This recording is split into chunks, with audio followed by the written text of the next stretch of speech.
sucks, man. We got to carry this to the real season. You know, I'm excited to get back to Scotty, IQ, BI, those guys, and just get back to work and show everybody, you know, the Raptors have something. So, do you think some energy from some of these mature in training camp in terms of like? Oh, it has to. It has to. I think Scotty and those guys are going to have to come back and get to our level now. You know, I think it's going to be fun because, you know, me, Cole, J-Mo, CMB, all of us, we're going to go at them. You know, and I think that's the best part about this. You know, those guys are bona fide stars. Those guys are really good. But we play hard as hell. And that first group versus second group battles, it's going to be fun. Started with a dream of playing in the NBA, but every NBA dream starts in Summer League. Here we go! Here we go! Summer League isn't just about yourselves, it's about how you incorporate yourselves in a team. That matters is professionalism, being a good teammate, being coachable, being accountable, showing up on time every day. We ain't come this far now. Come on now. We have a lot of young guys that participated last year with the team, as well as the addition of our new guys this year. It's like, how can they come together? How can they build relationships? How can they learn to play together on the court? Because it's a big year coming up, and so we're going to see a lot more of that this upcoming season. A lot of these guys are actually going to get minutes and reps on the court, and so we're trying to build that camaraderie now, that cohesion now, so that when September and October rolls around, they're ready to go. Last year coming in, was just trying to fit in, was just trying to, you know, be a part of something. I'm happy to be back, and I can't wait to show what I've been working on the whole time. You know, I'm just staying present in the moment, not worrying about things that I can't control, and just focusing on what I can control, and that's attitude, effort, and just working hard. Showtime! We got him where we want him. You guys will get a real look inward of what makes a professional basketball player, but not just a professional basketball player in the NBA.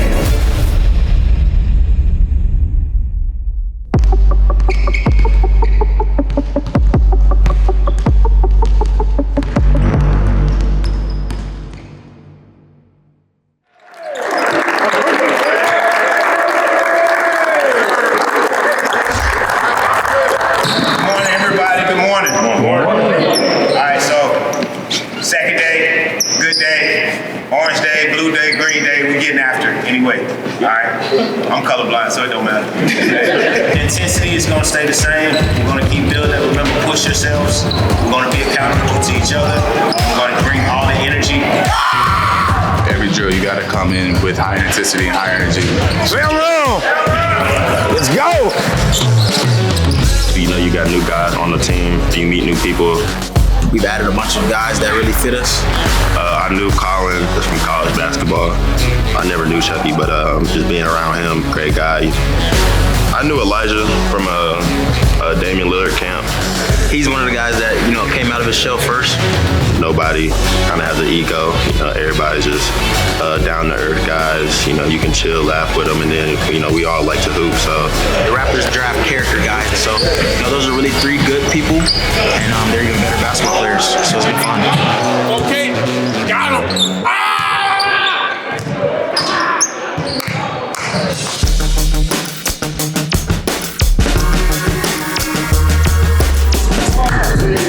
You see all the NBA players coming around to come support, so you see a lot of the all-star superstars. A vet squad here in the Summer League, which is a big benefit for the coaching staff. We don't have nobody trying to go out there and get their numbers. First of all, welcome.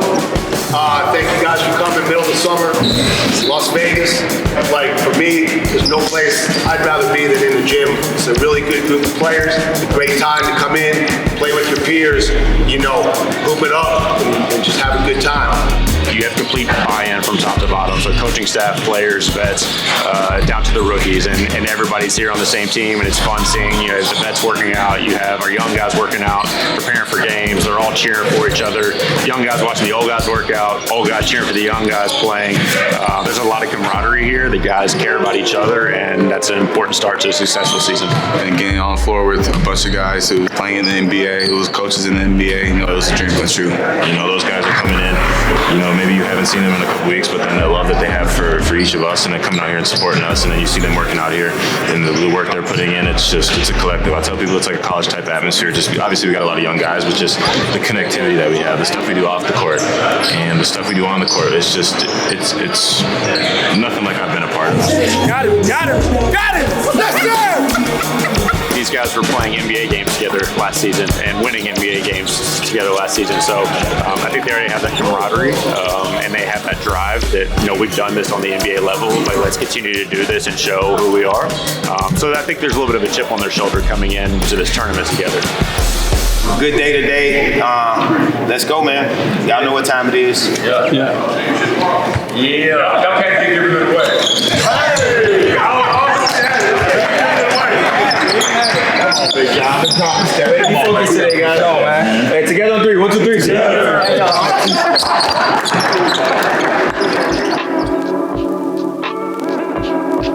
Hold on, you can't follow me in here, man.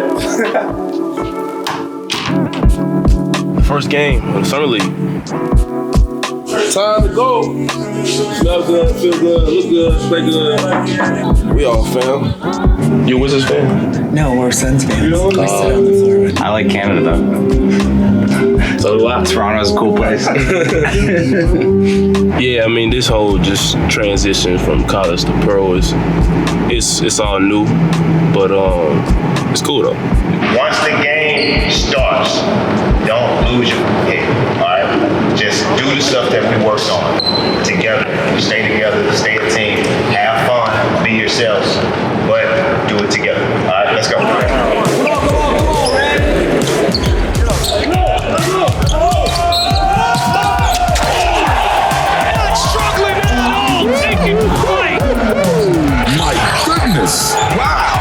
His bounce is through the roof. I wasn't shocked because I kind of see it on video before, but just to see it in person like that, I mean, he really gets off the ground. That's nice. And then he tried again later on too, and he almost got it. And I was in there almost in shock. So yeah, he's a super athlete right there, great player. I'm happy to keep seeing him play. And the Raptors, they used a 27-9 second quarter run to take control of this game. Told you, man. You see this? It's over. We're right now putting the foundation down. What's gonna be our next season? And all the work that you guys put in since the end of the year, and we're getting into summer, getting into the late summer, and getting into the season is gonna get us where we want to go. Oh, hell nah. What's the name of your first kiss? Anna. Choose one more person. This is the most important part. You're gonna go like this with your fingers, and you're just gonna randomly put about 6-7 digits. Go ahead, quick. Because we wouldn't have gone to this number if you didn't choose him, and you would have put in the random numbers. Because this number, if you turn it over, it kind of looks like.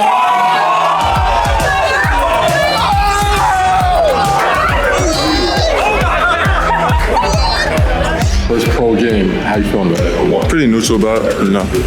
I was excited a long time ago.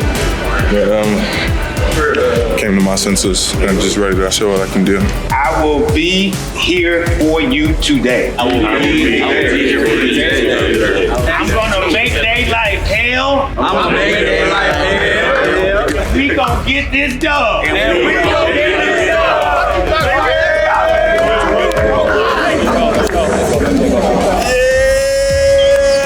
Got a real special group right here. I don't think I've played with a team that can just guard the pro game like that and how deep we are. So, you know, playing with guys like this is a great opportunity to come into. Other teams don't have every single guy at the game. So definitely fortunate for them to be so invested into their young core because they obviously want to get to a place where we can hopefully win a championship, get deeper into the playoffs. So to see how bought in they are early on is very exciting for me and intriguing, and it only makes me want to do better for them.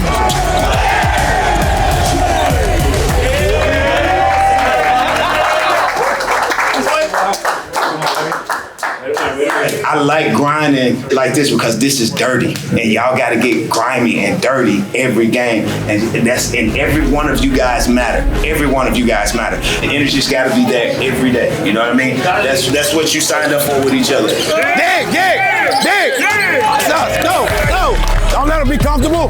Attack it! Here we go. I need you to step up, bro. Like, come on. Like, no, step up, like, defensively, all right? Come on. Man, I love Coco. For real. Coco, yeah, that's my dog. Having him as the head coach, someone that we all respect. He's been doing a good job teaching us what we want from this summer league, and then just kind of stating the goal that we trying to win it. I think people forget Coco was a WNBA coach for a while, a winner too. I think his energy and what he wants for us is just awesome, and I think he's going to do really well for us.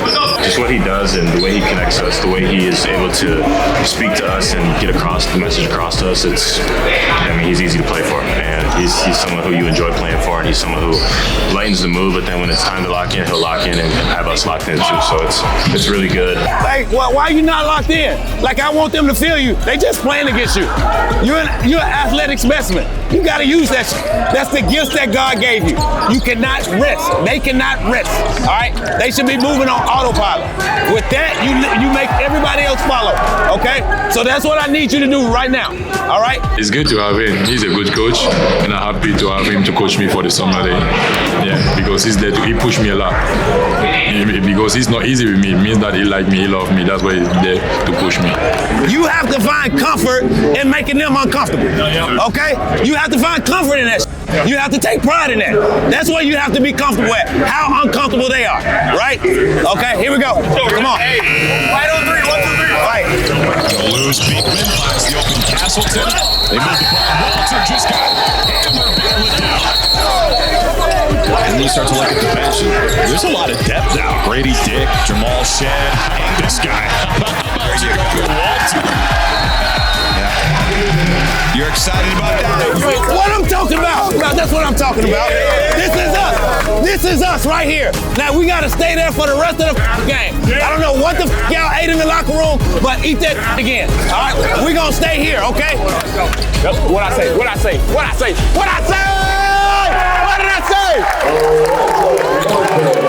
Yeah, go! Yeah!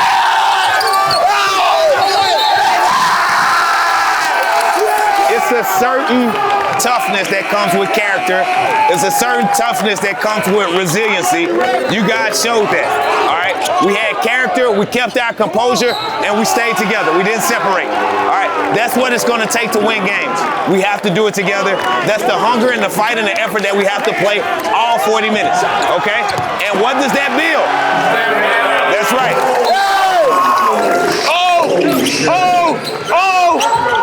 And that is a green bean.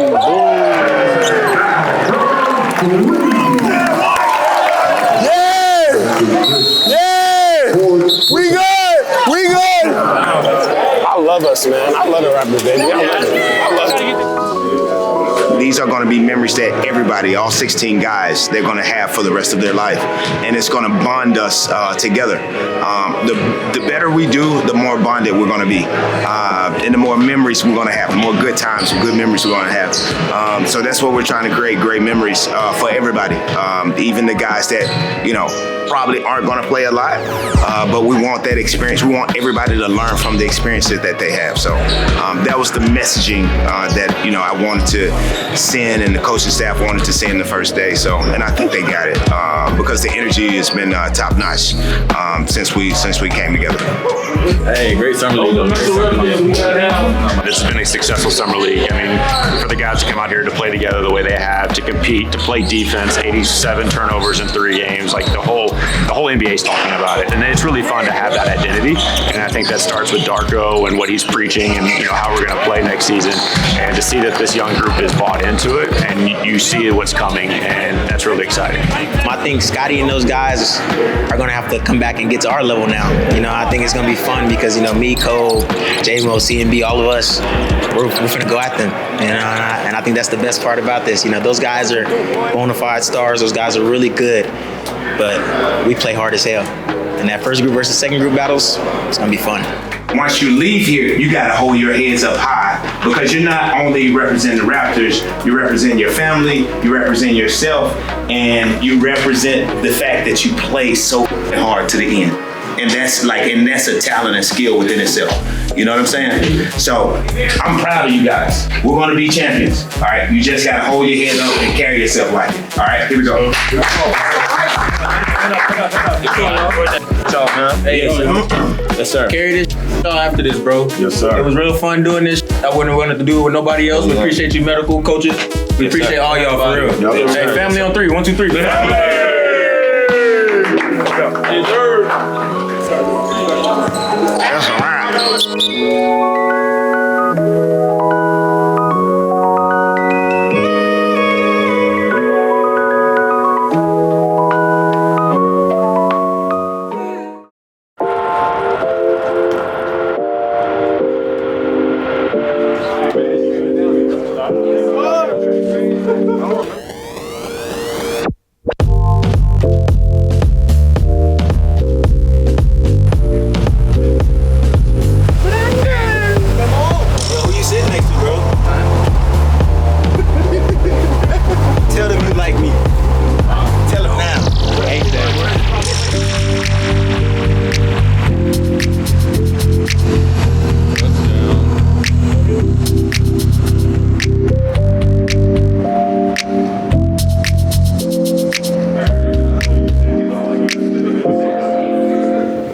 Good evening, everybody. Bobby, let's start with you over here if you want to come and share a couple of words with the group. For our staff, I'll address you guys first. For the first time in 12 years, we hired nobody. So what does that mean? Everyone you're sitting next to, you trust. Everyone you sit next to, you know, right? There's no holes in the organization. There's no lapses in coverage. Right, everyone's here to star in your role. For the players, we got one slide for you. I'm not going to get on you guys much. You won't hear from me. These are the two things, my non-negotiables for you. You have to play hard. You have to play smart. Play hard is pretty self-explanatory, right? Get back on defense, you miss a shot. Get back on defense, you turn the ball over. The second one is a little bit harder. I think the way I thought about it was every night before the game, take 1 minute. Every day of shoot-around, take 1 minute. Every day of pregame in the film, take 1 minute. Think about what you're actually doing on the court, right? Who's the shooter? Who's the hot shooter? What's the defense trying to make you do? What are you guys trying to make the defense do? I spent a lot of time this summer, and especially the last couple of weeks, doing a reflection. Reflection of my 2 years with this organization, reflection of my coaching career so far, and this is going to be my 29th year entering as a coach, okay? And I'll tell you one thing, I've never been around the group like this group over here. And I just don't mean players, I mean everybody in this room over here. We do have some extremely special amount of time that you guys dedicated to each other and committed to each other working this summer. Your hunger that I saw in every single player, it was outstanding. I don't give a damn what they say about us. Okay? They're right here. They're right here. Now they're saying good things, tomorrow they're going to be saying bad things. I don't give a damn what they say about us. Nobody else. This is the group of people that care what they say and what they think about us. Okay? That's what it matters. That's what it matters. So all we're going to do is lock in. Lock in. Right now, right away, one day at a time, prepare for one game at a time, and to compete one possession at a time. Making each other better and maximizing the talent that we have in this room, and we have a lot of talent in this room. Let's get to work tomorrow. All right? Thank you.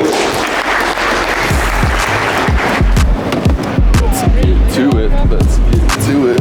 Day one, training camp, we're in Calgary. I've never been to Calgary before. Feels like a long time coming. I'm ready to finally officially start things. Year 7, ready to go. Another day, another dollar to make the girls holler. I want us to be obsessed with the ball, in constant pursuit of the ball. Our goal is to dominate and to hit the ball in our position much more than our opponent. I like the aggressiveness, trying to go for every steal, trying to go for every body through everything. Just keep it up every single day. You don't stop. It's been very, very intense, a lot of learning. Coach Darko does a great job, and every assistant coach kind of like explaining what they want from us. I think we've been playing well in these practices. Obviously, it's not perfect. A lot of situations where we're still trying to learn. For the most part, yeah, we've been going out there and doing our thing, like playing to our strengths. We seem to be pulling on the same string, which I think is important. I think it's only going to get better. This was like high level today. It was messy. It was messy. It was not beautiful. That's it. It's supposed to be like that right now. At this part of the training camp, it's exactly where we need to be, and it should look like that. Okay, great job today, great energy today. Keep building on this. Keep building on this.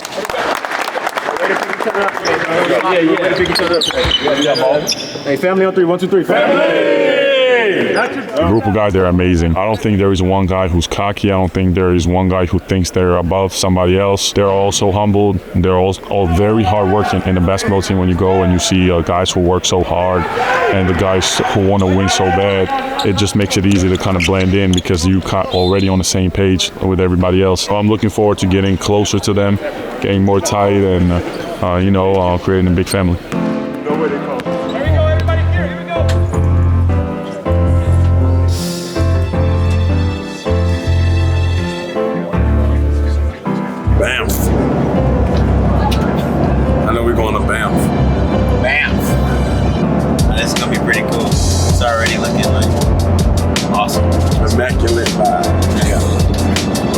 Never see places that you never. This is OD. Oh my goodness. Can we get on the boat? Can we get on the boat? I was seeing, bro. I canoed in high school, canoed in summer camp. I went to summer camp. This is a different level of canoe. I ain't gonna lie. Rookie scared, man. Nah, I ain't scared. He's scared. I'm just living in the boat. How's it going? Man. You already know. Lake Louise. 1, 5, 2, 3. Lake Louise. Something like that. Yeah, we're leaving her. Honestly, just enjoying nature. Yeah, just Steve Irwin would be proud of me right now. Scenery out here. Greater dead. Graders. Greater dead. Stop breathing. I want you to die. You was right. I knew you was gonna sing that song, bro. Got the headphones on. Yeah. Hold on. Unforgettable place. Got me a little magnet for whatever fridge I choose to put it on. And a little beanie. Yeah. Got me some hot cocoa with a little bit of vanilla. Oh, his tab. Hey, we still taking a picture? Picture time. Good stuff. Oh, onward.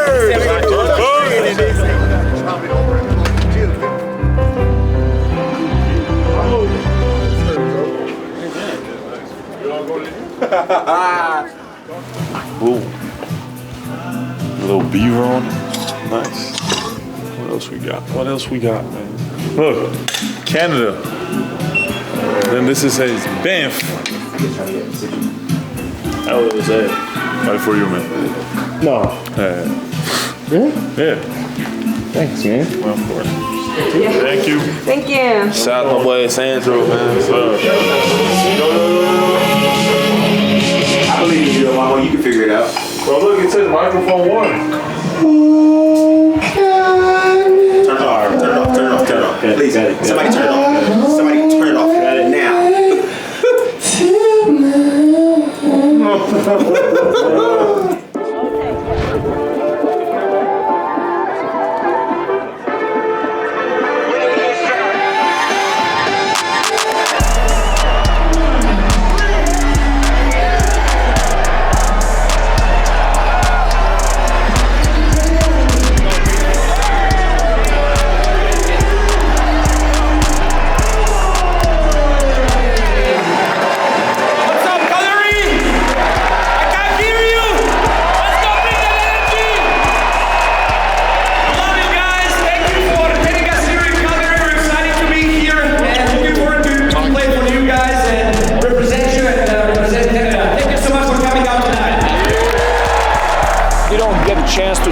to other parts of Canada when the regular season starts.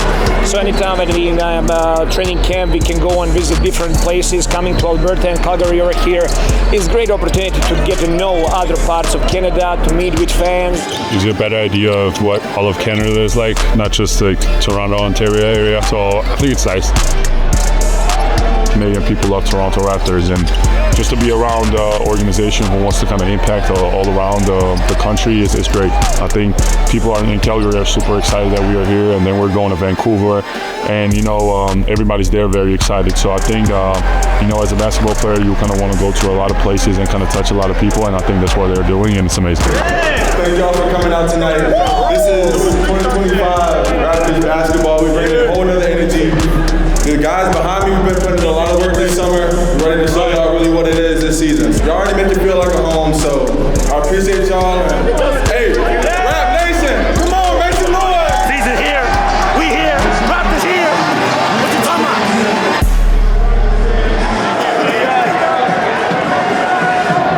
Thanks, man. I appreciate the effort. I appreciate how hard you guys compete. You guys are pushing each other. Okay, but never forget it that we're on the same team. Okay, this is the part of the preseason and part of the season I hate the most, because we have to go against each other instead of going and killing our opponents out there. So I can't wait for us to start playing those preseason games, regular season games, and for the rest of the league to feel the hell that you're gonna put them in. Hell of a job.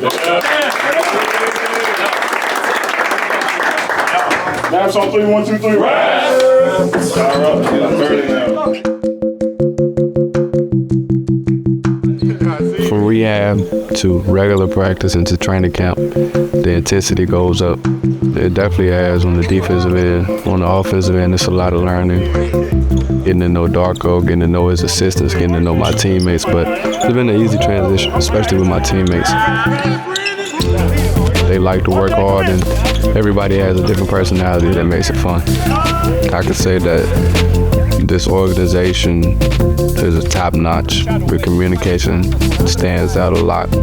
They're very connected, and you can tell when you walk in the gym in preparation, that gave me confidence that I would be back where I wanted to be and better.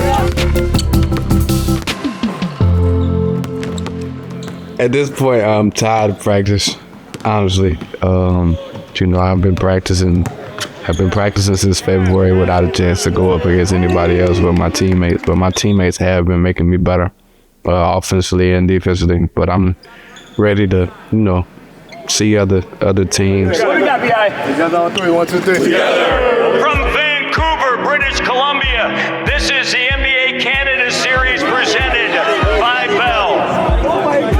For the first time tonight, we'll see the notorious BI3, Brandon Ingram, in a Raptors uniform. I'm ready to start this preseason and get some practice runs and get prepared for the regular season. Let's start. Let's show the world what we're going to do. We're going to play this way throughout the whole season. It's just the beginning. What's up, Vancouver? On behalf of my teammates and the Raptors organization, we're all excited and we appreciate your love and support, so let's get it. Quickly back to Ingram, rises up and the three, good from Calgary. I'm just really, really happy for him that he has a chance to be on the court, to play and to compete and to be with his teammates out there. So you see enormous talent when he's on the court. So very happy with him. From the start of the game, we brought a lot of intensity. I thought that we were really competing. Now we're at the stage that we got to start, cleaning up stuff. First time they're back in Vancouver since 2023. Sold out crowd and entertaining night. A lot of things, positive things to build on for the Toronto Raptors. Yeah, it was fun to play against somebody other than ourselves. We're gonna go out there, fight to the end, scrap, claw, play defense. That's who we're gonna be.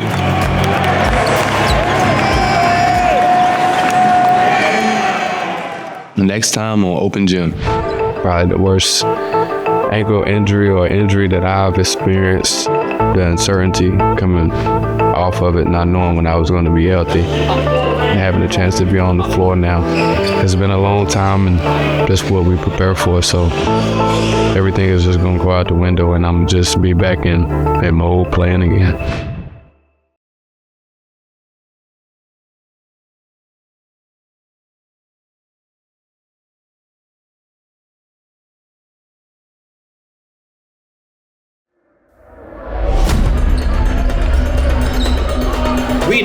some extremely, extremely special. Lock in. Right now, right away, one day at a time, one game at a time, and to compete one possession at a time. Let's get to work. From rehab to regular practice and to training camp, the intensity goes up. Coming down with a bad ankle injury, the uncertainty coming off of it, not knowing when I was going to be healthy. And having a chance to be on the floor now. It's been a long time and that's what we prepare for. So everything is just going to go out the window and I'm just be back in that mode playing again.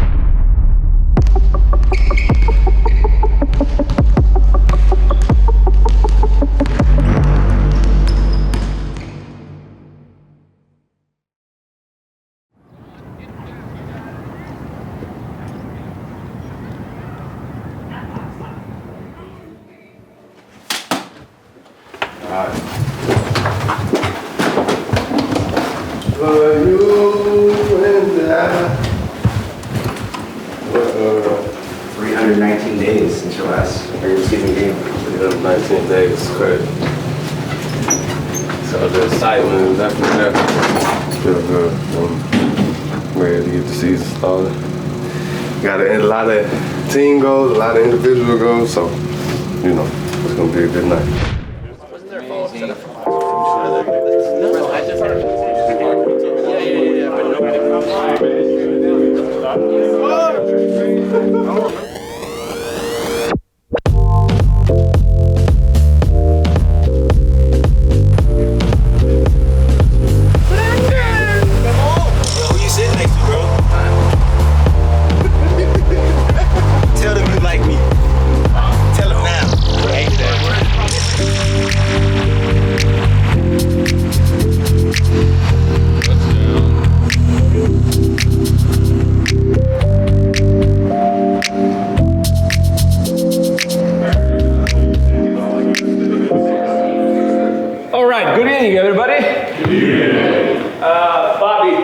With you over here, if you want to come and share a couple of words with the group.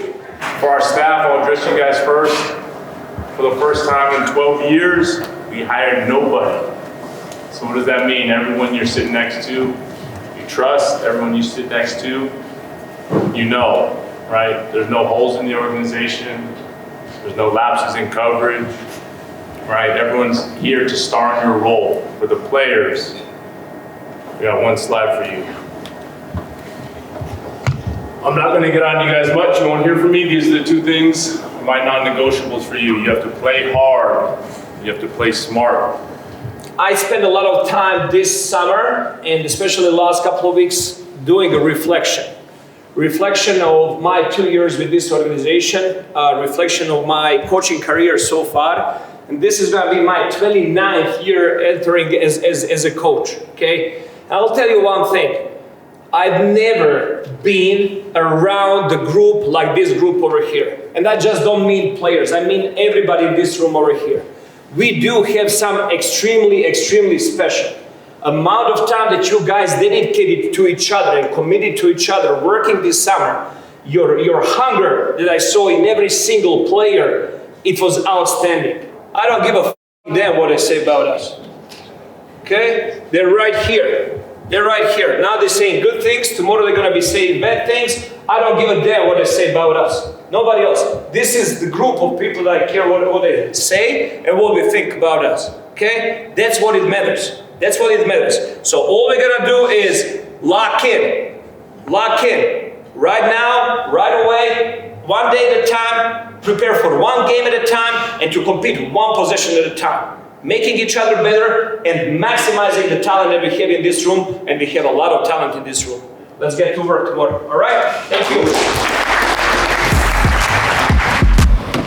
Let's get to it. Let's get to it. Day one. Training camp, we're in Calgary. I've never been to Calgary before.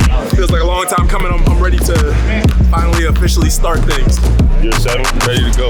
Another day, another dollar to make the girls holler. Yeah. I want us to be obsessed with the ball, in constant pursuit of the ball.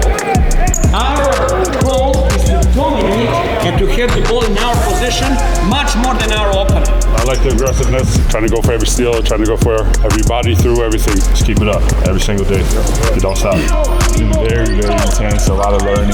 Coach Darko does a great job, and every assistant coach kind of like explaining what they want from us. I think we've been playing well in these practices. Obviously, it's not perfect. A lot of situations where we're still trying to learn. For the most part, yeah, we've been going out there and doing our thing, like playing to our strengths. We seem to be pulling on the same string, which I think is important. I think it's only going to get better. This was like high level today. It was messy. It was messy. It was not beautiful. That's it. It's supposed to be like that right now. At this part of the training camp it's exactly where we need to be, and it should look like that. Okay? Great job today. Great energy today. Keep building on this. Keep building on this.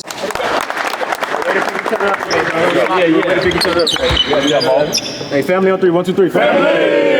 The group of guys, they're amazing. I don't think there is one guy who's cocky. I don't think there is one guy who thinks they're above somebody else. They're all so humbled. They're all very hard working. In the basketball team, when you go and you see guys who work so hard and the guys who want to win so bad, it just makes it easy to kind of blend in because you're already on the same page with everybody else. So I'm looking forward to getting closer to them, getting more tight, and creating a big family.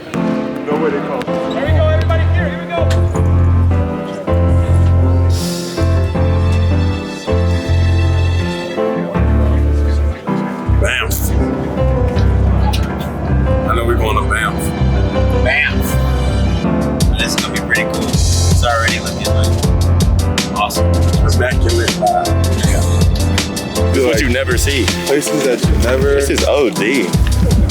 Oh my goodness. Can we get on the boat?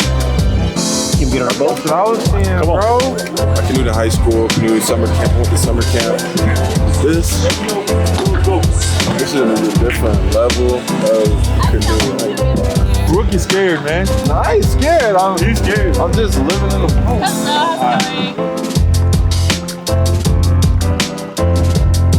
Man. You already know. Lake Louise. 1 4 2 3. Lake Louise. Something like Yeah, we really are. Honestly, just enjoying nature. Yeah, just Steve Irwin would be proud of me right now. scenery out here. Greater Dead. Graders. Greater Dead.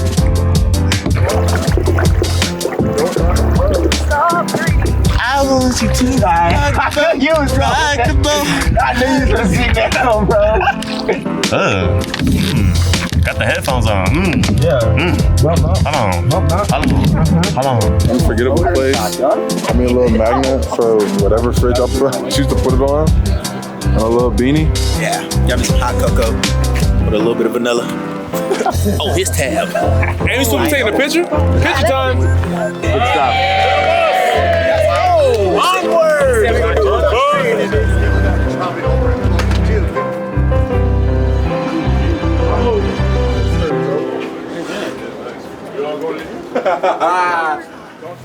Ooh. A little beaver on. Nice. What else we got? Man? Look, Canada. Then this is says Banff. That was what it said. Right for you, man. No. Yeah. Really? Yeah. Thanks, man. Well, of course. Thank you. Thank you. Shout out my boy Sandro, man. I believe you, Mama. You can figure it out. Bro, look, it says microphone 1. Turn it off. Please, somebody turn it off. Somebody turn it off now.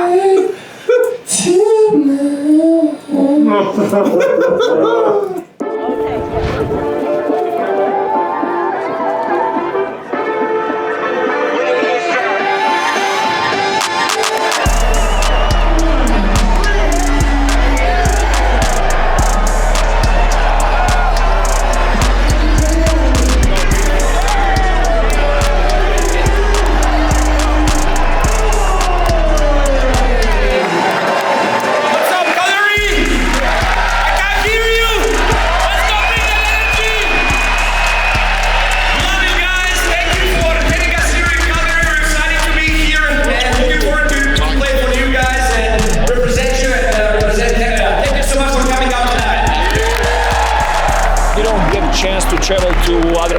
Canada when the regular season starts.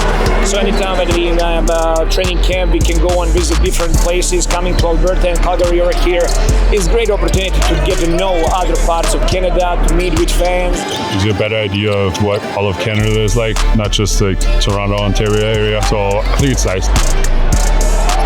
Million people love Toronto Raptors, and just to be around an organization who wants to kind of impact all around the country is great. I think people in Calgary are super excited that we are here, and then we're going to Vancouver, and everybody's there very excited. So I think as a basketball player, you kind of want to go to a lot of places and kind of touch a lot of people, and I think that's what they're doing, and it's amazing. Thank y'all for coming out tonight. This is 2025 Raptors basketball. We bring in a whole nother energy. The guys behind me, we've been putting in a lot of work this summer. We're ready to show y'all really what it is this season. Y'all already make it feel like a home, so I appreciate y'all. Hey, Rap Nation, come on, make some noise! Season's here. We here. Raptors here.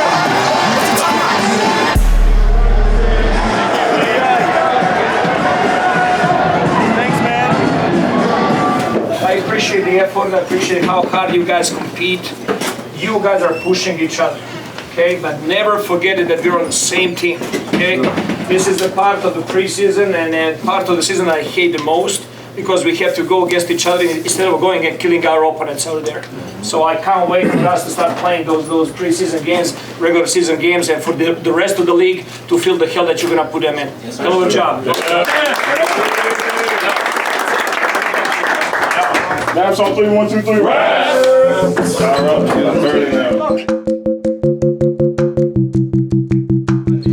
From rehab to regular practice and to training camp, the intensity goes up. It definitely has on the defensive end. On the offensive end, it's a lot of learning. Getting to know Darko, getting to know his assistants, getting to know my teammates. But it's been an easy transition, especially with my teammates. They like to work hard, and everybody has a different personality that makes it fun. I could say that this organization is top-notch. The communication stands out a lot. The staff checking on me, the front office checking on me, coaches checking on me. They're very connected. When you walk in the gym in preparation, that gave me confidence that I would be back where I wanted to be and better. I remember vividly my last game was December 7th against OKC. Brandon Ingram up against Lou Dort. Man, gets it. I just twisted his ankle too. Great. That does it for Brandon. Like, not even putting any weight on the left foot. Coming down on a bad ankle injury, probably the worst ankle injury or injury that I've experienced. The uncertainty coming off of it, not knowing when I was going to be healthy. Getting traded mid-season and trying to figure out when I was going to be able to play basketball again. It definitely was an experience that's going to help me move forward. Once we got Brandon, the desire was to have him on the floor right away, but it was very important first of all to put really good plan in. We have amazing medical team led by Alex McKechnie, and his team is second to none. From day one, they did a lot of research, a lot of preparation, a lot of examinations and everything with the ultimate goal of having him healthy.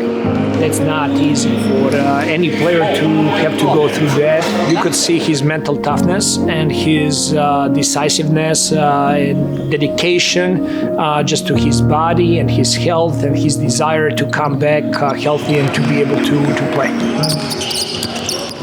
At moments it was tough, especially going through rehab. 5 hours a day of just a rehab before I even could step on the floor. It was challenging, but I knew at the end of the day that if I could get through this, then I would be better mentally and physically from it. So I just continue to do it every single day. I had good people around me. The training staff was communicating with me every single day. My family, my friends. I had people in my corner that was communicating with me that I would get through this, and that was helpful for me. It's definitely been a journey because he's a gym rat, so a lot of mental aspects along with the physical on getting back to 100%. We think the medical staff in Toronto has been great. I'll just try to take advantage of being healthy, and I know I'll be excited every time that I step on the floor and try to be my best self every day. For me, it was very important to see how he's gonna be integrated in our culture, how he's gonna fit in with our young guys. And from day one, he was completely outstanding. He did really good job. He was open. He was asking a lot of questions. He could see the way, what kind of culture and energy we have on the team, and what are we trying to build over here. So it was kind of like good to have him in that mode as well. So we had a lot of time to talk about it, to talk about team, to talk about his teammates and how his contribution to this team can be. So in a weird way, we really missed him on the court, but it was awesome to have him around and having more time to get him accustomed to our team.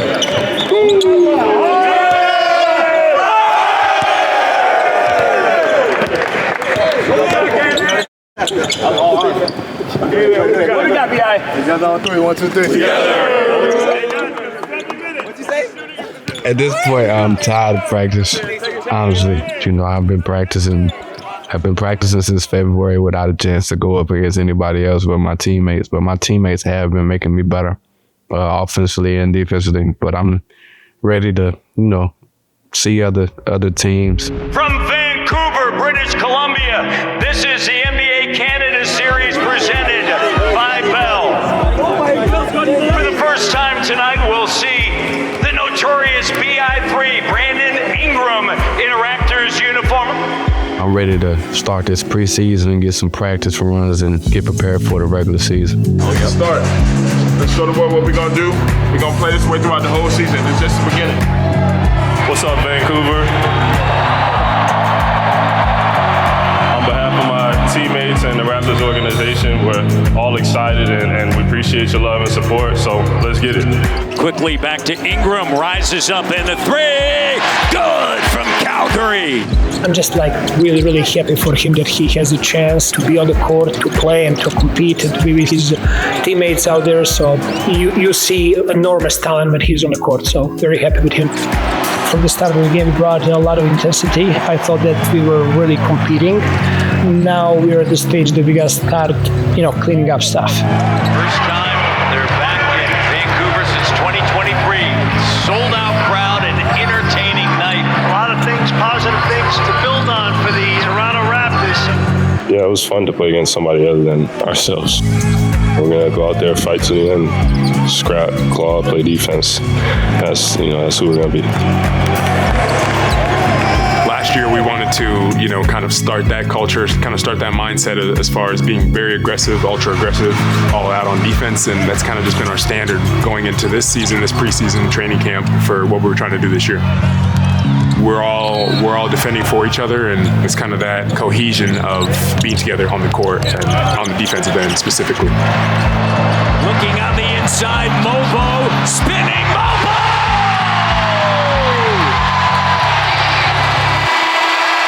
And that's gonna do it. Mobo with the game winner. That's my son! Good job!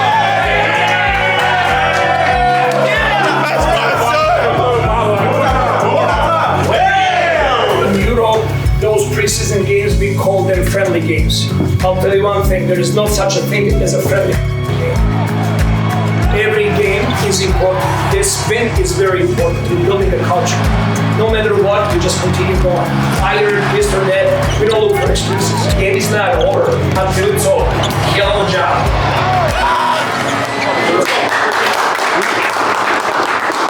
Everybody get started. Let's stay together throughout the whole season, man. We got us, only us. Family on three. 1, 2, 3. Family! Every team is striving to have this kind of culture, to replicate something like this, to actually be this close. But it comes down to the people on this team, the individuals that make this team what it is. And you just have a lot of high character, positive attitude, hardworking guys that all are in one place and on one team that just want to succeed and want to get better and are just hungry to prove a lot, are hungry to win. And that's what's so motivating about this year.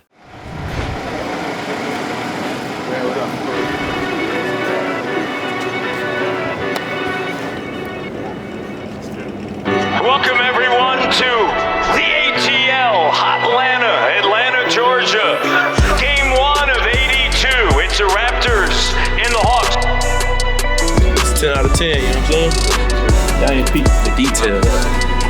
Shirt go with the jacket, jacket go with the pants. We ain't gonna talk about the bling. Bling's the bling.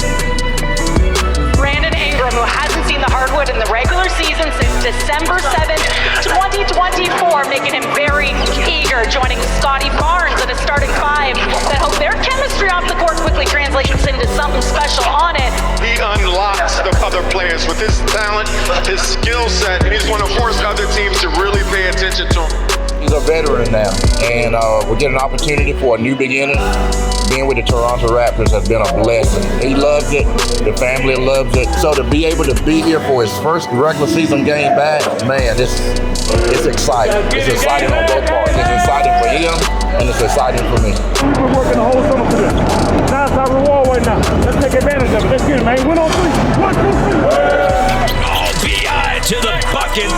That must feel good. Ingram able to poke it away quick. And quickly the and one. Raptors +9 on the glass. Another takeaway. Scotty! B to the basket. RJ, how about that? Toronto comes away with the victory. Raptors' 20-point win is their largest margin in a season opener in franchise history. First one, brother. Great job. Great first spin. Okay? We came over here with 5 to play to our identity. Let's go and get another one. Let's go.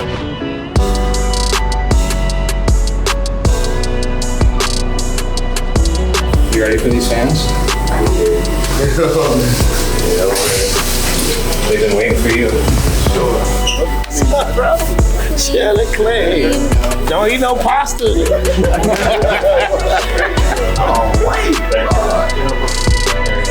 Fans were definitely in the building tonight. I definitely felt it throughout the whole game. It was a good first experience. It's a blessing to see how many people showed out in the sport with the Blue Jays in the World Series in Game 1. Just goes to show that this love and support here is unlike any other city. Well, I'll take every day as a learning day, in the good and the bad. We did a good job of trying to attack the paint in the first half. The fourth quarter execution wasn't great. We had a few turnovers. I started the turnovers, and it kind of trickled down. We'll learn from it. We'll get better, and we will get better each and every game.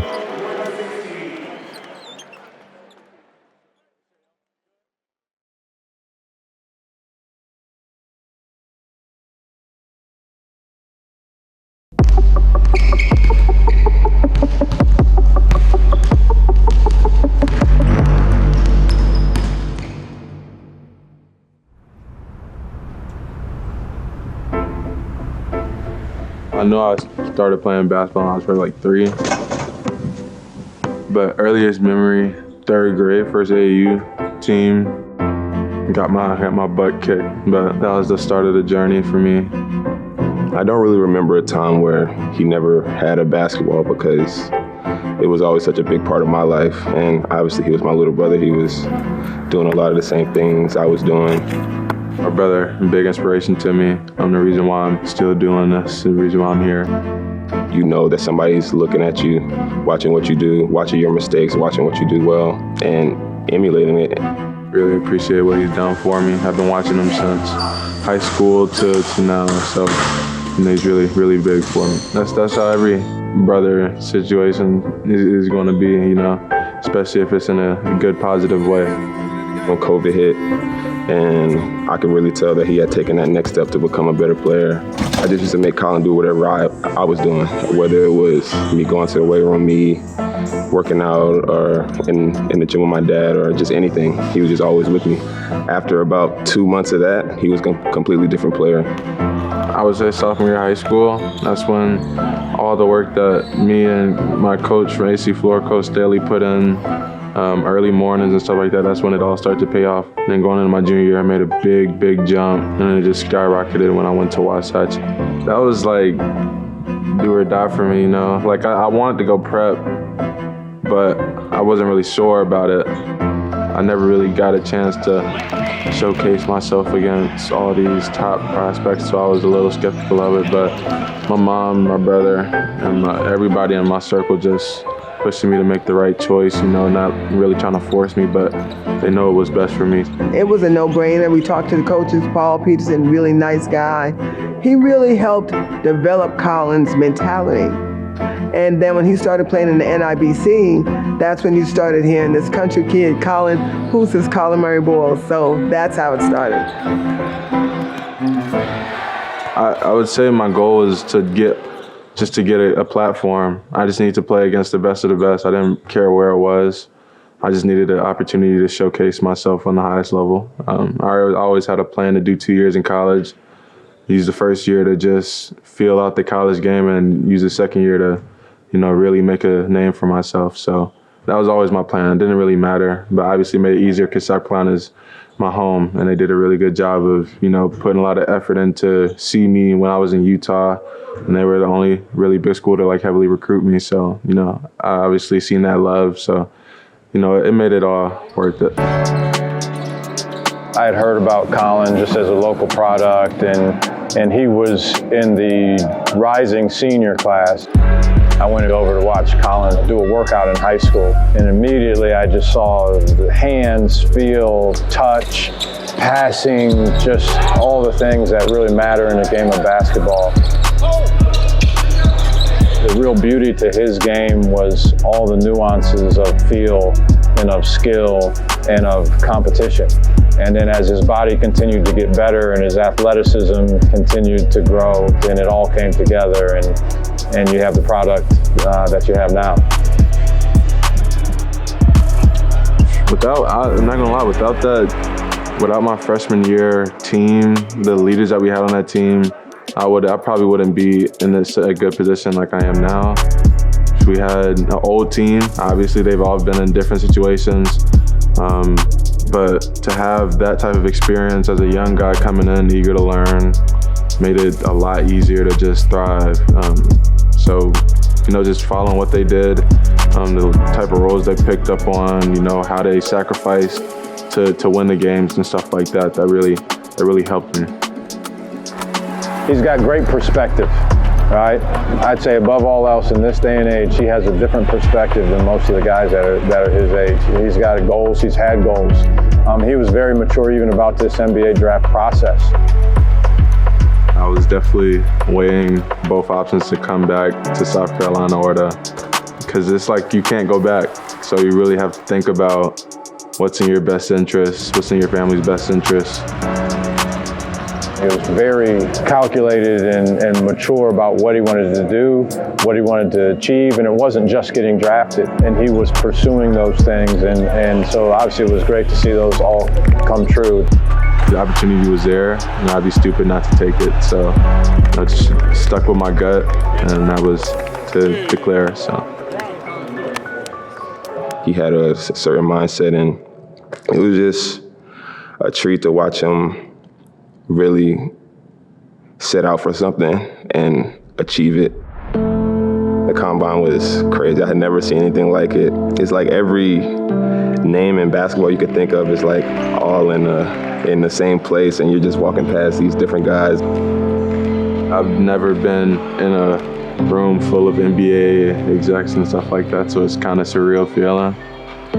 It was a great environment. Everybody's there to get better. Everybody's there to showcase. Just to be able to rep my family and all the people that's come behind me in my city, in my hometown, is amazing. Coming up. You guys ready for your college? Good.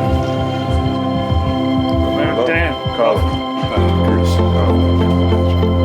Preparing since right after March Madness, went right after California. Started working out just for this moment right here. So obviously showing team and the coaching staff what I got and putting everything on the floor. That's been our mantra the whole time, whole pre-draft.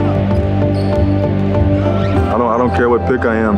Just want to do what's best for my team, and whatever team picks me up, I'm fortunate to go there and give 100% effort all the time.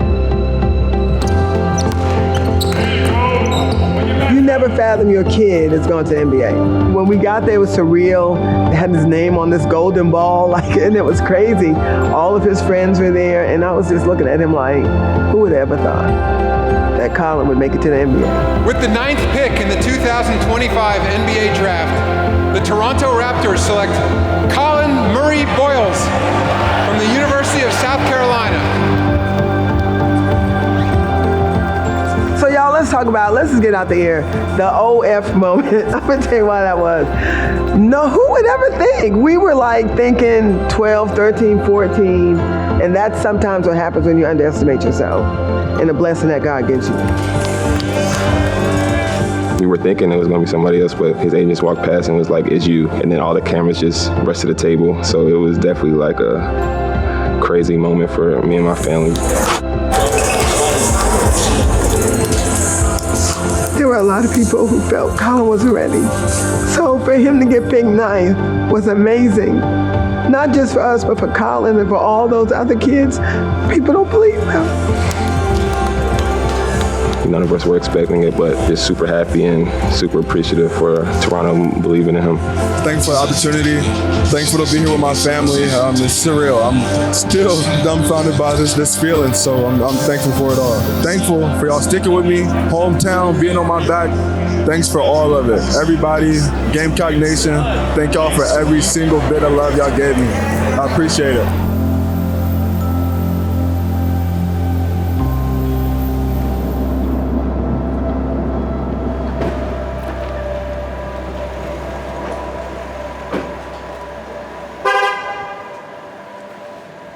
Yes, sir. I'm in Toronto got here at 2 a.m. Crazy work. Hey. Welcome to the family, yo. Yes, sir. Yeah, I'm gonna be cozy for sure. Toronto is home. It's crazy. It's crazy. And y'all thought I didn't want to be here. Y'all crazy. I can't be more happy. Man. Whoa. Yeah.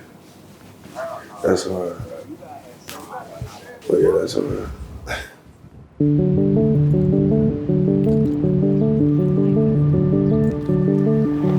There you are.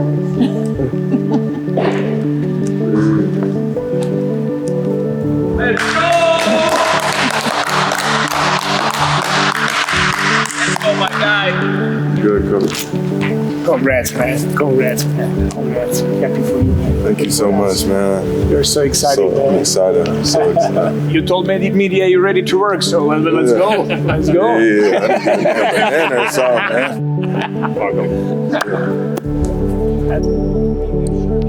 Love the coaching staff, the energy that they bring. Darko is an amazing coach. I can already tell from day one. He's somebody that I like to really work with for real. This is our sanctuary. This is where you guys feel like this is where you belong. Always come back and revert to the court and to the work. That's the answer for everything. Okay? Sir. Questions? Hell no. Here we go. Yes, sir. Hey, on, take it out. Family on 3, 1, 2, 3. Family. I see the vision that they have for the team and what they're trying to do, and that's something that I want to do for them. And I can see myself improving as well. So I love it. I love the environment. I love the agenda that they have. Yeah, I'm gonna love it. I'm gonna love it in Toronto for sure. Congrats, man. Congrats. How you feel? Feel great. Yeah. It's a long time coming, right? Oh yeah. The actions speak louder than your words. So I'm not really saying what I'm gonna do, but just do what I know I can do and what I'm capable of doing. I wait my whole life for this. It's in the moments right here in my hands. I gotta take it. Gotta do it the best with it. So I'm ready. Be about your business. First few weeks is like a shift.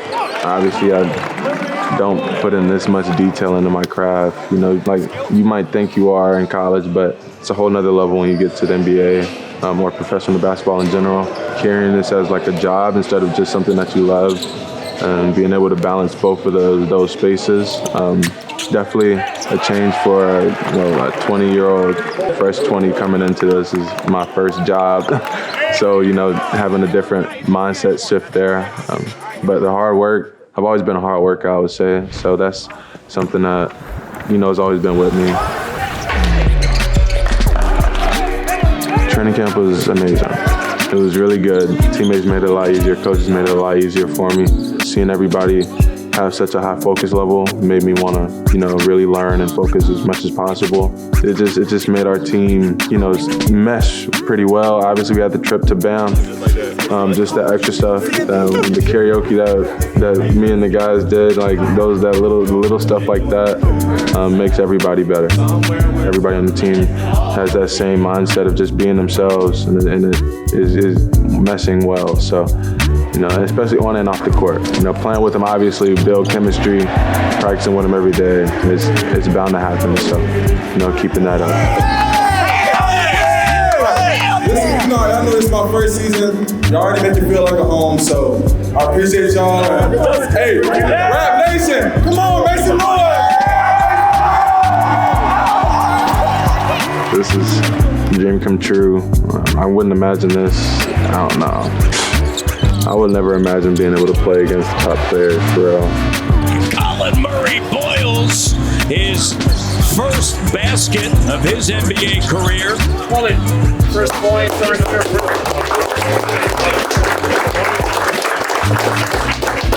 That's the start of my career, start of what I hope to be as a good legacy going forward. I'm in the moment, staying in the moment as much as possible, never really getting too stuck on who I'm playing or anything like that. CMB, right to the iron. And just play my game, try to be as useful as I can. That's all it is, trying to be as consistent as possible, just trying to win. I think he's been really impressive what he's been doing. I remember my rookie season, I wasn't half as comfortable out there. It's been really cool to see, and I think it's only up from here. I mean, if you want to make a lifetime commitment to playing basketball, you got to make a lifetime commitment to being better. He's 20 years old. He hasn't even been as long enough to even touch the surface, and Colin's potential is really high. You're just proud to see things come to fruition and just want to support him 100% so he can be the best he can be. I'm just happy that I could play a part in a journey this great. Rookie, sometimes it's harder to figure it out. He's kind of getting it figured out right away. So I'm happy for him, man, and he's a big part of our team, and we definitely need him. Cherishing every moment. That's really big in this business. Just cherishing what you make. I'm definitely excited for the future.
Hard-fought battle.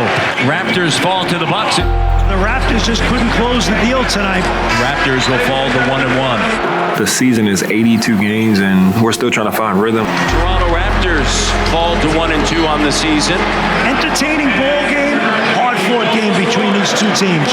When you've been in this business for a long time, you have to understand there's going to be like slumps. There's going to be days where we don't shoot the ball well. I don't think some of the Raptors appreciated that slam dunk at the end, and Del Shed not pleased at all with that. You wouldn't have done it. You wouldn't have done it. Maybe we all played together one time in the preseason. B.I. being in there, he's obviously such an amazing talent that it changes things. And the Toronto Raptors fall to the Spurs. Raptors 1-3 on the season. So not having those reps, we're like a brand new starting five. We're really trying to play a new brand of specifically defense this year, and I think we needed to test it out a little bit, see what was working, what wasn't working for us. And it doesn't get any easier for the Toronto Raptors as they drop now 4 in a row. They're going to be better. Yep. They're going to be better. Story of the first month is figured out. Y'all heads into it. Work too hard.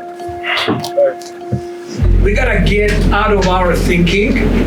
Am I getting my shots? Are you getting his shots? Like, we gotta get out of this thinking. It's not gonna win us basketball games. What we gotta focus on is playing hard, making right passes, finding open people, getting to the rim. I think that Wembanyama definitely tonight changed our mentality of going to the rim. That's evident, okay? And he's special in that way, okay? But we figured it out. We started passing the ball more. We started touching the paint, finding open people, and our effort for 3 quarters was really good effort. Okay, we gotta build on that. Okay, we dropped 2 games over here on the road. We're going back home right away. Bounce back, get that win, and move on. Right? Come on, let's go, guys. Come on, together on 3. 1, 2, 3. Together. Oh my God. Bit of a roller coaster. 1 on 3. 1, 2, 3. Win! As the season progresses, you're going to look at that 4-game losing streak as a blessing. I think it was a reminder early in the season that there is a way this team needs to play, and if they don't, what can happen, what they're vulnerable to. And to their credit, they took in those lessons, and the result has been steady progress from there. RJ, the 3. Got it. Raptors lead by 8. Ingram puts it on the deck. Two-handed slam. You can always count on with me and all of my teammates is like the effort, the consistency. Two-handed slam. I think fans appreciate just how hard we play, how much we care. Brady delivers. We really put in the work. We need those reps together, and we've been getting them. I think we're starting to figure it out a little bit now. The notorious BI3. You know, you see the pictures after every game, the vibes are up, you're around the team, they're always celebrating. And I think it's just proof of concept that like this young team that's been rebuilding for the last couple of years, they're talented and they're able to sort of make some noise. And I think that's the exciting part is we're just want to see how long this winning goes for. We love each other here. You know, there's no egos. Everybody wants each other to succeed. Everybody wants to help each other succeed. Like, that is a big part of winning. You know, so even when we've had like some of those tough times where, you know, games not going our way, we've been able to come back and pull out some of those wins just because we're so together. Zeros on the clock. Raptors win. Tonight was all about TCB, and the Raptors did take care of business. Let's go, man! RJ Barrett, he's going to find a way to put the ball in the basket, whether it's he's going to get 2-3 transition buckets a game. He's going to relocate, find those angles, and hit threes with nice solid foundation. When the ball's getting swung around to him, those are good shots for him. And he's going to do what we've always seen him do and get to the rim and finish. We've seen him, I think his offensive rebounding is picked up too, and that's all things you can do as a player to get baskets that, you know, don't require your number being called. And as a result, his scoring is right around that 20-point a game mark. His efficiency is improved, and he's doing it within the context of the team. And he's, I think, a big reason why this team has been successful to this point. All right. Season's taking a nap right now. So what are we talking about? How an amazing start we've had to the season? We're actually gonna, because we've never actually got to really sit down with you and talk about you. All right, let's do it. I was in Italy. My dad was playing for a team over there. I think it was called Cantu. It was like a crazy heated game, and they were down 3, and he like curled to the corner and like made a shot like fading away in the baseline to tie it and make it go into overtime. And I just remember like being with like my mom and like my aunts and everything. We're like jumping up and down on the chairs and stuff like that. Yeah, I was 5, so that's literally like my first basketball memory. So like, what a cool memory to have, right? You know, my wife was always taking him to the games, and I couldn't get there because I was with my team. And he would always be playing on the, you know, the micro ballers for the club. And I was out for a week. And so I actually got to go watch the game. And she's like, he's really good. And so I went to the game, and he's playing, you know, 2 years above his age. And I was like, oh, he is really good. The feel was there. He could go where he wanted to. And he was making all these plays before he even really knew what he was doing. First came to Canada, started making some friends. 4th grade, I started getting on the basketball scene. You know, played like Brampton Warriors. I went to Montverde for 3 years. He didn't want to be home. He wanted to go. Pushed the family when we weren't necessarily ready for him to go. He was pushing, I want to go, I want to go. And so we let him go with just one stipulation, right? Like, you know, you're going to be there at least for the year. Like, there's no, you know, coming back halfway through or any of that kind of stuff. Like, you're going to go there for the year, and you feel like you don't want it, you come back home. I went to Duke for 1 year. My teammates were obviously, you know, finishing. It was great to play with them. Crowd's always on our side. They keep us going. He's always playing up for the Canadian team. Remember, he came in early. You know, he could have still been in high school. There's a maturity, and that's a good part of what you're doing, and not to let it become pressure. So RJ handled it really well. With the 3rd pick in the 2019 NBA Draft, the New York Knicks select R.J. Barrett from Toronto and Duke University.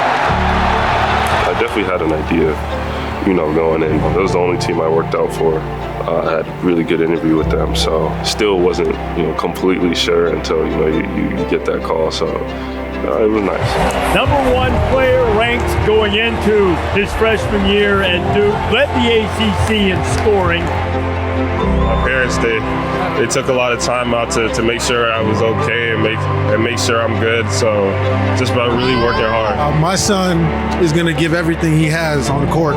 He's a competitor. He plays to win all the time, every time. We're just scratching the surface of who he's going to be, and hopefully who he'll be for New York.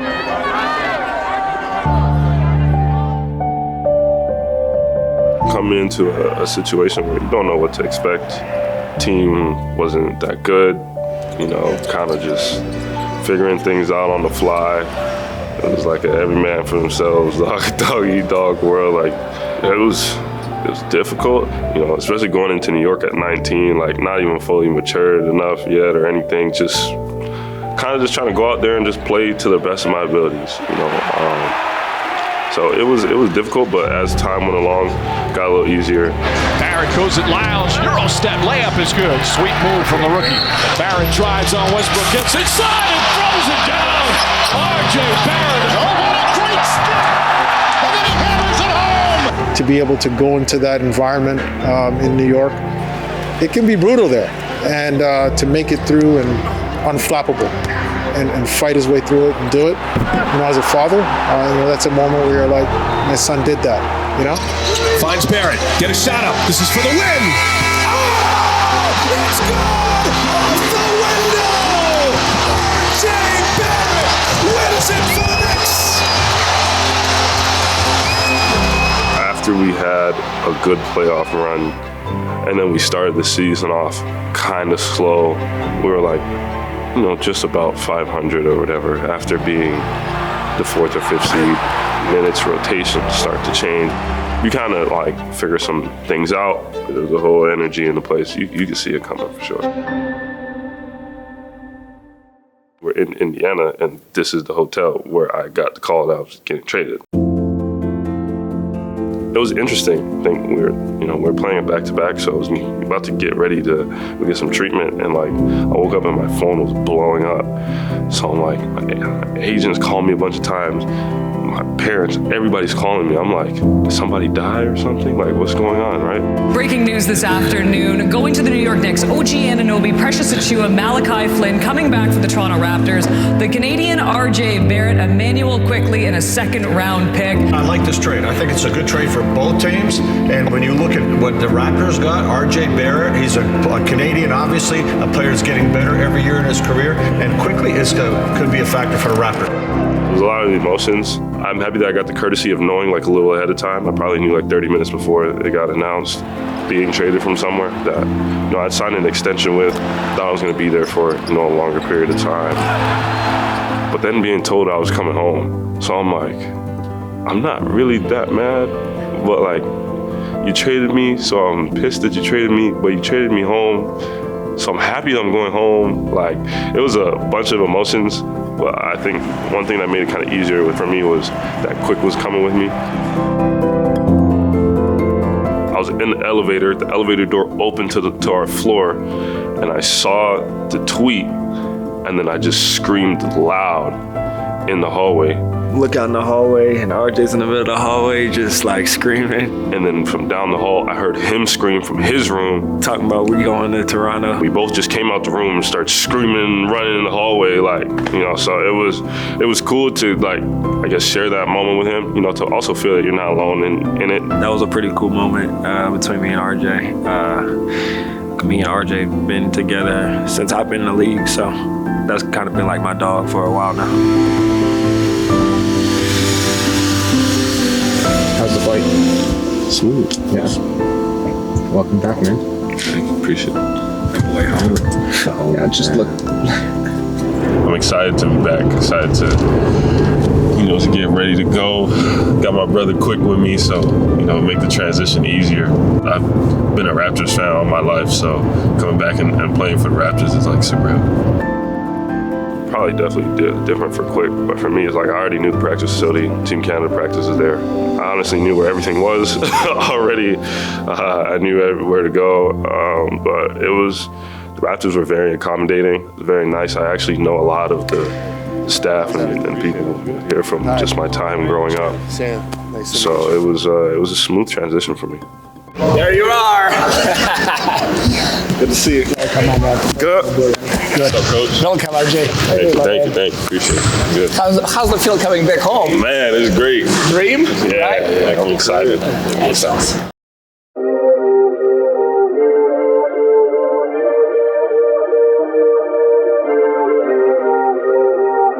There's RJ right to the iron. Behind the back traffic, here's RJ, a three from Mississauga. Ooh. Oh, RJ kidding me! Rising up on the offensive rebound. I came over here to be more so in the role that I am in now. But when you have injuries, you have to step up. So then, like, I did everything to playing point guard, to being number one scoring option, getting all the plays, to, you know, guys come back healthy. Then, you know, we're back playing more so just everybody as a unit. So it kind of has been, you know, a lot of differences for me. But, like, part of my talent is being able to adjust to any situation. Quick finds a wide open CMB who gives it to RJ, and we're tied at 50. The three-point shooting has been elite. I've just been so impressed with his willingness and ability to adapt. Ever since I've known him, he's been the best player, or the 1A best player at whatever level he's played at, and he's delivered in those roles. But as the talent around you evolves and grows, then, you know, as a player, you have a choice, right? You can say, well, this is how I'm going to play, because that's how I've always played, and that's how I believe I should play. And what I think a lot of guys in the league, the guys who end up having really outstanding careers, end up doing is they kind of can read the room, so to speak, recognize that there's different ways for me to affect the game based on the personnel that I'm playing with and what my team needs in the moment. Jay Barrett lead pass, Ochai the layup, and Barrett with the assist. No matter what role you put me in, I feel like I'm going to be able to score 20 points tonight. Just being able to know how to play basketball, the career that I've had, especially leading up to the league and in the league, I've always played with good players, I've always played with the best players, I've always played winning basketball, so I don't shy away from there being other good individuals on the team. I actually embrace it. You know, I try to learn their strengths and weaknesses and just how I could fit into the team to help. Because at the end of the day, I'm here to help the team win. I'm not here to just have an ego or take shine away from anybody. Scotty on the cut, RJ, the patience underneath, the up fake, and then the finish. I think honestly, like it hasn't looked that different. He's been really consistent at what he does. Very good, like always, like driving to the paint, finding his ways down there. Like he looks like he's very much under control. Like he's making the shots. Like there's really no like obvious flaw to his game right now. So yeah, he's been performing very consistently at a high level. First thing I'd probably say is the defense. I don't think he's ever had to guard pretty much the best player night in and night out on the opposing team, and he's doing a great job of it. Also, he's always been like a guy that can get his own shot, but now he's like flowing with everybody else. He might not have a play call for him, but he can still go get you 20, 25 points. Here's RJ when you need a bucket, getting downhill. He's always been a great scorer, so never surprised by that. Shot clock at 7. RJ puts up a shot, takes the contact, and finishes. That should be an and one. That was a beautiful play. I don't know how he made that shot. He got hit pretty hard. You know, he's had to change his role, right? I mean, he was much more of a featured player in New York. He had the ball a lot, ran a lot more pick and rolls. Here, he's sort of more off the ball, but I think that's allowed him to be much more efficient, you know, playing off of great players. And that's always a trait RJ's had. You know, he's not the featured guy right now. That's more Brandon, that's more Scotty, but they always said, right, you don't even have to run plays for RJ and he still give you 20. Like, that's a real skill in this league. So RJ has a lot to be proud of. And, you know, I don't think there's anybody more proud to be a Raptor than RJ Barrett. RJ with the offhand. That guy can get buckets too. And again, another sound night for RJ Barrett. Definitely matured into it, for sure. I'm not even gonna lie. I was in New York, I'm just trying to shoot the ball. Whatever reason, I'm trying to get my points, you know, I think. But maturing is finding ways to still get those points in a more efficient way, which I think sometimes takes some time, learning the league. Everything that I've been through to this point has prepared me to be where I'm at now.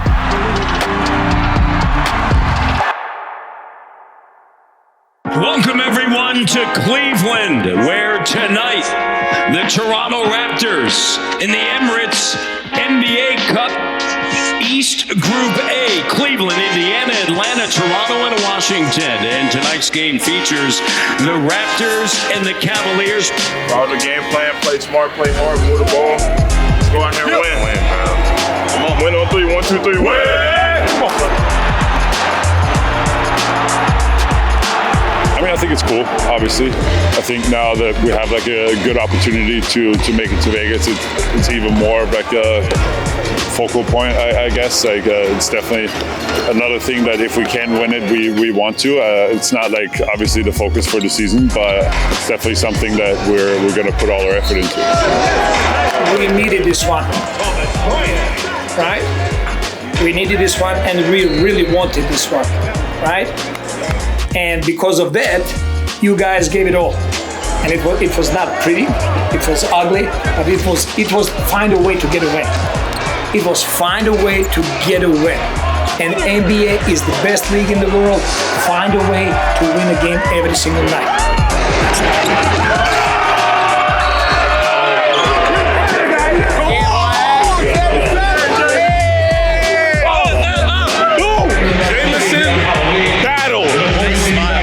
You know, this team hasn't been 2 games over 500 since November of 2022, I think. And so to have meaningful games by any description, they're incredibly important.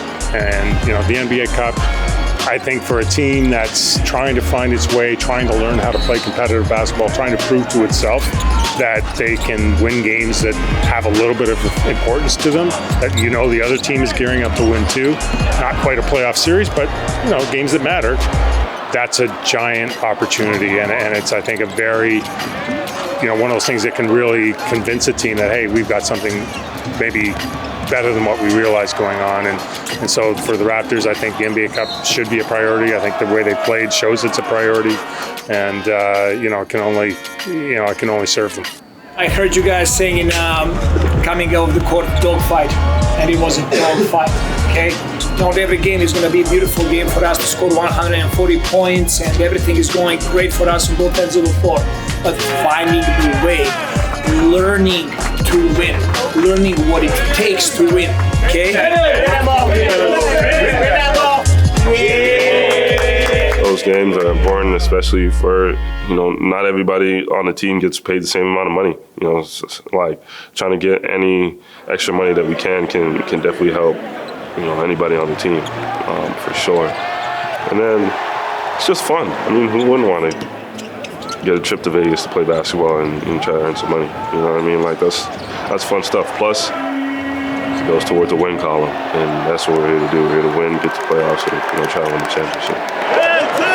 I think NBA Cup is amazing addition to NBA season. I think it's creating a lot of excitement early in a year, especially when it comes to cup games, but also quarterfinals, semifinals, and finals. They bring a lot of attention from the fans around the globe. So it's amazing opportunity for our team to be in that quarterfinals and to have a chance to hopefully to win that game and go to Las Vegas. We don't take it lightly. We take a lot of excitement in that. We're really looking forward to it, and it's going to be different because one game is going to decide are you advancing or not. So I really like that kind of pressure, because that kind of pressure is really helping the team to grow.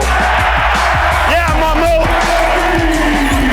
Come on, Mamu. Go hustle, boy. Come on. I think the NBA Cup is great just because for young teams that are looking for that type of pseudo playoff type of experience where you do get put in pressure environments, you do have to sort of win or go home. You have to game plan for the opponent game plans for you, and for a young team looking to sort of make their mark, it's really important. Look it. Light. I think it just really builds confidence again. I think this whole thing is a team doing it for the first time. It's really exciting, and I think they're kind of affirming to themselves that they can win.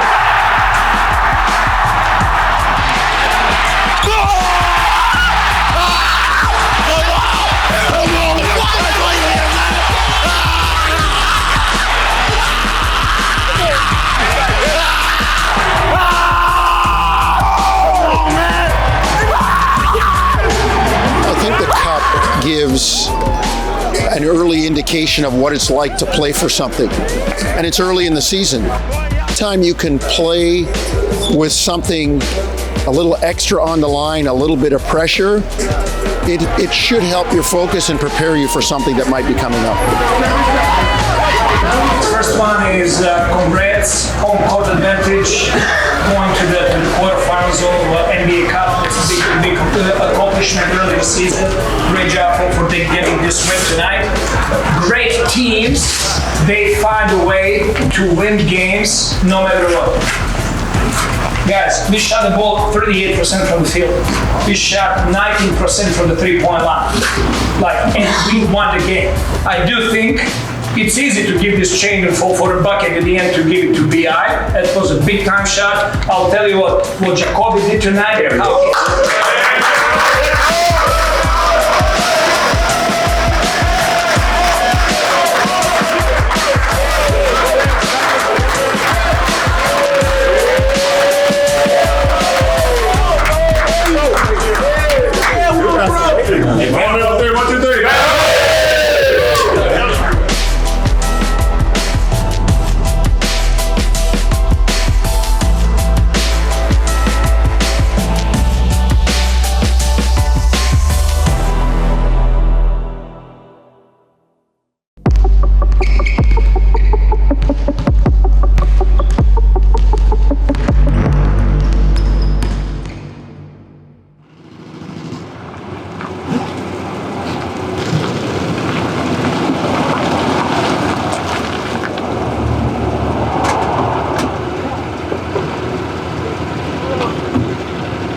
Toronto weather starting to hit.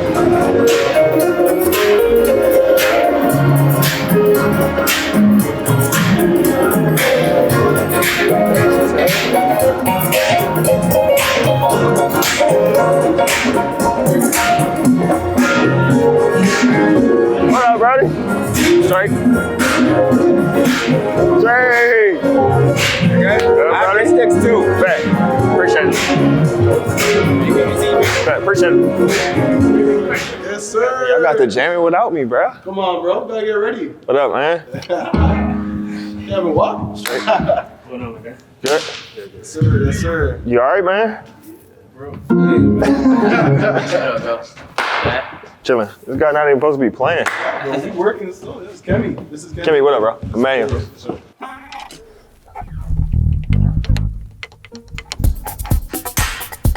we're gonna do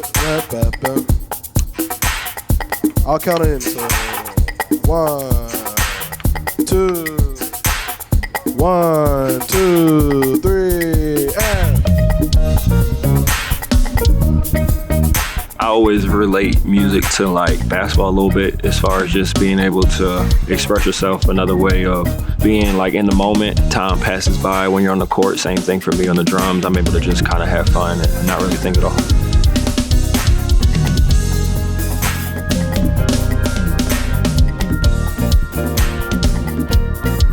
His mom actually reached out to our pastor that connected myself and Emmanuel, and he started coming out to Kingdom Life Ministries here at this church, where he visits occasionally. And he told me and expressed his interest in music. He actually started in Maryland. He played at his church, and we're able to figure out that he still enjoyed that passion of playing drums. And, you know, honestly, he's a great drummer.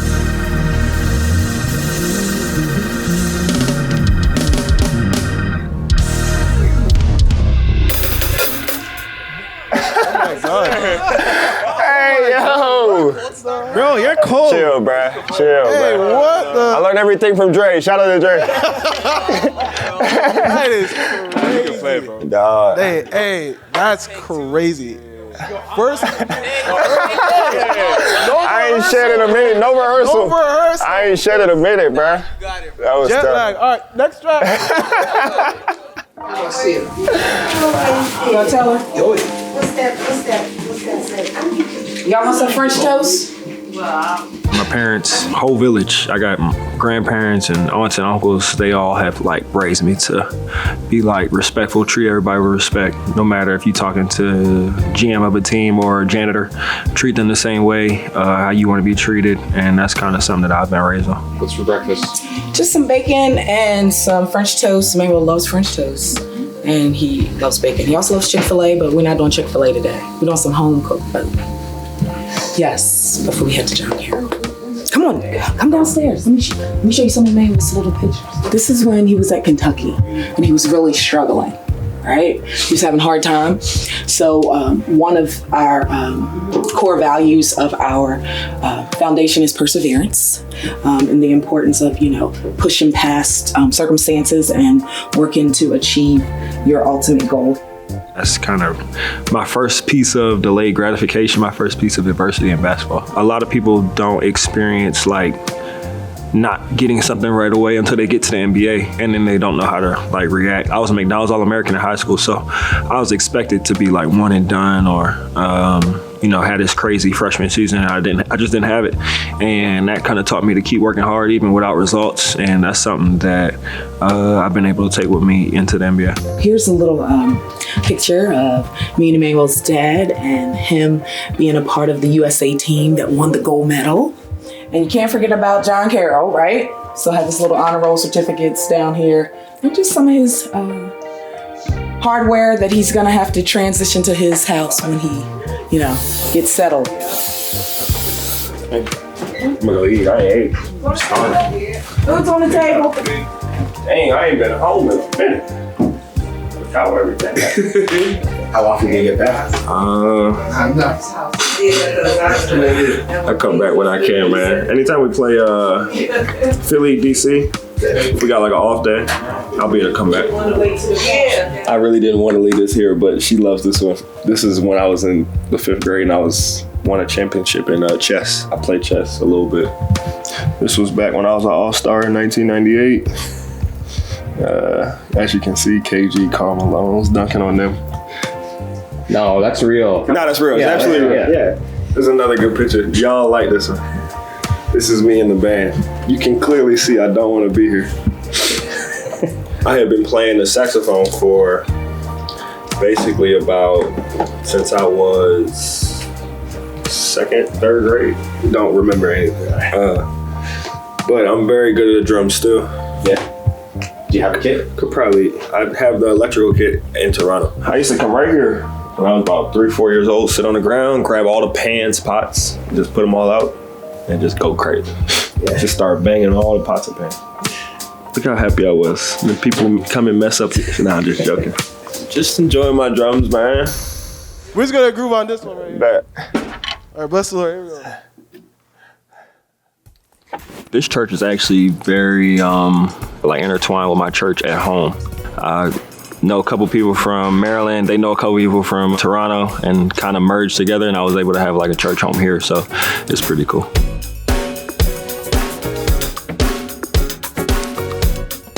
He has a very strong faith, and he's really committed to that. So those songs that he does play definitely translates to the type of person that he is. A lot of people just know me as a basketball player, but my faith is a big part of who I am, how I am, why I believe in not only myself, but others. Teamwork, unity, putting other people first. I feel like that's something that comes from my faith, and I think that bleeds into who I am, not only as a person, but on the floor. That sound crazy in person. Yeah. You might have to run back, Ty Tribute. Yeah. That sound crazy in person. Morning. She's trying to get her hand there. There you go. Oh man, I need some shades so I can look fresh. Oh God. These glasses make you look cool. Educated. You don't need to look cool. What I need to look.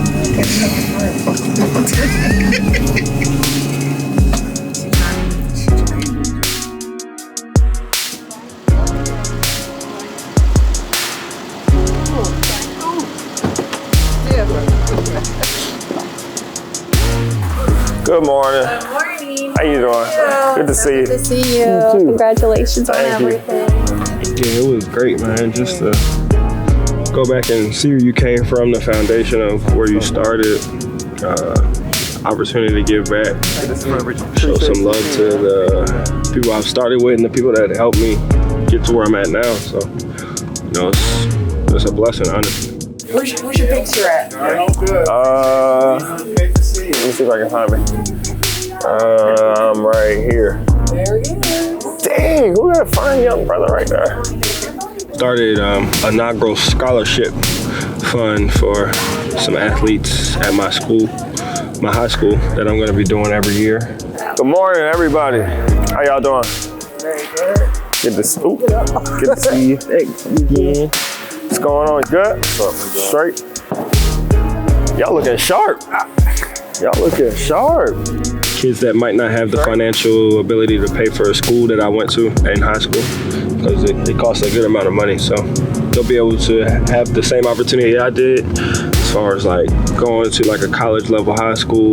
As an athlete, they'll be able to experience like college level practice, you know, so it's pretty cool to be able to help kids that might not be able to have that opportunity. I hope that people know me as a great basketball player, but they know me more as, you know, like the person that I've become, the person, you know, who I've, you know, kind of grown up here, and I consider this place like home. So my mom always says helping people is the most important thing that you can do. So this is kind of, you know, just one of the things that we want to start doing, and you know, I hope this can like change like a lot of lives and a lot of individuals. I can only imagine if somebody was to do this for me, how grateful I would be. So just trying to, you know, make a difference in the lives of the youth, make a difference in the lives of people. I think that's something that we can all inspire to continue to keep doing. And I appreciate everybody for coming out. Thank you. You can never forget where you came from, and John Carroll is a part of that. And hopefully we can continue just to help the youth and help others and try to make it easier on them in life, because that's what it's all about. My city is like a small town. Everybody kind of knows each other. So to be able to like just make an impact, you know, that is long lasting and will last long beyond me. Hopefully I can inspire somebody else to, you know, kind of do the same thing, whether that be in my city or around my city. I think it's pretty cool that, you know, I'm making a difference like that to outside of basketball. It's a lot of fun.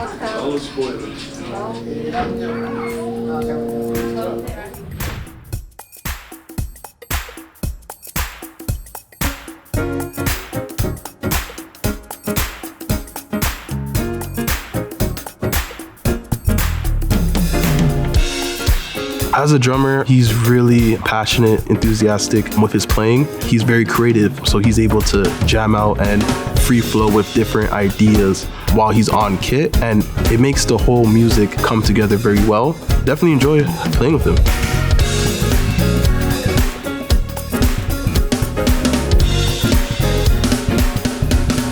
I have fun on the court too, but this is like a different type of fun. This is more like just vibing with my guys, and it's great to just be able to have like an outlet outside of basketball. I'd probably say the most correlation I get is between like rhythm and flow. It doesn't matter how many people I'm drumming in front of. You know, I really don't see like the crowd. It's kind of just playing as you feel. There's no right or wrong like way to play the drums or like right or wrong move that you have. So I kind of relate that to basketball. It's kind of art in a way. It's like an art form, and I try to take that on both sides of basketball and drum. Raptors pulled off a monster trade with the Knicks. Coming back to the Toronto Raptors, the Canadian RJ Barrett, Emmanuel Quickly, and a second-round pick. Quickly seems like he has a lot to offer to this team. Oh, yeah. He might actually be the gem of this one. I had a lot of fun that first year, just experiencing a new, different type of basketball, having a different role, which is kind of what I envisioned when I had, even before I got to the NBA, I was like, I want to be a starting point guard. I want to have a big role and lead a team. It was for the better of my career, for the betterment of what I'm trying to do in this league and the lasting impact I'm trying to have. RJ Barrett in the corner. IQ on the scene. He's really grown into his own as a point guard, as a leader on the team. Like, he does a really good job of setting us up. He helps a lot. He's definitely a big part of our team. And we need that. Yeah, congrats, brother. Hell yeah. The journey that, has taken place, and to see the progress and to be welcomed into a family organization that embraced hard work. And I think that's kind of everything that we stood for. That's what we've been instilled from our parents, and we just pass that on. And hopefully, as he kind of makes his way through Toronto and, Canada, he continues to be a light and give back to somebody else. He understands now what he needs to be for this team. And I think that then breeds the confidence of going out there and knowing this is what I need to do for me to be successful. He's proving I can be a playmaker, but I can be what you need me to be. The effort is always going to be there. And when one of your best players is always giving 110%, the other four guys and the guys coming off the bench, it sets the tone, sets the standard for them. I'm a guy that believes in working hard each and every day.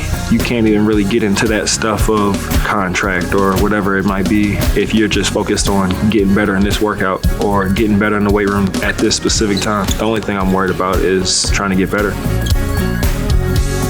Drumming is also part of something that I can be totally present in. When I'm on the floor, I'm not thinking about anything, but also when I'm drumming, I lose total track of time. I lose total track of what's going on around me. That's something that keeps me in the present moment as well.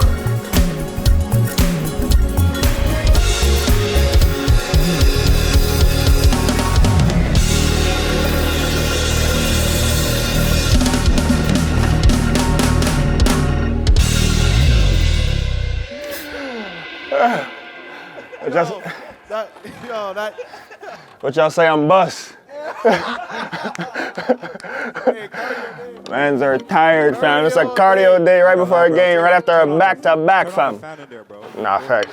Woo!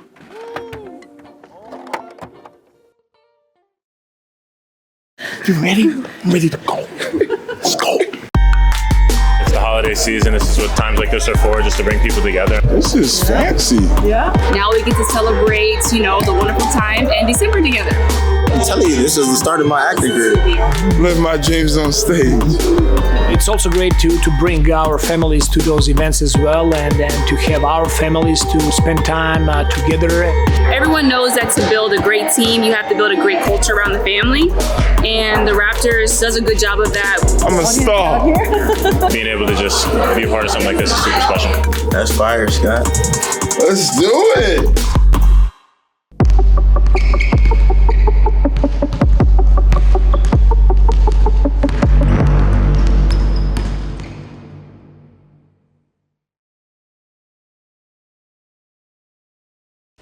Hello, everyone. Let's welcome the Toronto Raptors. Jameson, Holland, Brady. Give them a big hand. We are so pleased that they're out here today. It's part of the NBA Cares Season of Giving. And they've donated the meal, a PlayStation, winter clothes, and apparently they are cookie decorating experts as well as amazing basketball players. How you doing? We're at the Covenant House, giving back, and it's pretty cool because we get to use our platform, and any chance that we can get kind of step away from basketball and do things like this, especially around the holidays, it's a blessing. I messed up with that one. I ain't gonna fit. So I had to go all out for this one. It's the holiday season. This is what times like this are for, just to bring people together, and I think that's what we're doing here. And being able to just be a part of something like this is super special. It's just great because the young people who Covenant House helps and who are staying here have really been looking forward to this. The Raptors are coming in, getting to know some of them. People are having fun.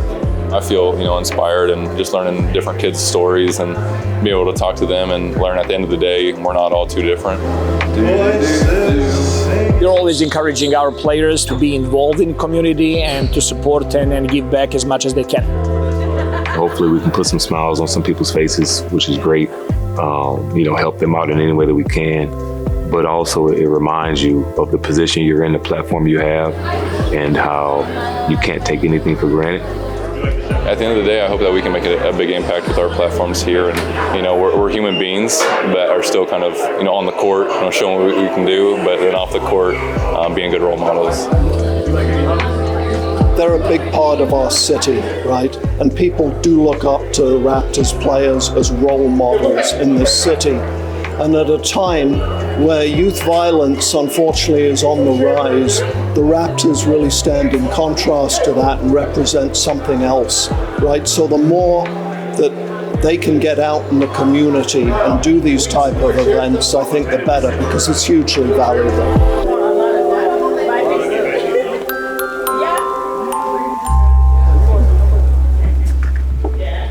We had to do a double check for your costume, make sure the pants were long enough, but I think we're good. Got me at 38?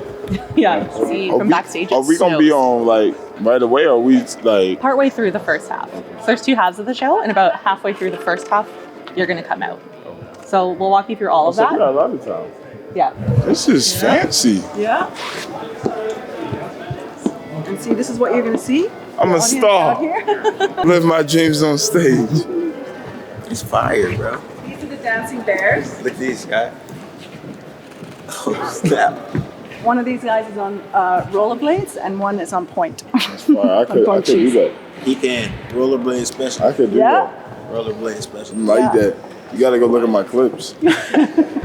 All right. My highlights. Hi.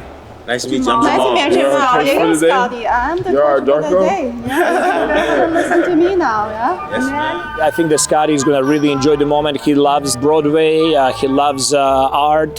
He's going to be really excited to share the scene with other actors and performers. So it's going to be a great event for Toronto. So before we begin, I need to ask you which one is going to be the shy one? Which one is going to be the tough one? Wherever he wants. Oh, all right. So, Scotty, your decision to make it. I'll be the aggressor. Oh, okay. All right, great. Scotty, you'll be following me. And then we're going to come walking on stage. And then Scotty, you're going to come to my left side. And Shimon, you're following a single file. We're all coming on together. Right. Yeah. We're going to fight. Are we going to do this? And you're like, come on, Shimon. Yes. Yeah, come on. That. Let's One fight. more. That's it. Let's fight. Like that. And then he's gonna look at you, and you're gonna go, no, please. This is not happening. So we're here for a little bit, and then at one point. So while they're just going, we're just like, yeah, you're watching that. You're gonna be like, yeah. I'm gonna be trying to stop you. You're gonna try to stop him, and try to stop. Oscar-winning acting. Oscar-winning acting. Oscar-winning acting. My left side, he's gonna cross arm and look at you. Come on. Yes. Yeah. Ready. Are we doing this? A little bit more. A little bit more. Yeah. And then look at you one more time. That's it. That's it. And he shoots out the confetti and catches him. Let's go. Catch me. Catch me. Yeah. Bring him to the stage corner. He'll pick me up on stage. You ready? I'm ready to go. Let's go. That's right. So stay here. Good. That's right. Exactly. And this is for our wardrobe department. Jamal and Scotty. Yeah. What's up, man? Good. Solid. He's gonna bring you to upstairs to get costume change. Get a pair of pants. Shirt tucks into the pants. Little blue jacket on top of the shirt. Neck ruffle on top of the jacket. And there's a huge array of footwear from extra, extra small to extra, extra large. Okay, bet. Let's do it. That's fire, Scott. I'm here. I'm locked now. Behind the ear. Behind the ear. Take me. Yeah. I'm ready now. God. No. Trying to just get in the character. We finna start our acting careers. This is the best place to be. You know, professional ballet. Where else would you want to start your acting career? And you gotta throw me up. And we go. You know what I'm saying? We go. And I'm. You know what I'm saying? You know what I'm saying? I'm Jamal Shed. I'm Scotty Barnes. And we're ready to Cannondale tonight. Let's go. Is it under there? Over. You put your leg on the bar. Oh. Can you do that? The leg goes up. Oh yeah. Hold releve. Oh, work. Yep. Oh. Beautiful. Stunning. Yeah. Stunning. Oh, stunning. And here, hold it. Wow. Stunning. Ooh. Stunning. Oh my. That's fine. This is super comfortable though. Yeah? They're like pajamas. These shoes are elite. I really want to see what this looks like. It's gonna be funny to me. It's so cute. That's exactly what I was hoping for. Cute. Just hope it's gonna be so cute. A little bit cute. Peace out. We'll see you later.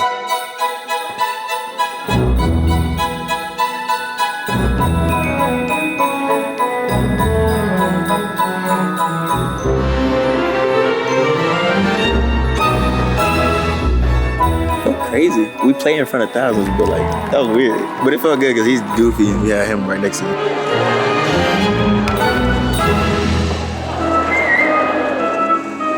I'm telling you, this is the start of my acting career. He drugged me across the stage. That's great acting, though. That's great improv. I had to let the crowd see you fame, dog. Have some presents for you. Probably it fits you very well there. Thank you, Ballet of Canada, for having us. Scotty Barnes, Jamal Shed. We wrapping it up. Yeah. Shout out Open Gym. We back at it, baby. You know what it is. We out.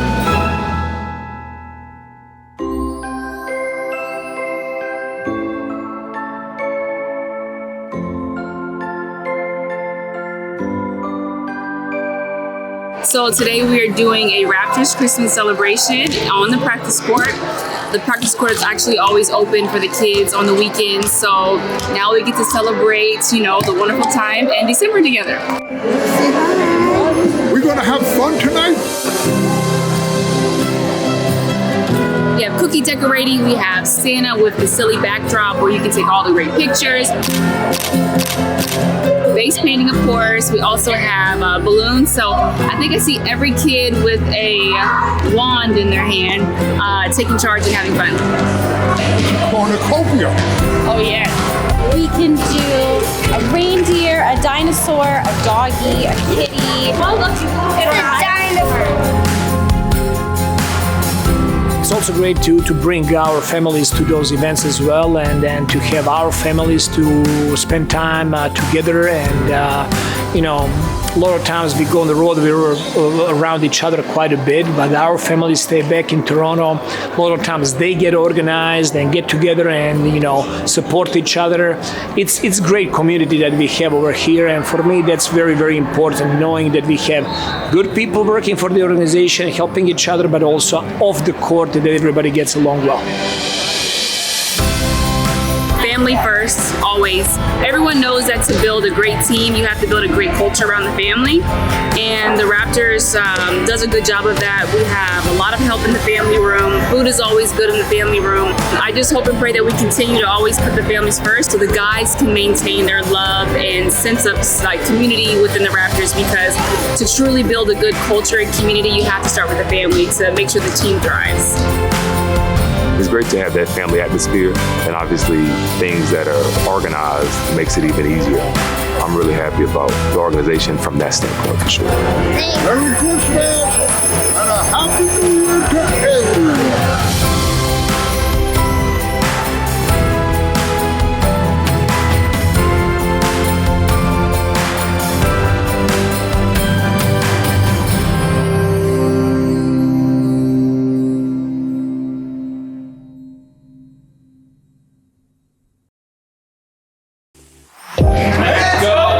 There we go. Let's go, Rocky. Time to go to work. Showtime. Time to go to work. Let's go. Let's go. Let's go.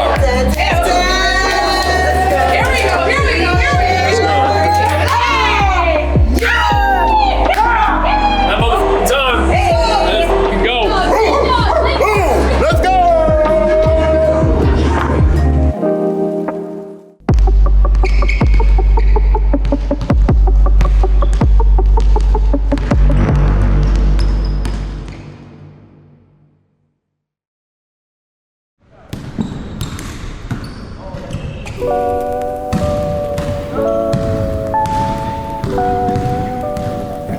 No double knot. Time to get to work.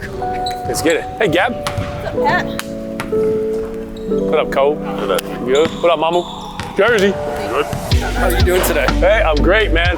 So good to see you. Did you have a great off day? I did. Good. Your family well? Excellent. Good. Yeah, we looked at the numbers, man. What I said the other night is true. The relationship part of it so much. Try not to overcoach it, if anything. You know, sometimes you have an idea or a thought or suggestion. Some of these guys have done it at the highest level for a really long time. It doesn't mean they don't want to grow. Doesn't mean they don't want to get better.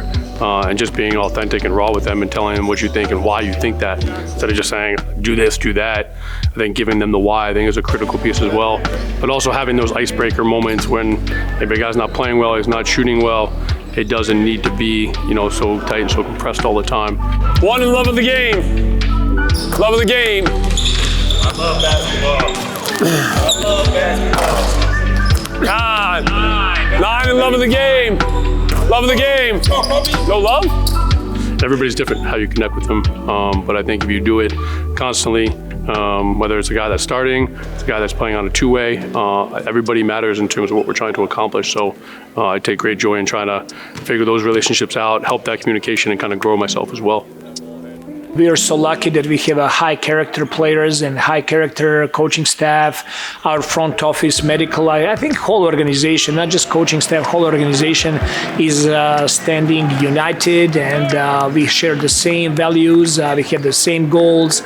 So in that environment, it's very easy to come to work and show up every single day and try to give the best that you can have for the team. Hey, I'll do it right now. Rock, scissors, rock, paper, scissors. Rock, paper, scissors, whoever's got to go. Here we go, you ready? Ready? 1, 2. I think there was a little bit of a connection from day one. Some of his previous relationships, while a lot of us didn't work together, I think just over our time in the NBA. But I know Darko's mentioned this over the years. It always starts with like the people, really good people, and the want and will to, you know, kind of have that type of fabric. And kind of when we first kind of got together and kind of Darko laid out the plan and the roles and responsibilities, nobody looked at it like, oh, he or she does that. It was kind of looked at upon like, let's just make sure we're rowing in the same direction. And if we do that, we feel like we'll give ourselves a chance. And it's obviously helpful from the personal side of it in terms of the staff dynamic, but I also think from the family dynamic as well, all of our wives and significant others and texting and messaging, you know, whether they're in Toronto or not, and all that stuff helps. All of it matters as well. Our coaching staff is very close. We have amazing experts, guys that are like really, really smart people. They're helping me a lot, helping players. And every single day when I'm around them, I feel like I'm at home. You know, we do spend a lot of time around each other. There isn't so much travel. We're on the road a lot. So you gotta make sure that you have the right people with you. And I'm very blessed to have amazing people working with me and with this organization. Get to him, B.I. Good, White. Good, get around, throw him, Maddie. Good, that's it. Good, Scotty. Good. If you're a bigger guy, you might be a little more three-quarter. But if you're a smaller guy, you better wipe the shit out of him, and then we need great ball pressure so that ball can't get thrown over the top. White, good, Ooch. Good, Scotty. We have people coming from different backgrounds that have different experiences, people that coached in college, in NBA, overseas, on every different level, ex-players on a coaching staff, and all of those people, they're bringing a lot of value to every meeting that we have, every discussion that we have, different projects that we're working on. I'm really relying a lot on them and their help. Mama, you mind if we jump in on with this hoop with you? A little competition? Oh, I would love to. They're just shooting some threes. They just want to shoot some threes. We do 10 together in a little competition, make it a little fun. Big shot. If you get this one, there should be the 2 shoot-offs for the 2 ties. No, that's game. Each person brings something to the table, unique. You know, you got Jamo, who's the positive guy all the time. You got Darko and Evo that bring that European passion. Coco's the jokester. You know what I'm saying? Pat is just the prototypical basketball coach. Vinny is the one, everything is just boom, boom, boom. So they play off of each other a lot.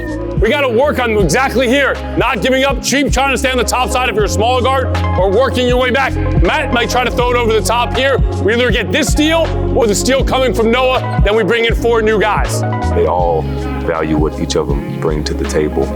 And at the end of the day, it starts with Darko's ability to listen and his understanding about how, you know, making sure everybody has voices. That was actually something Darko told me this summer. He told me he wanted me to really have a mindset of kind of coaching this year. And he was like, I'm going to give you a scout this year. Then he told me that it would be the Indiana Pacers game, a team we hadn't played before. And I was intrigued and very excited about the opportunity. We have to watch 4 or 5 of their previous games before they play you.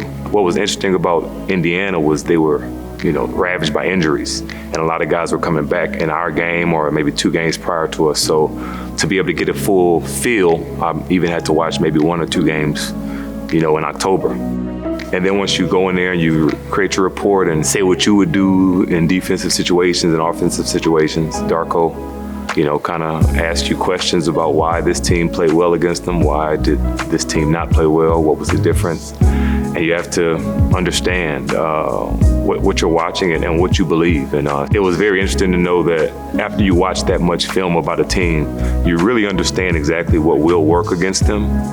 To see the preparation that goes into it, a game plan was really important for me. I can relay that information to the players. And when guys are maybe questioning, why are we doing this? It's like, trust me, if he believes this is what we need to do, this is probably the right thing to do. We know the video guys put a lot of work in. You're watching 4 or 5 games, you're cutting down clips after you watch the games. It's really hard to put into words how much work is put into each game that we play. And as a player, it makes you even want to play even harder and follow the game plan even more because of how much work has been put in. The grind happens way before we step on that court, and we need to make sure we don't take that for granted. Here in Temple, Gary gave him a scout to work on. He was watching a lot of film. He was preparing a scout. He joined our coaches meeting this morning. He presented to the coaches. He did a hell of a job over there. Okay. His recommendation is was to go 1 through 4 red to his adjustment to switch 1 through 4, which helped us in the game. Okay. I think he definitely deserves the chain that goes there.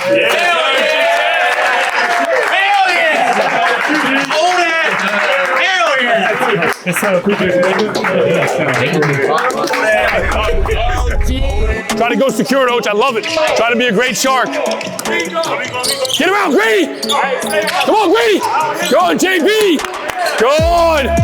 Good, JB! That's the pressure we need up top. Love it. His ability and willingness to have hard conversations, but also allow us to do our jobs, you know, not micromanage and oversee. And he has a thought or an idea. He knows when to grab you, how to relay that type of message, why he thinks that, but he also gives you the platform to say, hey, what are your thoughts? Why are we doing this? Why you suggest that? And I think we've kind of grown throughout our time here in Toronto. It's been fun and a joy to be a part of. I think the best coaching staffs, you see that with. And those are the ones that have difficult conversations, you know what I'm saying? Those are the ones where the head coach allows them to to talk, to speak, whether it be in coaches meeting or on the court, and challenge each other. And I think that's what allows them to, really understand and learn the most that they can from each other, and trust each other with what is being said. 7, 1 plus love of the game. If our dynamic isn't strong, it's gonna be really hard for us to message them like, oh, you guys should be together when there's adversity or things aren't going well. But the closer we are, our connection, our relationship, our communication, I think they see that, I think they feel that, and I think it just kind of helps why it makes sense to trying to win, how to win, agree or disagree. When you go through those types of moments together, whether you win or lose, I think it's only gonna help you grow in the long run. Let's get it. Here we go. Together on 3. 1, 2, 3. Together. That's gonna work right away.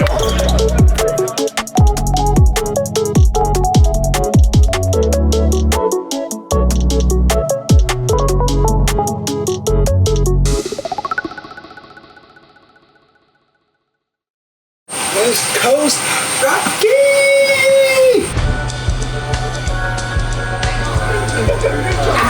What up, Rocco? What up, baby? Hey, man, so record me, man. So record me, man. It's the Toronto Raptors starting a 5-game Western Conference road trip. Oh, man, it's first. Defense. Let's execute. Let's play hard. 1, 2, 3, win! It's fun to travel. It's a 9-day road trip. We just know how important these games are to keep us pushing into the season, and it's really just one game at a time, and whatever happens after that happens. We gotta make it. We gotta make it.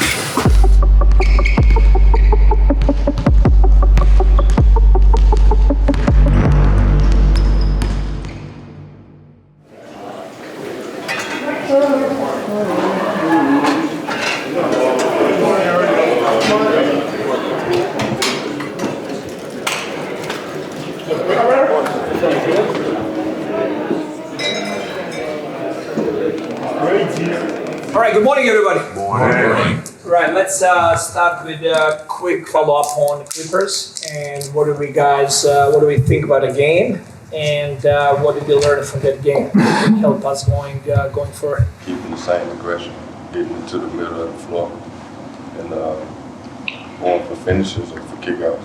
Mm-hmm. Probably our decision making out of pick and roll too. We still hold up against all of those huge teams and rebound the ball pretty well. Like we gotta continue doing that.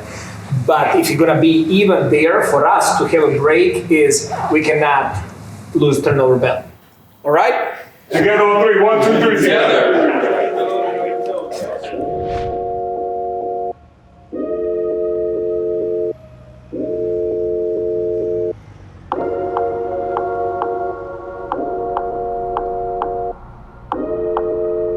Look at all these young men. You guys look nice, man. What I'm talking about, fellas. Y'all look nice. Damn, folks. Who said firm? This is what money look like. You see everybody look like that? Who's talking? Look at this chain. This chain cost more than my life. Emmanuel quickly bought this from me. Who's talking? That white jacket. Who's talking? This jacket is $1 billion.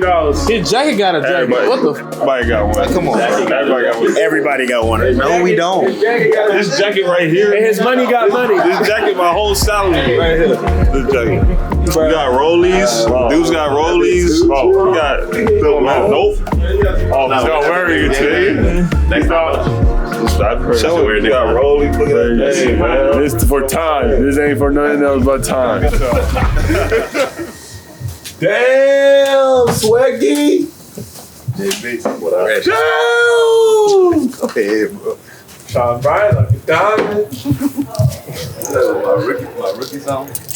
I had to sing that my rookie. The Toronto Raptors kick off a 5-game road trip in LA tonight to take on the Lakers. This right here is one of their best ever road starts through 20.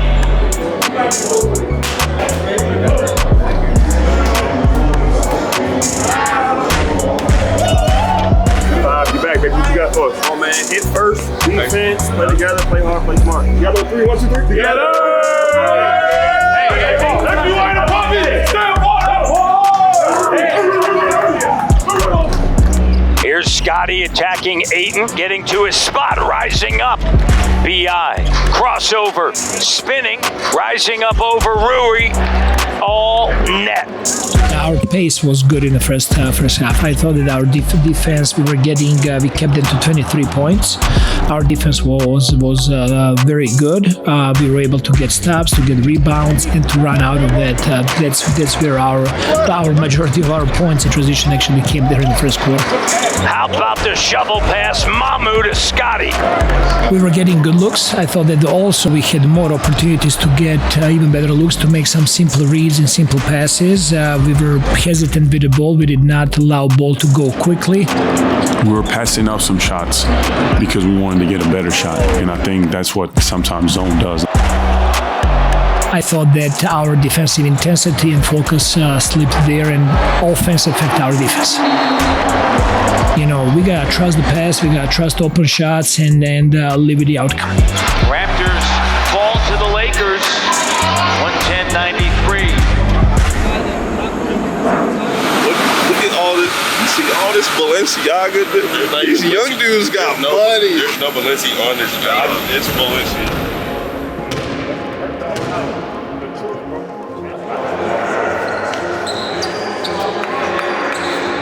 Playgroups kind of like, kind of for conditioning and like just, give a chance for players to play, either who trying to like stay in shape, stay in game shape, or players coming back from injuries, trying to get back obviously in the game shape. Just gives us a chance to play, because everybody's not always at the same, level throughout the course of the season. So playgroups is really beneficial for us. We're getting better day by day, so I'm just trying to stick it out, try to get back at some point on this road trip. I've missed being out there, missed contributing to the team, so yeah, day by day, man, it's getting better.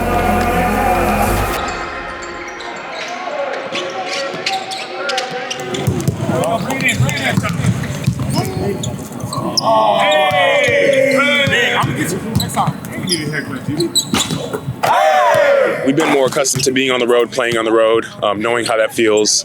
We definitely feel there's more togetherness, kind of relying on each other a little bit more, and just playing off each other and feeding off each other's energy. It definitely brings you more close to your teammates. Like, we have dinners together, we just hang out together. I think it's good. Sometimes road trips are important, and also like, especially West Coast, kind of getting out of the snow a little bit and seeing the sun, it also helps too mentally. We're for sure going to bounce back this game. Had a close one with them last time, and they're going to be trying to come after us this game and give us their best effort. So we just got to be locked in, ready, and put last game behind us, and just move forward through this road trip. We have a technical foul on Johnny Lee. Sportsmanlike conduct. Ejected out the game.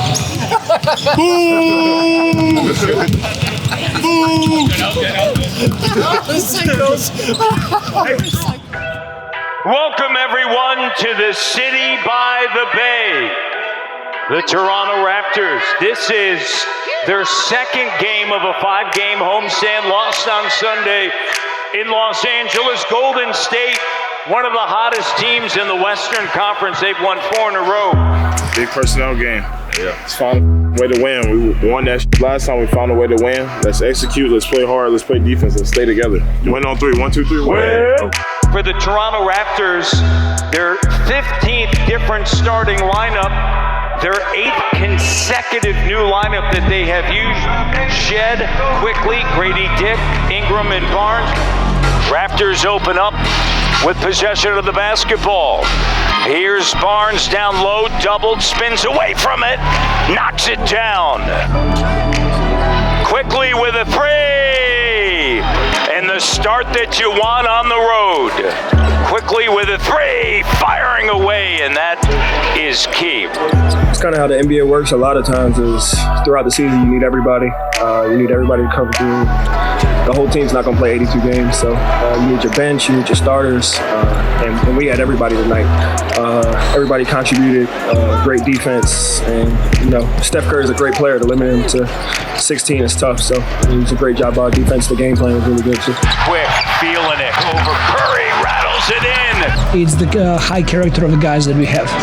All of the guys, they have only one thing in mind, and that's how to win, how to help Toronto Raptors to win. And that's something that we're taking very seriously, and that's something that we're cultivating inside our organization. Raptors led by Emmanuel quickly put up a season-best 145 points. Just an impressive performance tonight. That's a dub, Rocky! 14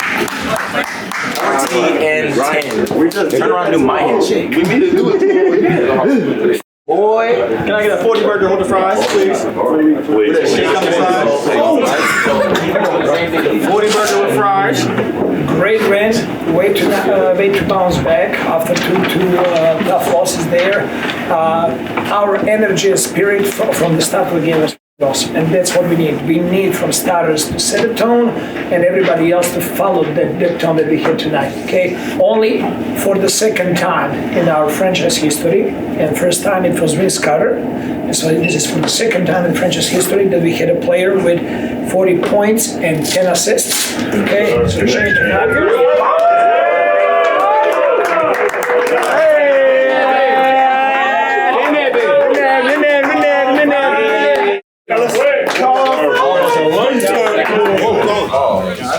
Hello? Who's there?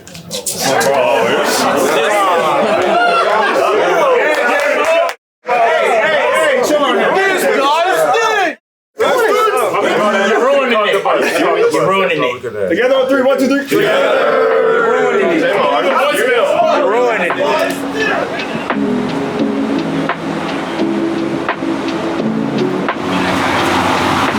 Manuel quickly, 40 and 10. We got an hour and a half? Yeah. Stay humble.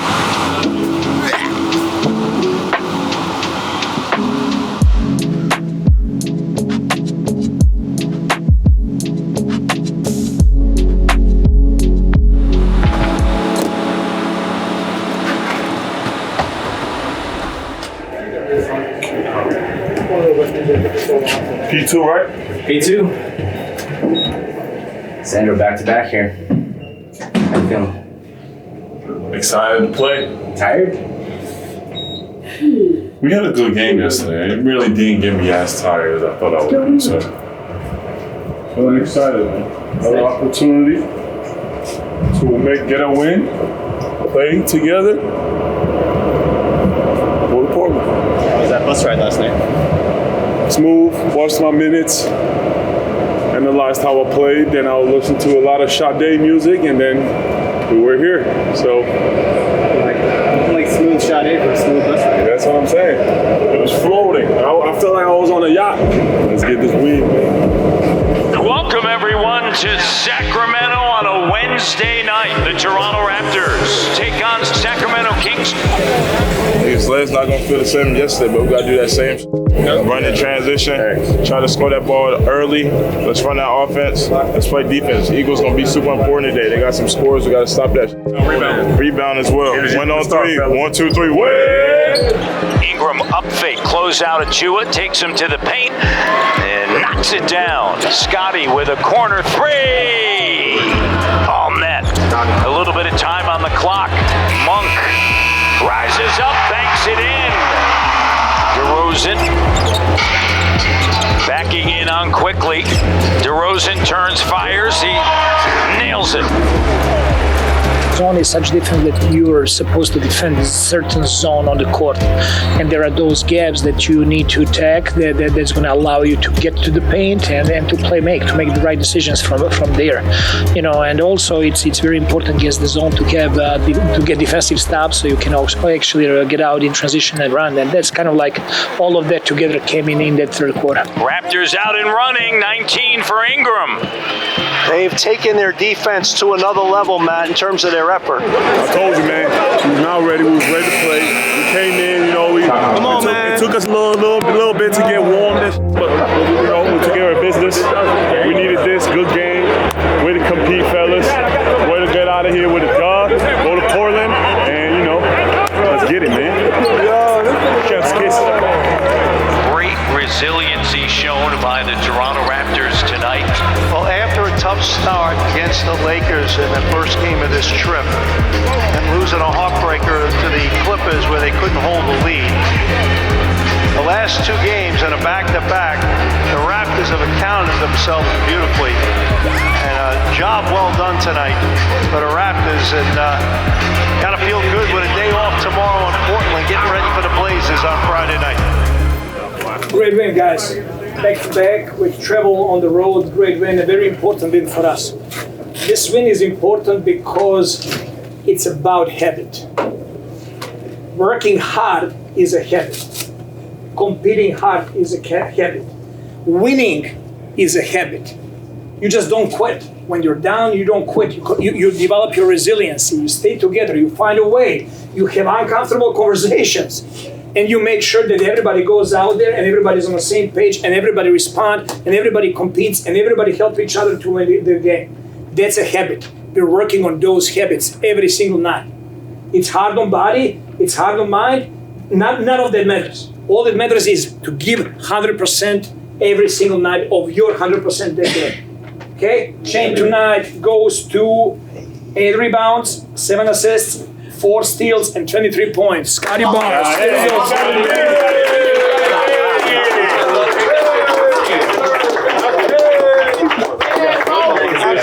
What we got, Scotty? Family number 3, 1, 2, 3, family. What you want to do? Chinese food. Don't worry.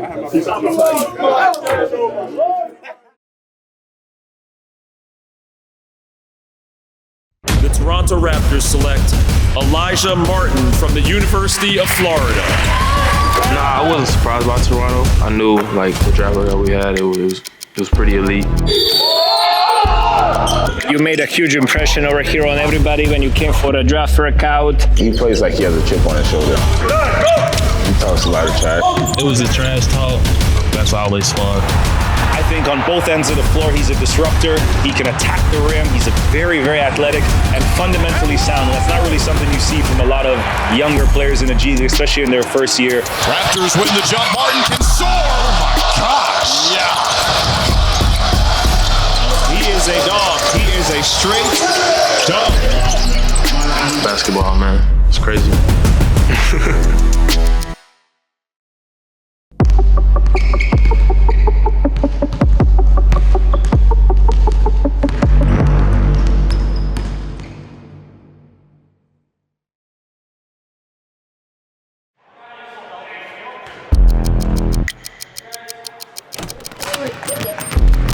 I really appreciate you guys coming in.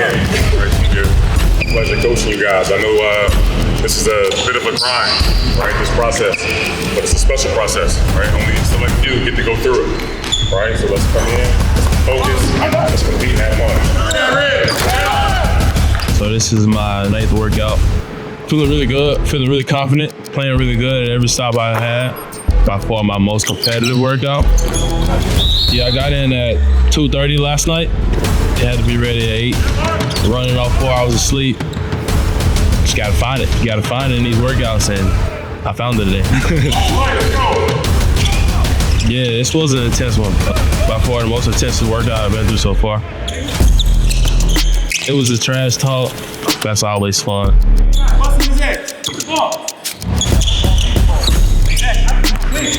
I don't like to be casual. I don't like to be casual. I don't like to be laid back, cool. So this workout really was in my element.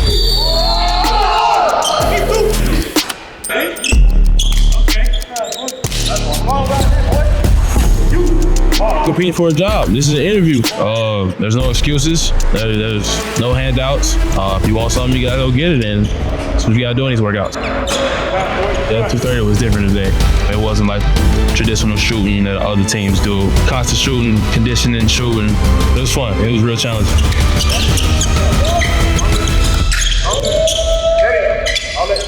He plays like he has a chip on his shoulder. He talks a lot of trash with his gameplay as well. And pre-draft workouts he was getting into, I'm not going to say with who. I think he got the best out of the workout, though. It really kind of like turned him up and pushed him, but I think he was ready for that. He did really great. He was a dog in his workout. He has a voice of who we want around him. And as a first impression, you always want to impress one of the leaders of the team. You always want to gain their respect, their trust. And if I get drafted here, that's what I want to do. I want to gain his respect, the coach's respect, everybody in the organization. You know, I got a crazy schedule to the draft, and that's my whole mindset. Stay where I'm at, stay present, and stay on time.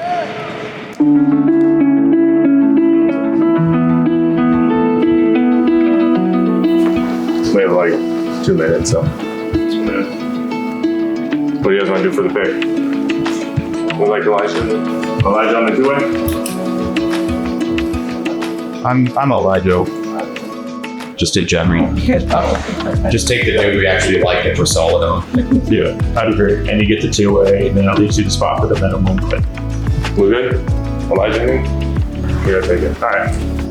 Hey, Toronto Raptors are selecting Elijah Martin. Got it. Elijah Martin. Thank you very much. From Florida. Thank you. With the 39th pick in the 2025 NBA Draft, the Toronto Raptors select Elijah Martin from the University of Florida.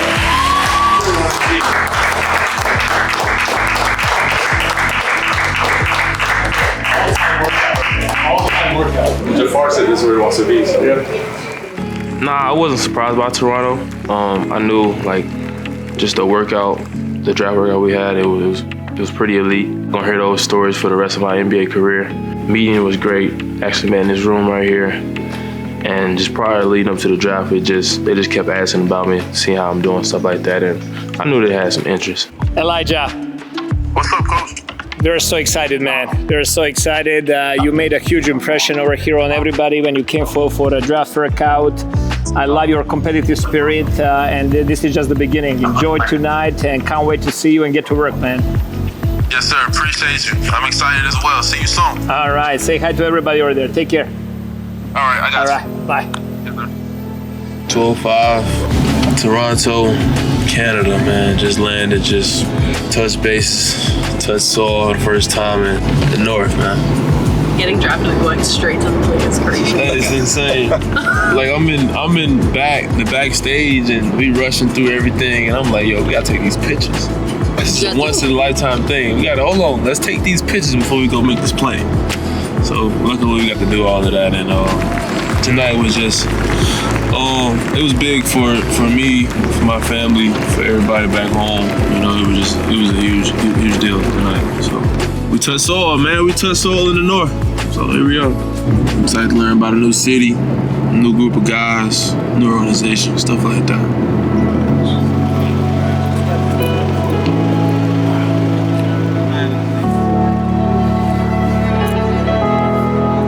I just was trying to stay in the moment. You know, it was my first time being at the CN Tower, being that high up in the sky, looking down at Scotia with my graphic playing on it and stuff like that.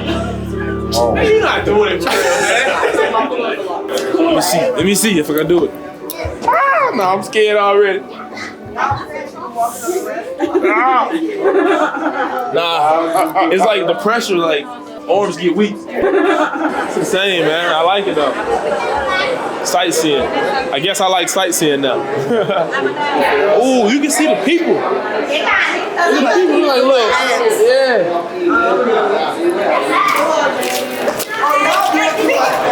You can do it! I thought about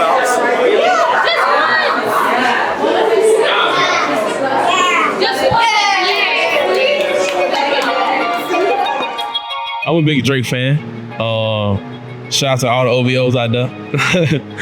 I know that y'all won a championship here with Kawhi. What I do know now that you need a passport to get here. Elijah Martin, national champion at the University of Florida. A Final Four previous to that at FAU. Martin shot. First field goal for the 905. Who else? Elijah Martin, just being aggressive. It's been great. We got a really strong team down there. We've been winning a lot. We've been had ups and downs in terms of like the vibe and you know, just human nature things. And we've been able to be successful through it.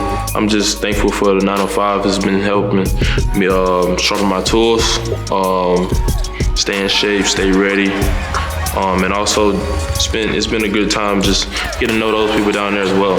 It was great people to be around every day, but I'm just excited to see where it takes us. Martin fakes and drives inside and one. Spinning and flailing, he put it in.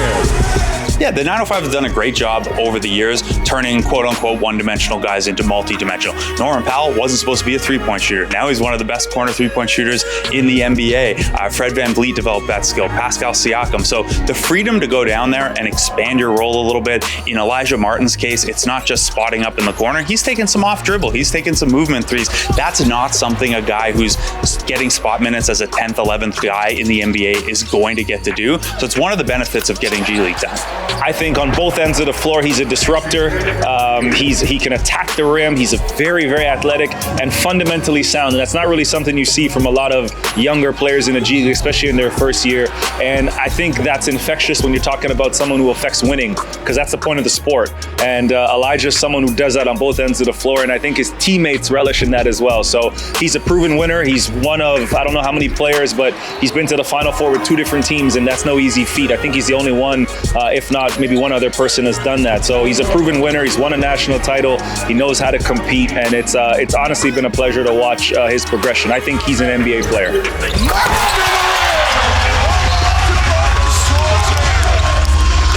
It's going to the rim with authority. Great, simple basketball. Everyone knows what Elijah Martin is going to bring defensively. That was the book on him at Florida. Yeah, a little undersized, but tough and scrappy. And we saw that in his brief NBA window. That's been a huge part of what he's brought to 905, where between him and Chucky Hepburn, what that team wants to do is turn you over and get out and run. What's been a really pleasant surprise, in addition to the defense and the transition play, though, is Elijah Martin's knocking down almost 40% of his threes. And that was one of the questions about him coming into the draft. If he's close to a 40% three-point shooter, not much question that that's an NBA guy.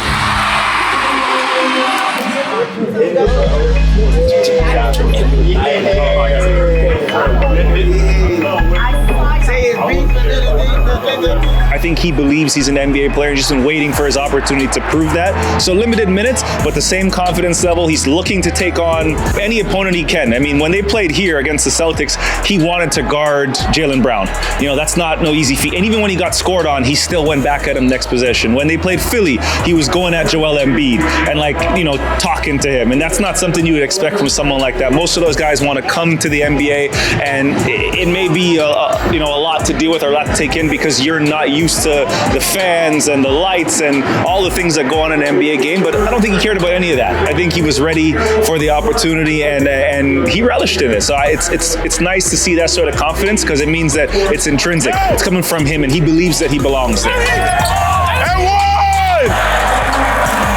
Just being around B.I., Garrett, Scotty, RJ, Quick, even Yak sometimes. Sandro, he's been a good vet as well. Just learning from those guys, because they lead by example and they, lead vocally as well. And me as a rookie, I just got to be a sponge, soak in all the information that I can, and, just try to learn as fast as I can.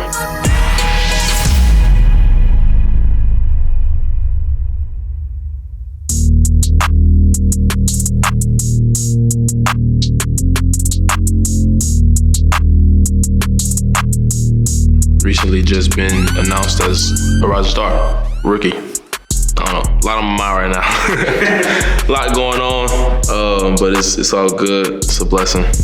But yeah, I'm thankful. Honestly, just to improve every day, to be even more professional, staying ready, staying locked in, and continue to soak in information. And with those components and steps, it'll lead me to success on the court.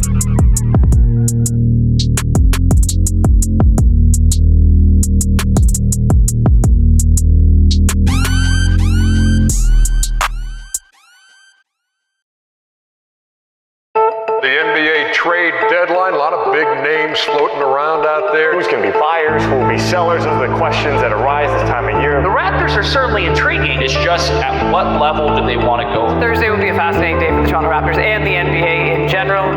We know Bobby Webster had a good hand in building what's here, but what is a Bobby Webster finishing touch? What does a Bobby Webster next move look like? He's a pretty pragmatic person. He's going to evaluate the strengths and weaknesses of the roster. He's going to manage the money side of it. He's the kind of guy that will put the team first no matter what. Trace may be one of 50 or 60 people that you're always keeping tabs on in the NBA, and so now he becomes available. It's your new home, brother. I feel like I'm going to fit in like a glove. I'm ready to get started here.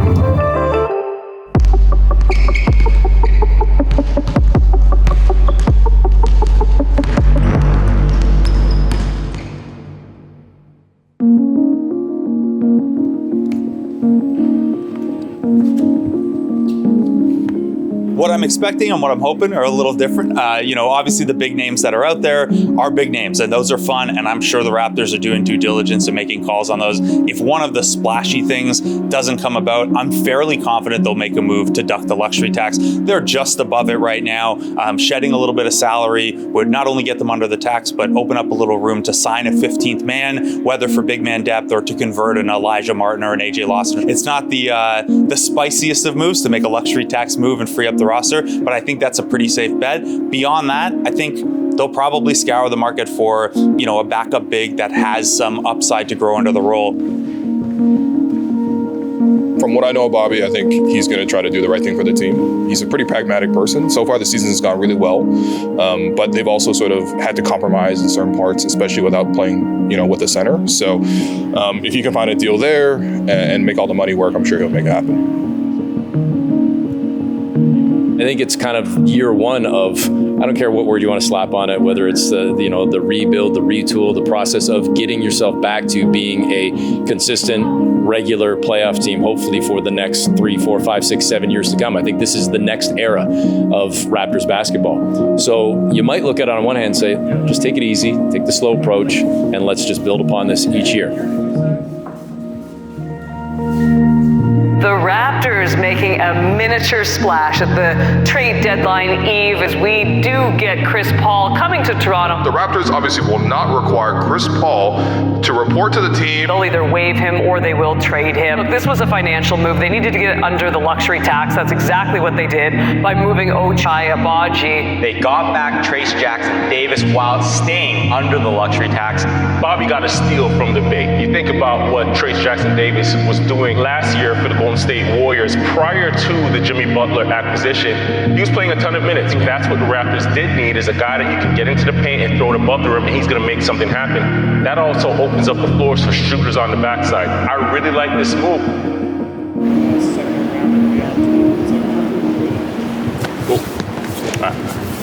Yeah. You take it back to the summer when we put the team together, right? And so you probably even go back to the draft. You take Colin and Elijah in the draft. We signed, Sandro this summer and Garrett. So you're sort of starting to, paint the picture of what you think the team's going to look like. And, that's July, August. You see them through training camp.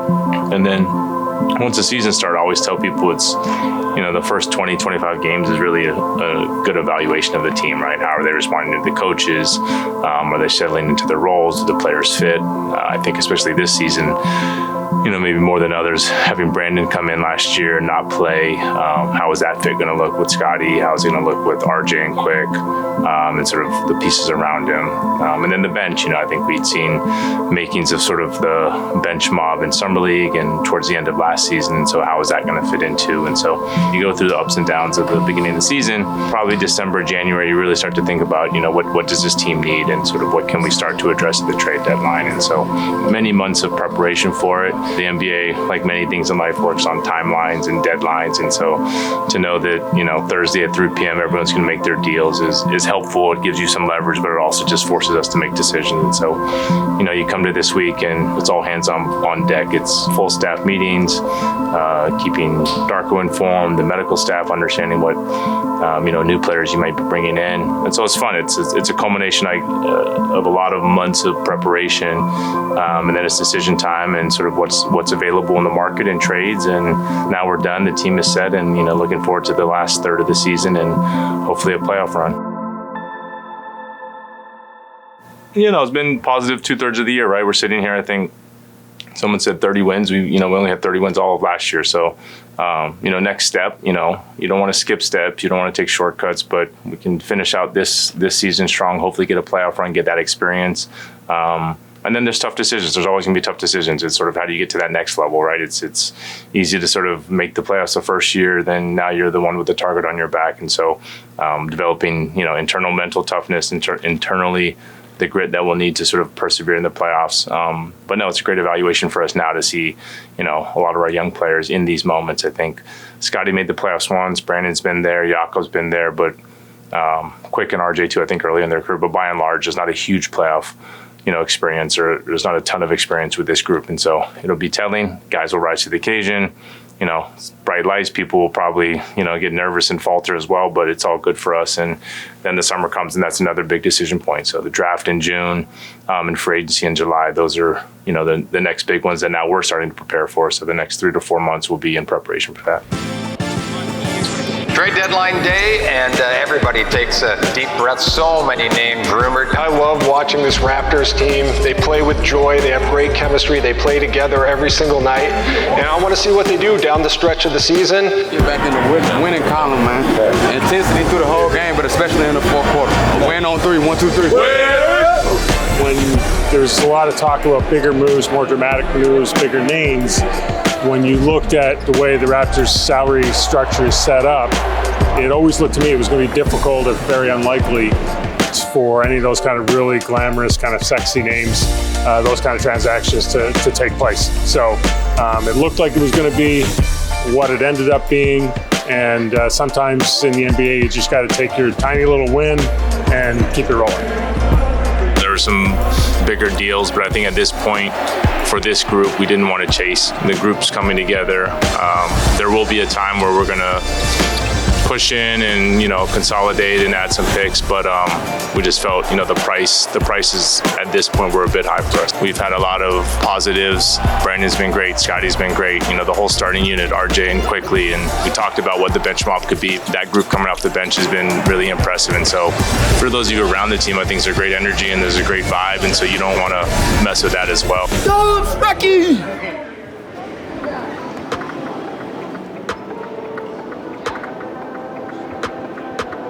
There's a lot of long-standing relationships. So, I've been in the business now, I guess maybe over 20 years. And so you have relationships with, other GMs or other people at teams. In the case of Trace, I just spoke to him yesterday, and there's a big tournament in St. Catharines when he was like 17.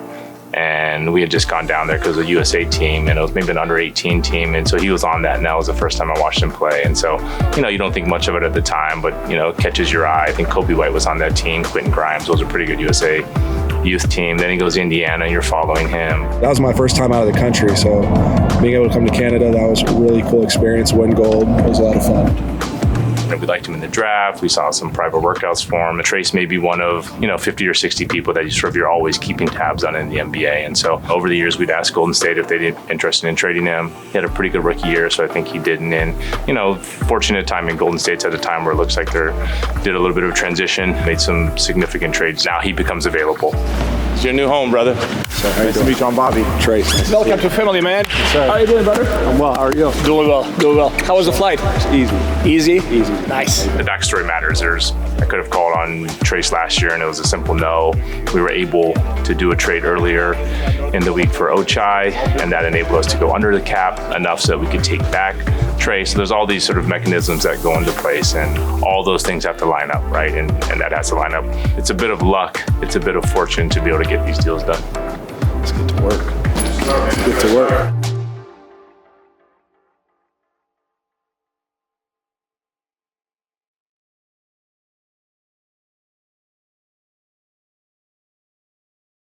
You're so cute. Oh, yes. You want the dance? I feel like the oldest dog, they have their own personality and they kind of bring different type of joy to my life, and I'm super happy. For Sandro to invite all of us, just to experience his culture with him, appreciate him for it. Sandro's always been the nicest guy. What you see is what you get. Georgians are very warm people in general. It was just really, really family-friendly atmosphere, and it was amazing. Go, Mike!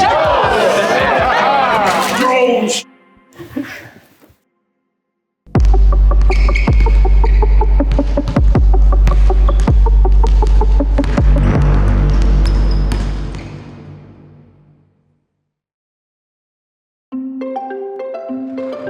You're a good boy. Are you a good boy? Huh? You first say, Abby. Y'all ready for him? Yeah. Bobby. Look, Albie. Look, Bubba, you want a treat? Look. Misdirected. Down here, baby. Down here. Oh, stay. 1, 2, 3. We are filming a photo shoot for my dog, which is super cool. You know, I always wanted to do this, so I appreciate you guys coming to the house and helping us out. You know, it's not as easy as I thought, but hopefully they will get the hang of it. Oh, Papa, you look so handsome. Oh. Oh my God, you're so cute.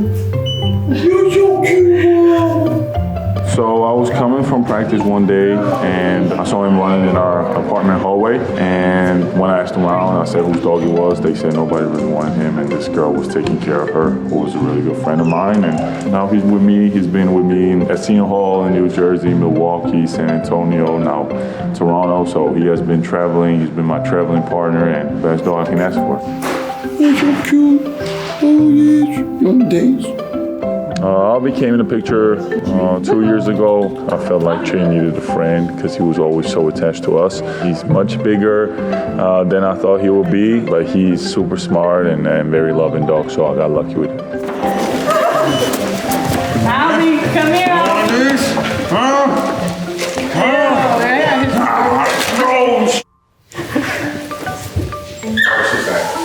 Go back. I'll throw one side, you throw one side. That's a good picture. That's a good picture. Stay 2, 3. It's somebody who looks up to you for everything, and it's kind of like, I know it's a responsibility, but at the same time, it kind of makes you a better person. And you know, this guy right here, we have been through a lot together. He made me mad a lot of times, but you know, love always is on top of everything, and he always listens and tries to be the best version of himself. I feel like all these dogs, like, they have their own personality and they kind of bring different type of joy to my life, and I'm super happy.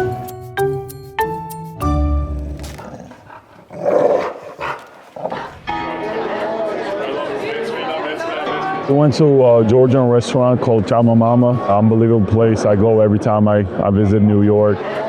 The moment Sandro moved to Toronto, we were like incredibly happy, and he was so, also excited about the new opportunity. And when he got there, he called me within a week, and he was like, everybody's so warm and so welcoming and so kind. And he wanted to kind of give back all this warmth that he has received from the community. So when they were flying in, he was like, hey, do you think it would be okay if I invite the entire team to the Georgian restaurant? I was like, of course it's going to be okay. And we were so honored and privileged to have you all there and share a little bit of our culture and our home with you, because you made him feel at home. So he wanted, like, okay, this is how my home feels for you. And we wanted to share a little bit of our food, a little bit of wine, drinks, and the culture with you, and kind of spend the night together. They made sure we had a whole backyard for ourselves, and then they set up amazingly, like the Georgian Supra, that's how we call it, atmosphere. For Sandro to invite all of us, just to experience his culture with him, just being able to support him was big. So I really enjoyed it. Having family and friend time is always great. So I just appreciate him for it. Sandro's always been the nicest guy. Since the day I met him, he's been the nicest guy ever, man. And so, Sandro, what you see is what you get. I just want to start by saying that welcome to this marvelous place. The way we do it in Georgia, we always love to say toast with each drink that we take. We love having you here and sharing our culture with you, whether it's wine or the food. And we hope you enjoy it. Thanks for welcoming your brother into your family. He's been loving the city, loving all of you, staff, players, everybody around him. So we are really grateful, and it's a privilege to have you here. So cheers. I wanted everybody to meet my brother, but at the same time, I'm super happy that my brother met everybody as well. It was just really, really family-friendly atmosphere, and that's how you kind of grow and learn each other, get to know each other's families, and understand each other's values, and it was amazing. I just want to drink to our families, okay? People get us where we are, they push us where we need to be pushed, and they stand with us whenever we're down. I wish that, all of your families stay healthy, remain with you for as long as possible, and celebrate many good times with you. So to our families. In our culture, we do have a tradition of saying toast. There are two things I think why we will do it. One, Georgians are very warm people in general, and I think those like toast giving kind of creates a very feel for a community and unity in that moment. People get to really appreciate and be in the present and be in the moment of who are they sharing the meal with.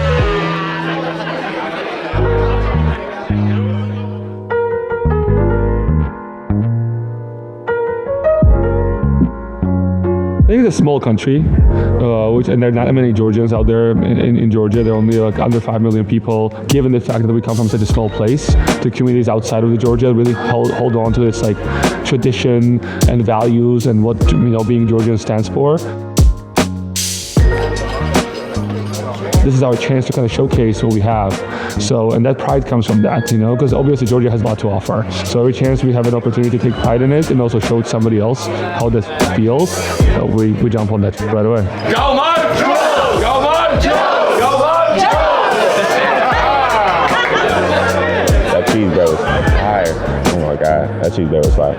Gonna bring up the dish. It's like a big Georgian dumpling. When you eat insali, you gotta grab it on top, bite it, kind of drink the juice first, and then you gotta eat the meat. It means a lot seeing all you guys show up. I know it's New York, there's so many things you can do here, but kind of coming here and dedicating this time to be with me, my family, and trying our food means a lot, so thank you so much. Thank you to all my teammates who came and coach and staff, everybody who works hard every day. I really appreciate you guys. You kind of treat me like family, so that means a lot. And I hope we get a lot of more wins and go Raptors. A Roll-Up was a night I will never forget because sharing my culture, my food with my teammates, my friends, staff, it means the world to me. And them being so open to it and so positive, it just meant the world. We have frequent visitors. Mercedes had her own 2 dogs, and they come very often to visit us, stay with us. They come from Texas where they stay with her mom, but we try to make sure they come down here and kind of join our family here and there, so they don't feel left out. And we miss them. They lived with us in San Antonio, so it's kind of great having them around. Every morning I gotta go to work out. She takes all 4 of them for a walk together. I don't know how she does it, because I can only do I do 4, but it's just so much work. So I do mostly 2 at a time. Do you want to go for a walk? Let's go. You wanna go for a walkie? Come on, let's go. Let's get it. She takes them every morning, just every afternoon while I'm busy, to shoot around, to pre-game. So. Got lucky there. An amazing partner. Oh, so sweet. How do you take 4 dogs for a walk? How does that work? Man, well, I strap 2 of them to my waist, and then I hold the other 2. And they're pretty good. I will have the bigger ones sit down, and then I'll say, go potty to the little ones, and then they'll go, and then once they come back, then we let the bigger ones go. Come on, Chipati. They take turns, so we're lucky we have dogs that actually listen to us. They literally do this every time. They'll take off sprinting and the dogs will just chase after him. Where's his shoe? Come here. Lost his shoe. Oh yeah! We got us one! Come on, Jake. Yeah, so we always come right here. It's easy for us and our dogs. I love Elliot's that's where I mostly take them for a walk because it's so much easier. See ya! Yeah. See ya, Kai-Kai! Come on. See ya, Mama. Toronto streets. Let me teach y'all how to pick up the tutorial. First, you open the bag. You put it on your hand like a glove. Boom, boom. There was nothing left. You close the bag, make a little knot, so it doesn't come out in the trash. And that's how you pick up your dog's poop. Then don't take it home. You don't want it.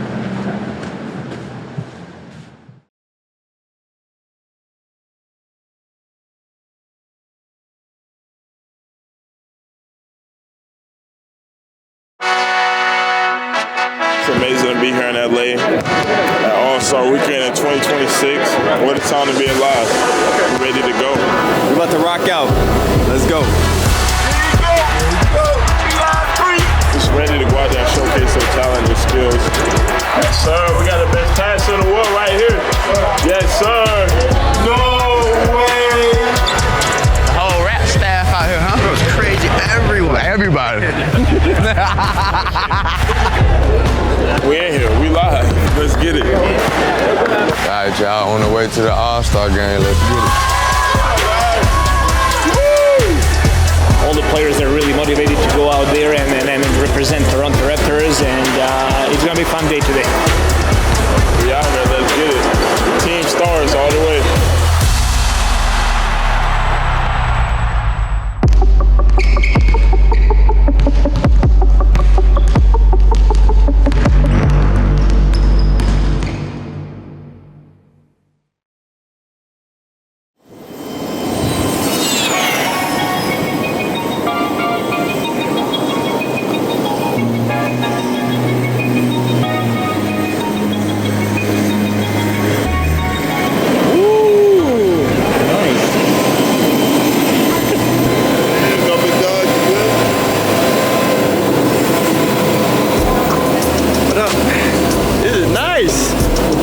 All-Star Weekend, man. Super excited. We're about to rock out. Let's go. This is nice. Raptors jacket. AJ Lawson. And private jet with the Raptors, man. Who would have thought? All-Star Weekend. It's all free. All for me? Well, don't mind if I do then.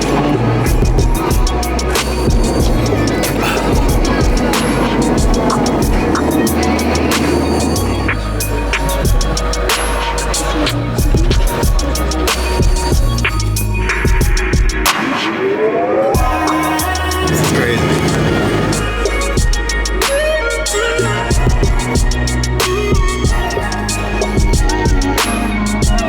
All-Star Weekend, baby. Let's enjoy it. Scotty Barnes and Brandon Ingram going to the All-Star game. It's the first time that the Raptors had two since Kyle Lowry and Pascal Siakam back in 2020.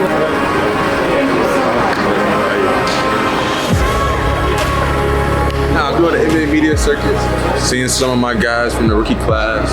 Always good to see them. But yeah, just enjoying it, to be honest. Really just enjoying this whole moment. Oh, one more. All right, that was it. Screech. Yeah. I don't know a single actor. Saved by the Bell. Saved by the Bell?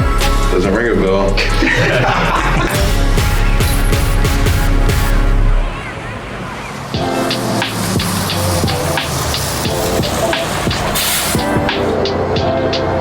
With the way he's been playing this season, CMB should stand for constantly making breakthroughs. The 9th overall pick selected for the Rising Stars All-Star Weekend, along with Elijah Martin.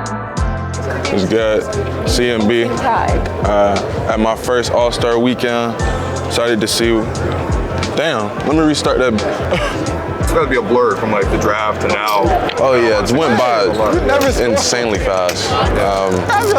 It's crazy that we're only 20-something games left, and so it's been a good experience. A lot of good things and a lot of things that I've learned from so far. I don't think there's a better situation I could have been in. So you're going against Elijah Martin today, your teammate. You think you're gonna dunk on him? Well, we are. Are you? Or? I don't know. Hey, another team. What do you mean? That's fire. Yeah. Am I gonna dunk on him? What's the game plan against That's my teammate, bro. He's a competitor though. He might try to come at me, and so he might try to dunk on you. It's not possible. How you doing, bro? Good. You good? Bro. Good to meet you too. Go Gator. Go Gator, baby. When we starting? Excited to be here. Of course, man. LA All-Star Weekend, so. How does it feel to be a part of All-Star Weekend? It's amazing. It's a blessing. Growing up as a kid, you always wanted to be in this moment, and to see it come into fluidity is like it's a dream come true. So just trying to take it in the moment and just enjoy it. Which teammate makes just the best on Love Island? On my team? Yeah.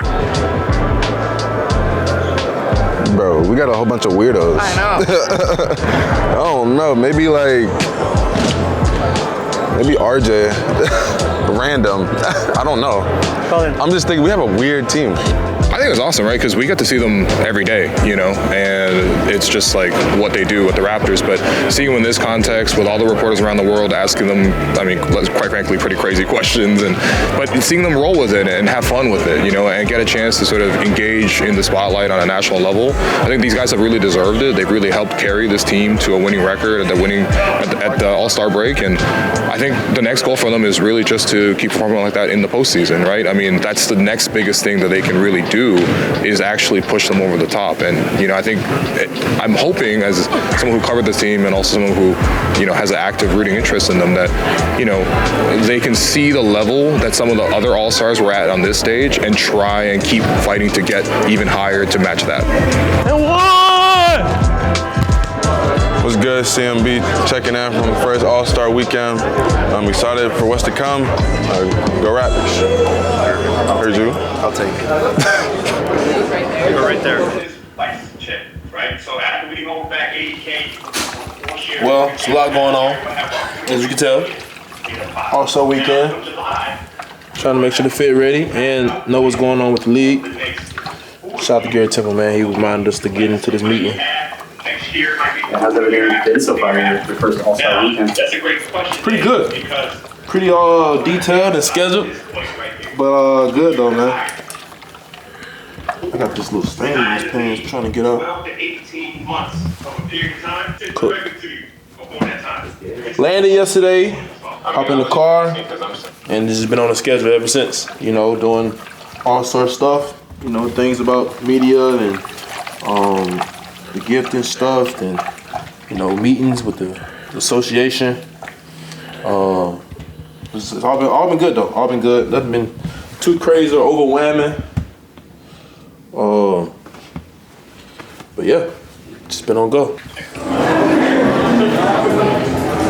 Where were you? What you mean? I was knocking on your door. You were? No, 714? Phil, you're gonna do this on You sure? Are you in 714? Yeah. I knocked like 7 times. When? Just now. For real? For the last like 15 minutes. You're lying. You have your headphones on. No, I didn't have anything on. You sure? Must have been some really quiet nights. Wow. Media's been crazy. A lot of media. A lot of catching up with all the guys here, whether that's the older guys or that I faced, that is, or the rookies or the second-year guys. So being able to catch up with all of them has been one of the nicer things about this whole experience. And obviously being in a place like this during winter is amazing. All right, here we go, guys. Eyes right here, hands behind the back in the back row. Good smiles right at me. My expectations weren't like through the roof. I understand we still have a season to play, so enjoy the moment while I'm here, but always stay, focused on the main goal. And just like sharing this experience with Clyde, kind of cool to have. Oh yeah, we play them, so that'll be dope. That'll be dope for sure.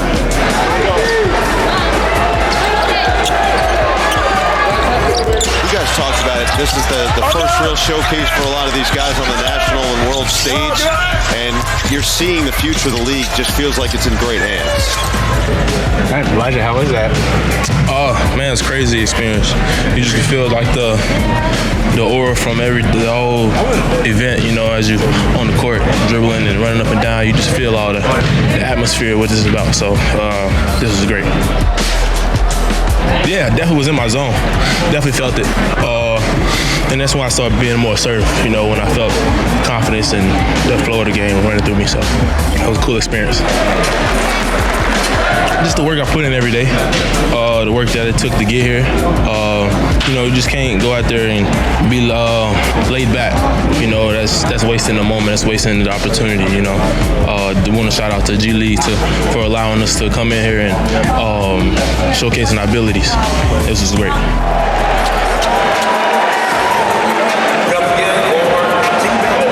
Feeling good.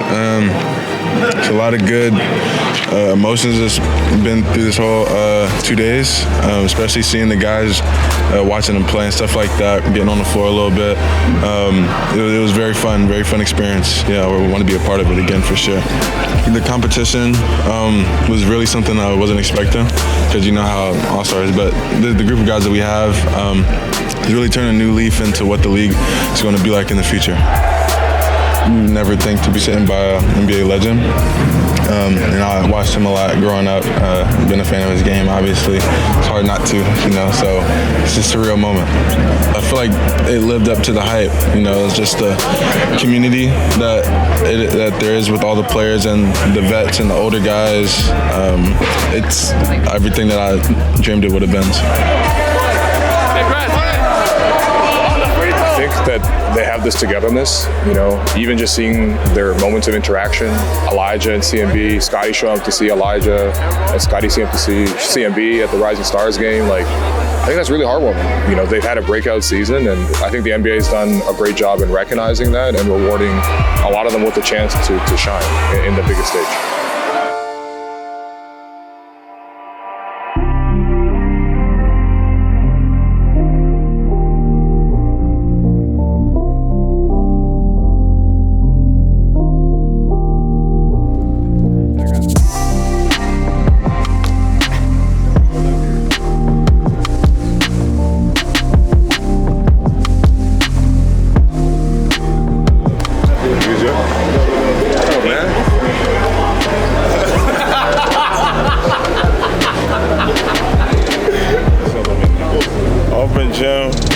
Season 14.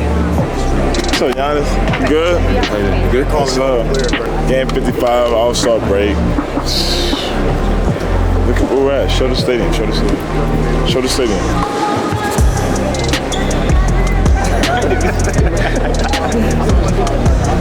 What's up, baby? You good?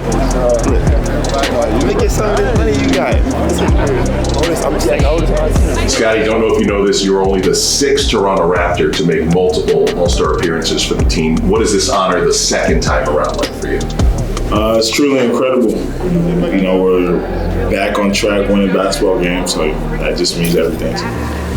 What has Brandon Ingram, fellow All-Star, brought to your team this year? He's been amazing for us, being our closer at the end of games, being able to be our go-to guy in any situation where we're able to find a great shot. Any shot's a great shot for him, as you guys can see out there on the floor. But he's been able to put the ball in the hoop, being able to score when we need it in those moments that things get pretty rough, but he's also been taking that step defensively. He's made some huge plays for us defensively to win games. He's been taking on that role, taking on that step, buying into the program, and I think that goes a long way. When you buy into the program, you're challenging yourself every single day. It just takes you to the next level, and that's what makes him so special. The whole rap staff out here, huh? It was crazy everywhere. Everybody. You like me left, right? Did you guys practice at all? Did you do anything? Nah. These are my favorite practice. Look at me.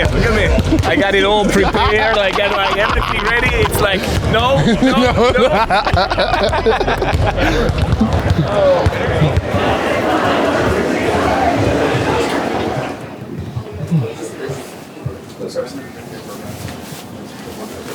With the jersey.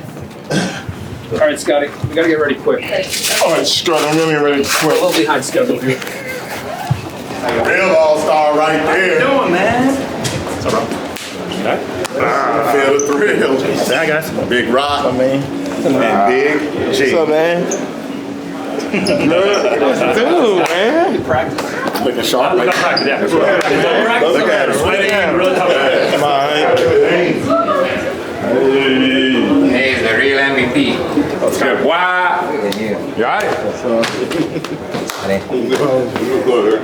Greg, you good? Yeah, I'm good. Sean.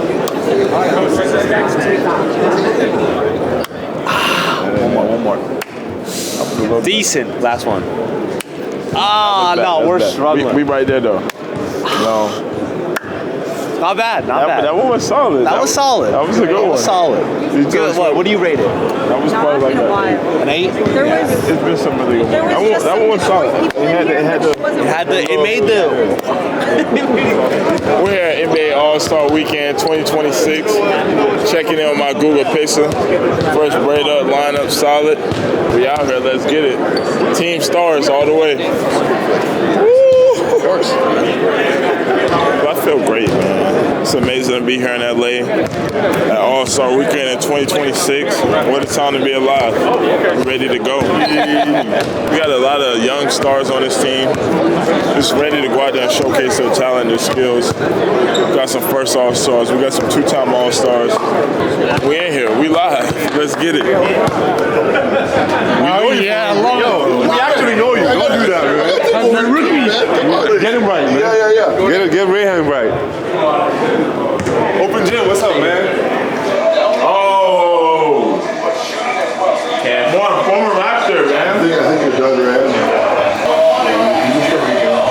Come on! He's gonna run out of time. It's too slow. No, he's gonna win.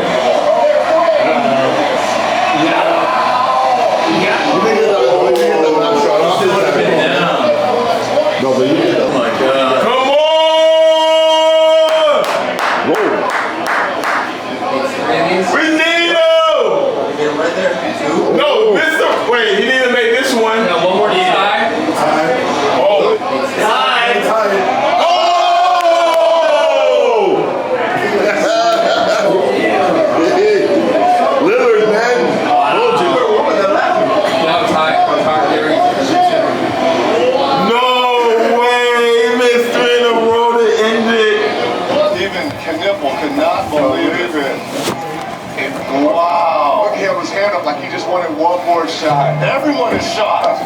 Yes, sir. We got the best passer in the world right here. Yes, sir. Yes, sir. Go, man. Let's get this. Been locked, bro. I've been locked. 3-time champion. I ain't bullshit.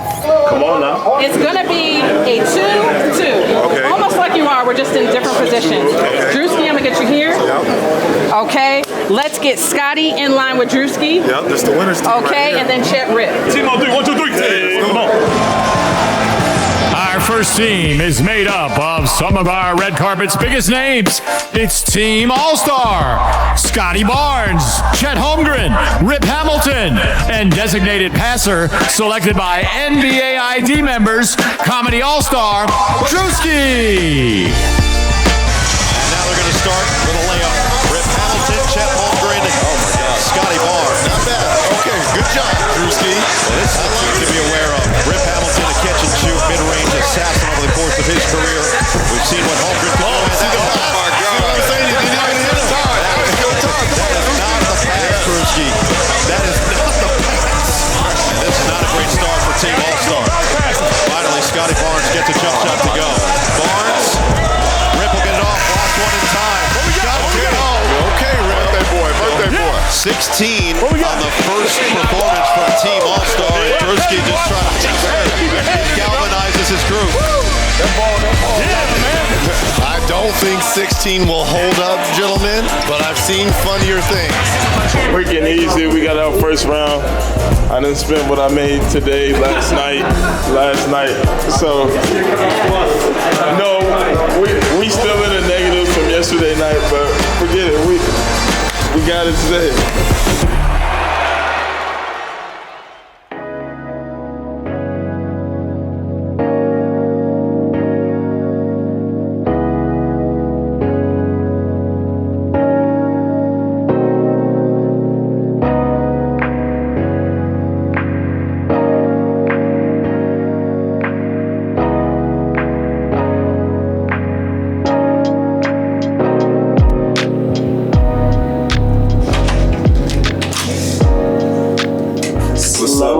Oh, hi. How you doing? Is this guy sleeping? Scotty Barnes! Get ready with me! This is exactly like Indian. It is? It's exactly like Indian. Because this is exactly what we were doing. We came into the room and you were sleeping and I had to wake you up. Scotty, you have to leave at 4:30. 4's gonna be great or 4's gonna be late? It's time for me to go back to sleep for 5 minutes. Give me 5 more minutes. Scotty asked me, where did I go the other night? I said, I didn't really do nothing. Really, I was here in Newport. He was like, I was like, what you do? Sounds like a gun concert. He named like 4 spots. He went to. Who got that drink? I'm fiending. I ain't even sleep yet. How we feeling, Scotty? Feeling solid, feeling good. Feeling good. Like I should. You know, that's all. You know, I'm not gonna blame the results on Drewski. You know, we missed shots ourselves. You know, some people mess up and throw bad passes. It is what it is. Move on to the next play. Yeah, it's cool. So I'm telling you, you should show the ice. What you think? I know you show the ice enough, but show the ice, dude. Show the ice. I want y'all to know that he loving his camera time right now. You got all your boys this year this weekend? Fun to kind of share the experience with all these guys? We got some. Honestly, they make it worse. But we get through it, man. Nah, it's pretty fun, man. Shout out to my boys who come in and they show the support, have that support system with you at all times. My boy Lloyd, Glenn, met that boy E-Gaming. Met that boy on 2K. Crazy story, and now look where we at. And they say, why you be on the video game? That's where you make real life friends at. You make moments, memories.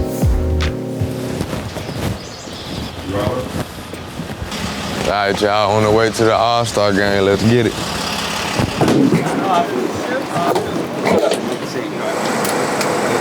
You're gonna be 15 minutes late?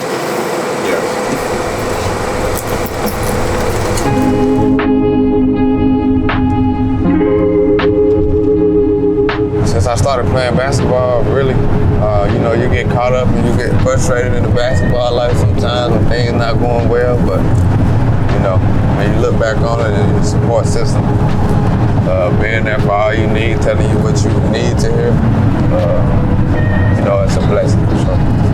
And I told my homies earlier, I ain't trying to miss no more All-Star games, so, you know, we got some more years ahead of us where we just take it day by day and we try to get better. Here we go! Here we go! We got 3! What I learned is players don't show up to about 30 minutes before the game, so I'm probably the first one here. What's up, baby? What's up good, B? Nah, I'm all good. Hello? For sure.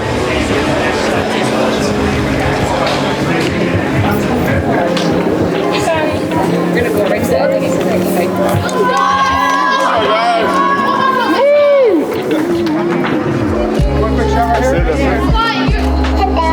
Hey, that's fine. That's fine. Appreciate you guys. Thank you. Thank you. Thank you. Hey. I think it's gonna be pretty competitive. I'm betting it's gonna be competitive.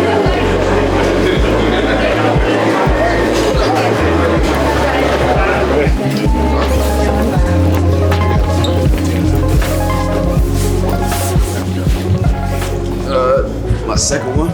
Yeah. Yeah.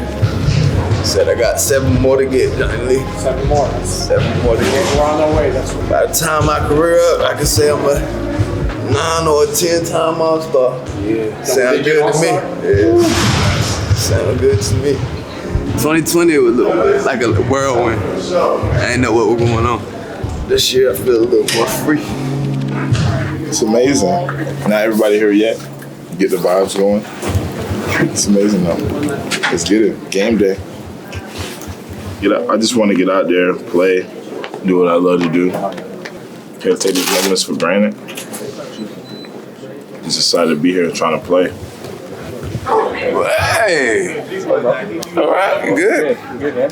Oh, man, I feel really good, man. Excited. get out there and really compete, get after it. Yeah, man. Enjoy every single moment of this All-Star game. What a grind. 11 years since Toronto, starting out, wanting to be a part of this. So really happy that I'm able to do it, especially with Pascal being on my team. Feels really good.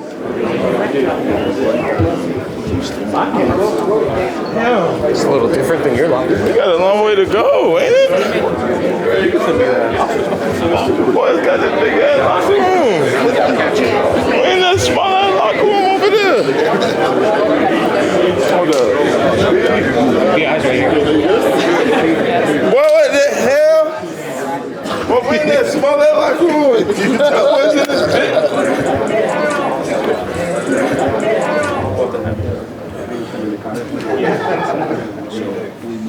I'm in the big boy locker room, man. I'm in here with B.I.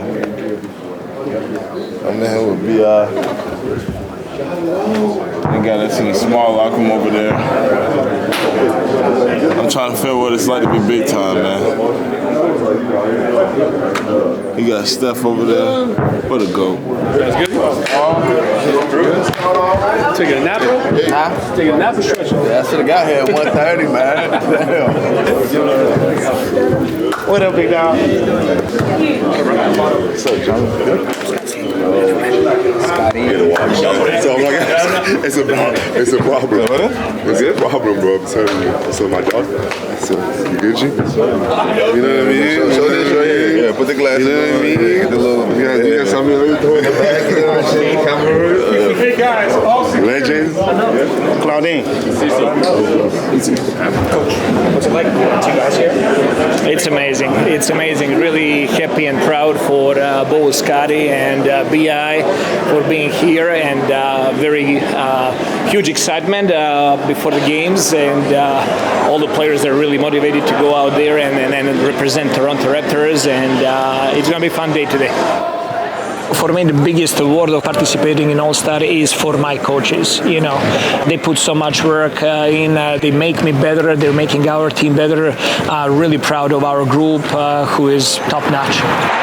The Intuit Dome in Los Angeles, home of the LA Clippers, and today, home to the 75th NBA All-Star Game, which this year features a new format, the USA versus the world, which in a sense aligns with the international flavor of the Winter Olympics as they continue from Milan Cortina. So glad you could join us for what is now the main event of All-Star Weekend. I'm me. I'm just trying to play the game the right way, do what I do every time I step out on the floor.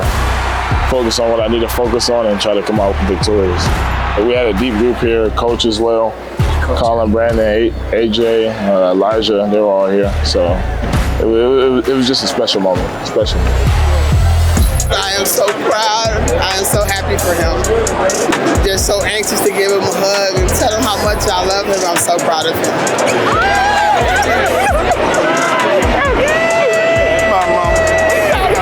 I'm sorry. That's the end of All-Star Weekend 2026. We're your boy Scotty. You already know the vibes. It's good to have a teammate out here and a couple people from the organization out here and the whole coaching staff. So it was just a good experience. Appreciate y'all following me through All-Star. Second half of the season coming up soon. Be there, be square.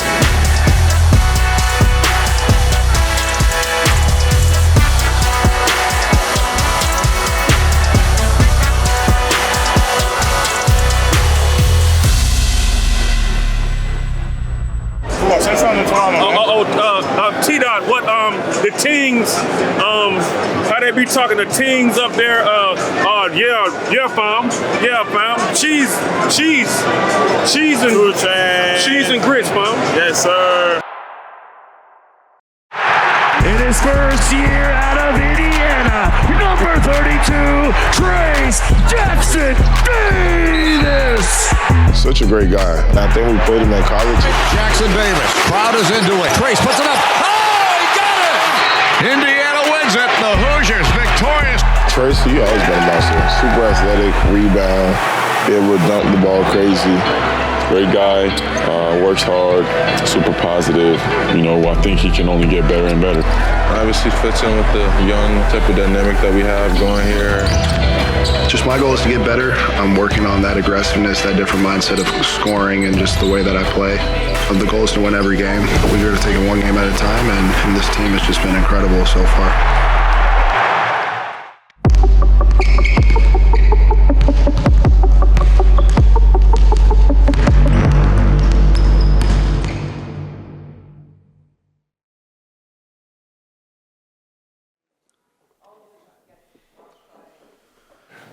Good, how are you? Have we explained who these guys are? Yeah, I met them in the... First memory of basketball. I remember in like second grade, my dad told me if I scored like 10 points that we could go to a steakhouse. I was really big on food back then, so I was probably scoring 10 and then going to the steakhouse with my dad afterwards. I mean, I'm always down for free steak. That's perfect for me. When I was little, I played basketball because I was taller than everyone, and then I kind of stopped growing in middle school, and I was kind of fat and chubby. And then in 8th grade, I hit a growth spurt, and I grew to like, I think from 8th grade to my freshman year, I grew 6 inches. So I went from like probably like 5'11" to 6'5". So I was playing like the second team in 8th grade, and then I started varsity my freshman year of high school. And so everything was just kind of like happened really fast. Started varsity. The team wasn't very good, but my coach knew like I had a chance to be good. At the time, I didn't really know. And so I kind of didn't take basketball serious still until probably my junior year. And then I started taking it kind of seriously and started like with the rankings and looking at all that stuff and like college offers and stuff like that. But overall, like the beginning of my journey, it was kind of just like basketball's fun. My dad once said that if you don't want to play basketball, you can do anything you want, but just do it to the best of your abilities. I played it for fun until like midway through high school.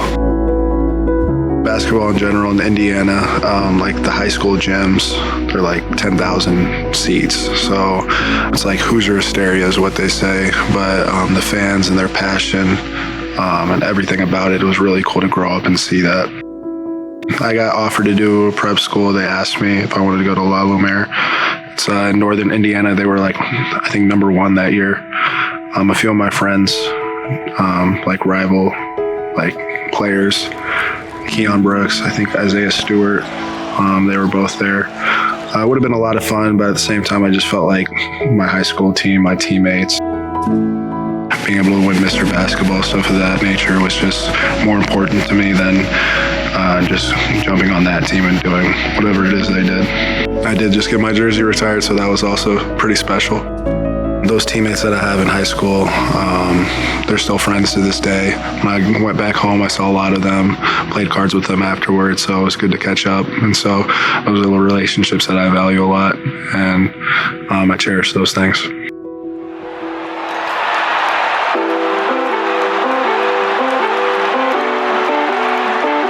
Kept it close to home, so my schools that I was suggesting were Indiana, Michigan State, UCLA, and Iowa, and Purdue. And so those were my 5, and I kind of cut it down to 3. It was UCLA, Indiana, Michigan State. And after just deciding, Indiana throughout high school was just like always on me, always talking about me, just being the guy there, close to home, family. My mom really wanted me to go there, and so decided to stay home. They played me from my freshman year all the way to my senior year. I went through a coaching change, which I think helped me a lot. Mike Woodson, I think he's with Sacramento now, and so being able to just learn from him, being able to learn from Archie just giving me that experience of being able to play from my freshman year, my sophomore year, and then working up and being a leader, those qualities that I still have. And so it was really well, and I had a lot of fun there as well.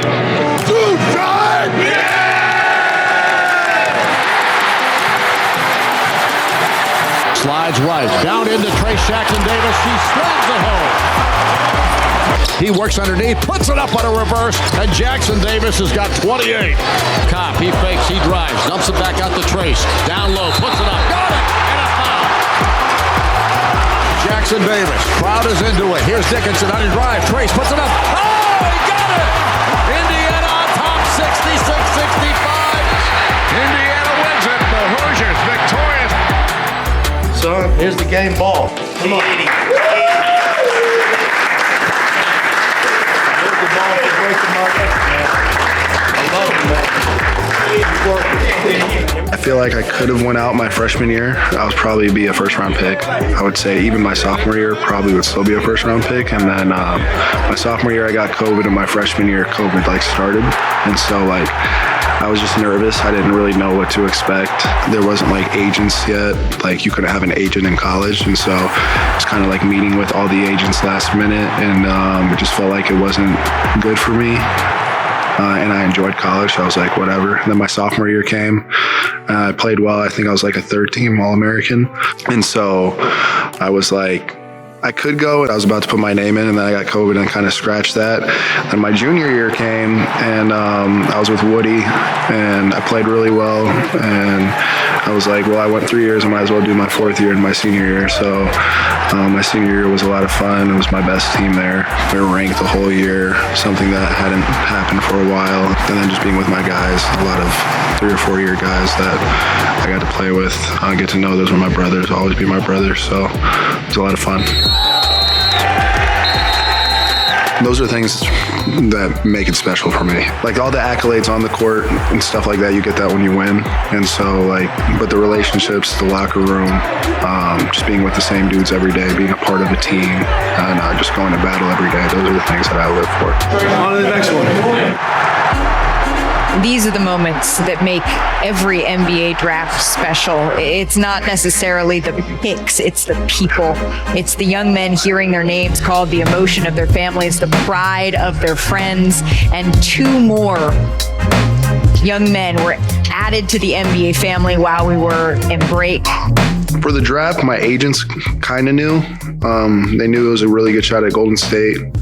But I did 13 or 14 workouts. I was supposed to be projected 20 to 35, but my agents didn't really tell me anything until the draft's going on. So what would happen was Golden State had a pick, or they're trying to get a pick. And so all of the teams that were calling, my agents were like, no. I didn't know that at the time, so I was kind of mad. I was upset because obviously I worked out for a lot of the teams that were picking, and so I was like, why? What's going on? But my agents kind of were in the dark, don't worry about it. And then I tweeted something, so that was that. But what did you tweet? I said, y'all will regret it, I promise.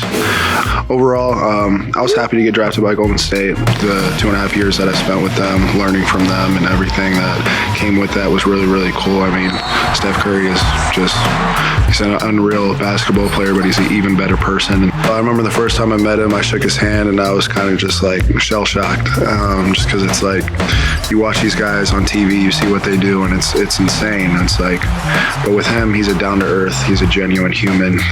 Everything that he looks like on the court, the way that he carries himself is the same off the court. And I can say that for all the other guys too.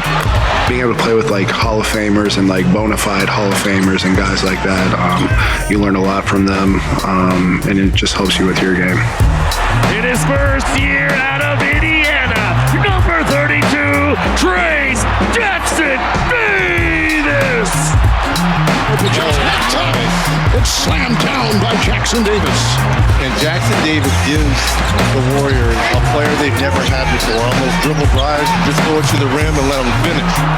We had a lot of vets, and Steve loves going with his vets, and so having old guys, they sometimes can't play, and so you kind of just get thrown in there randomly. You just have to always be ready, and that's kind of what I strived for when I came into the league, is just be ready when your name's called. And so just being able to be ready, stay ready, play well when you're out there, and do all the little things. Knocked away by the rookie Trace Jackson Davis. Klay Thompson goes around him to TJD to hammer it down. It's tough, but I remember Bobby Portis in our rookie transition meeting was like, you got to wait your turn. And so that's always something that stuck into the back of my mind, and trying to be a professional and just do that to the best of my abilities. Chimera knocked away, nice deflection. The rookie from Indiana, it is Kuminga racing. He can't get it. Dinwiddie down court, Hachimura. The rejection swats it away. Trace Jackson Davis with 2 blocks. trade deadline passed at 3 p.m. Eastern for the Toronto Raptors.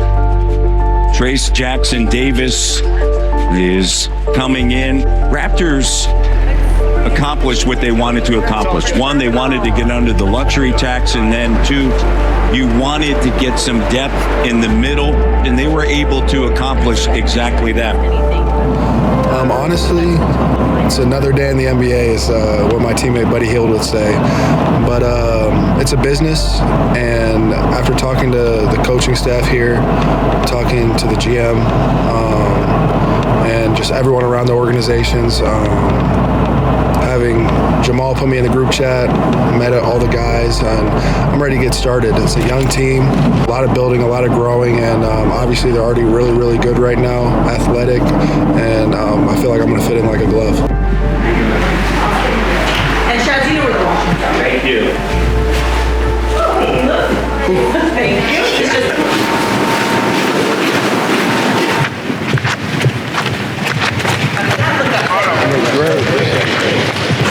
I know you know these, but it's your new home, brother. Nice to meet you. I'm Bobby. Trayce. Welcome to family, man. Sir. How are you doing, brother? I'm well. How are you? Doing well. Doing well. How was the flight? Easy. Easy? Easy. Nice. Nice. Welcome to Toronto, man. It's going to be fun. I'm excited. Great opportunity. I appreciate it. Absolutely. Absolutely. This is our little oasis away from everything. Yeah, absolutely. I figured you would bring your Indiana warm weather. This is not Northern California. Yeah, anymore. I was thinking that he's not going to be surprised with cold over here. We have a very cohesive group, and we have guys that really cheer for each other. And this is our year or two of rebuild and retooling, call it whatever it is. And like our chemistry, how hard we play, how we connected, that just like allows us to compete every single night against everybody. That's what it is. And you will see those guys are here. They're gonna support you. They're gonna love on you. We're gonna always be front and honest with you as well. There's no BS. So it's gonna be fun. It's gonna be fun. And our only goal over here is to win, and our only goal over here is to help you become a better basketball player. Pretty simple as that. He's not used to practicing with the old team, so Yeah, I'm not gonna lie. Our old team, he's ready to go. No, there's extra practice. You'll see it over here. We practice. Yes. Like we don't when it's not a lot. We're cautious. We're smart. But when we practice, we're creating good habits and we're developing. And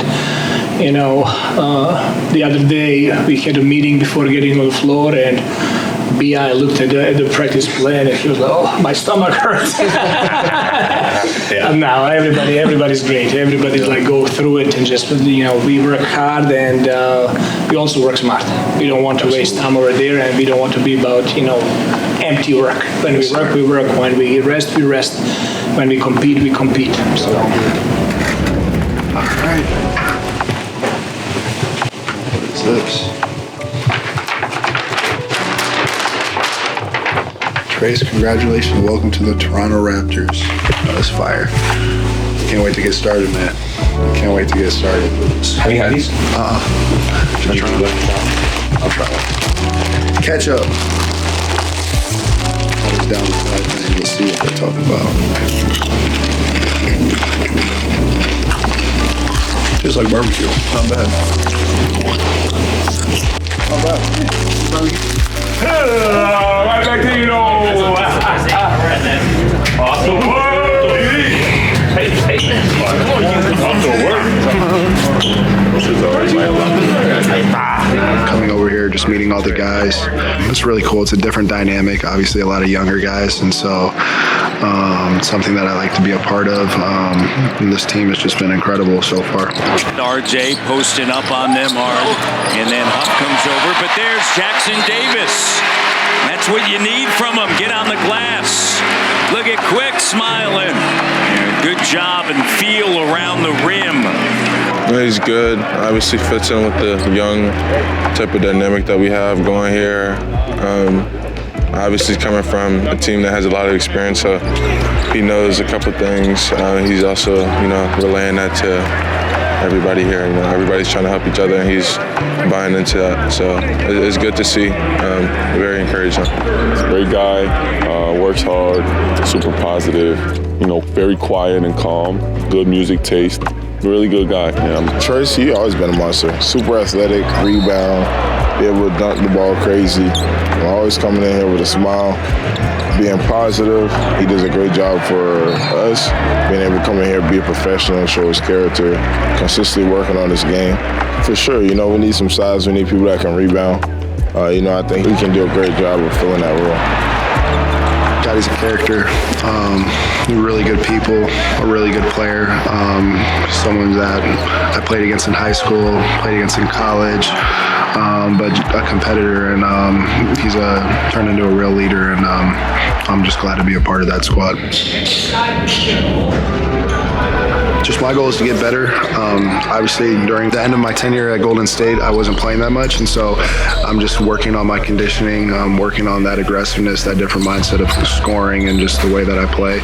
But yeah, the goal is to win every game. We're going to take it one game at a time, and the goal is to win, and I can't say much more than that. Jackson Davis.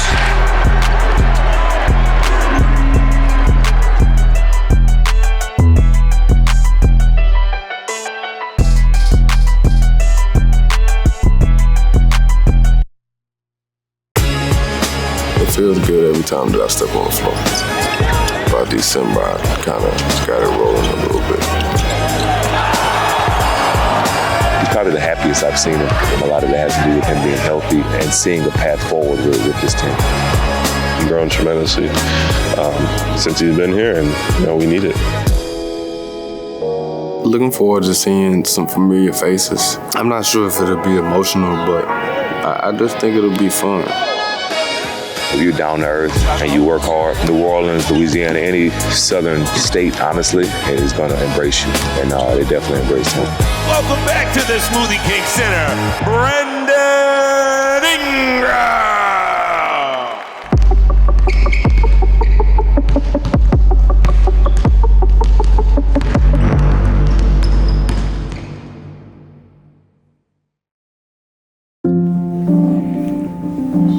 Take us back from the moment you were traded to Toronto, the season ahead, what was best case scenario in your head?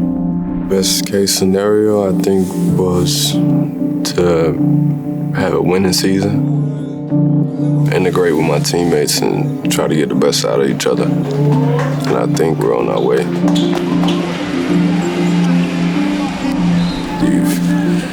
Well above 500 right now, playing some really good basketball, and we definitely can get better.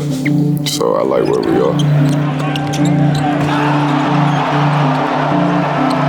Right around December, my body started catching up. It was a struggle going from game to game, and not knowing how my body was gonna feel. My mind was everywhere, trying to be the best that I can be, but also being effective on both ends and trying to learn my teammates. But I think just by December, I kind of got it rolling a little bit.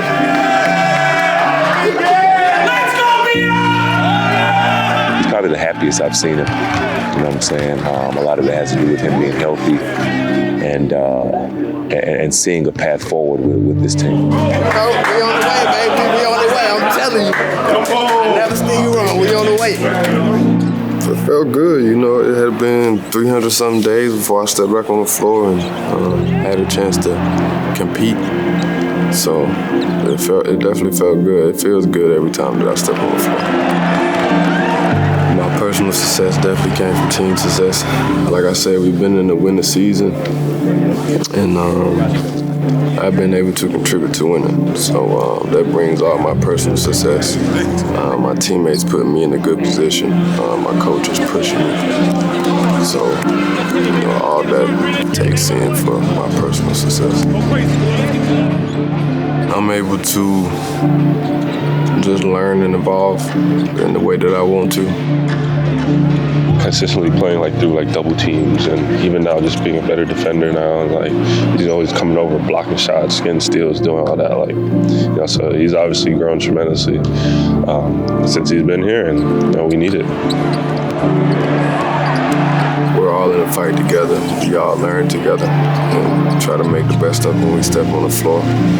So I think having a coach that holds everybody accountable, having teammates that come in and care about the game of basketball makes me fit right in because I care about the same thing. The Pelicans have agreed to finally trade Anthony Davis to the Lakers. What would they give up?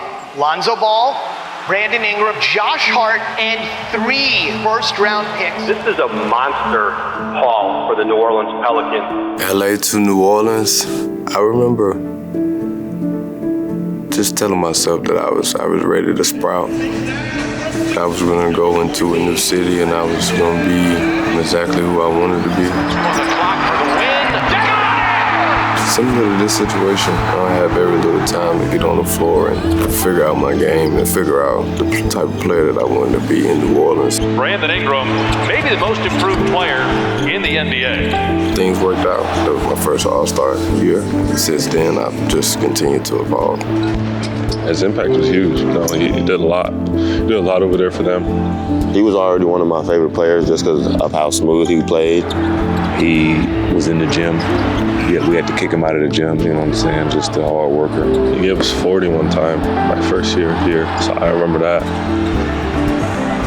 Enjoyed being there, enjoyed the crowd, enjoyed the people of New Orleans, you know what I'm saying? He fits in like a glove kind of everywhere he is. You know, it reminded me of home a little bit. Everybody was pretty connected. When I went out to eat, going into the facility, into the arena, I think every year that I had been there, we grew a bigger fan base. We started winning a little bit. We had some winning seasons, but we got into the play-in and we got into the playoffs. And you kind of saw a lot of love from New Orleans. And everywhere I stepped out, people treated me like they knew me my whole life. It was like kind of a rebound from LA to New Orleans. I always had my 2 feet in when I played with New Orleans. That's where I wanted to be. That's where I have made a lot of relationships with my teammates, to the whole organization. And just right up until the end where I just felt like it was time to kind of move on and start my chapter somewhere else.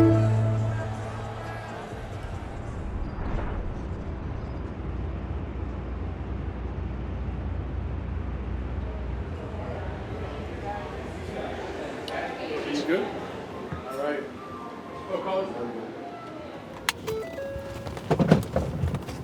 Looking forward to seeing some familiar faces, some fans that I know personally, to see some of my old teammates, my old coach, my old assistant coach, who's the head coach now, James Borrego. Just looking forward to seeing familiar faces and get on the floor and just competing. Trying to tell people to tell my boy I say man all day. I'm good. How are you? Good.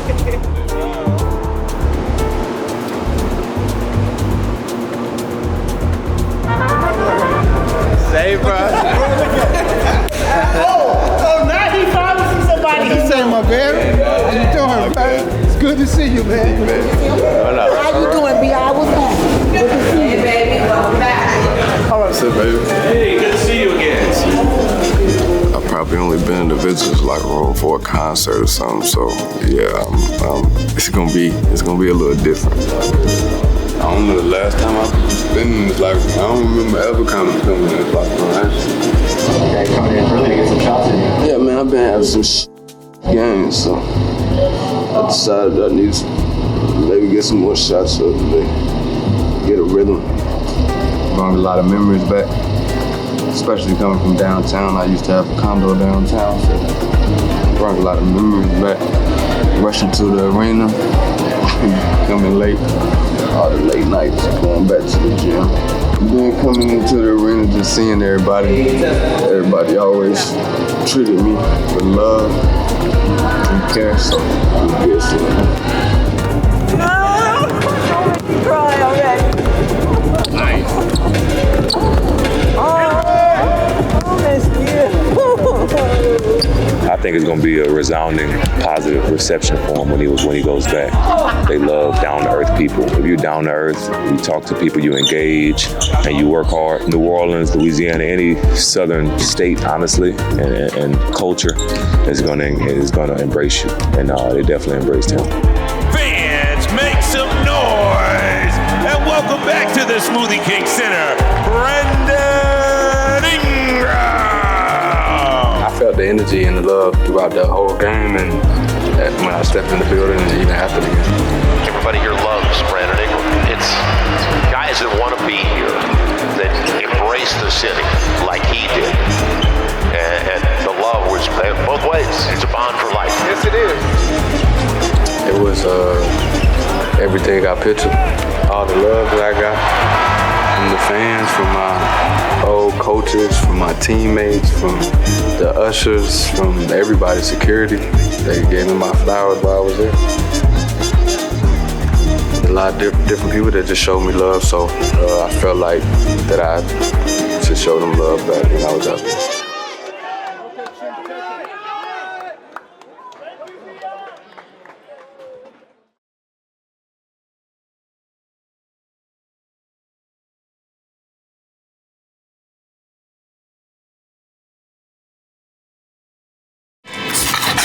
Not to the camera, boy. Good boy. Okay? I'm gonna go get this money for us, okay? Good boy. We out. The new 905 facility is honestly great. Super nice, super dope for the community because I think everybody can just come along and just enjoy the facility, another basketball court that the youth can play with, that we can use. It's gonna be honestly amazing. Law 1 is an incredible person. Tremendous spirit, awesome parents, and a high-level competitor. And I tell them all the time, like, you're going to wake up and score 25 in your sleep, but do you take great pride in doing things on the other end? And I thought this season he has been absolutely incredible. We playing playoff basketball right now. Right time, here we go. It's all about development when you come to the G League and trying to work on things, the little things, so when you get to the NBA, get your chance, you're always ready. And for me this year, I feel like any chance I get, whether it's with the Raptors or 905, I feel like I always try to do my best, and sometimes you gotta live with the results, good or bad.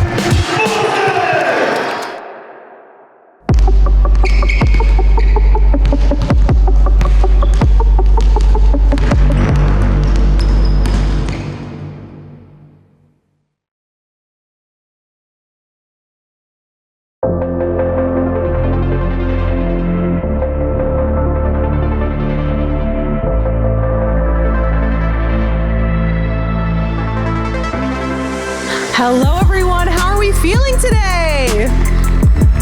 Welcome. Thank you so much for being here today for the Raptors 905 Practice Court Grand Opening Event and Clinic in partnership with the City of Mississauga.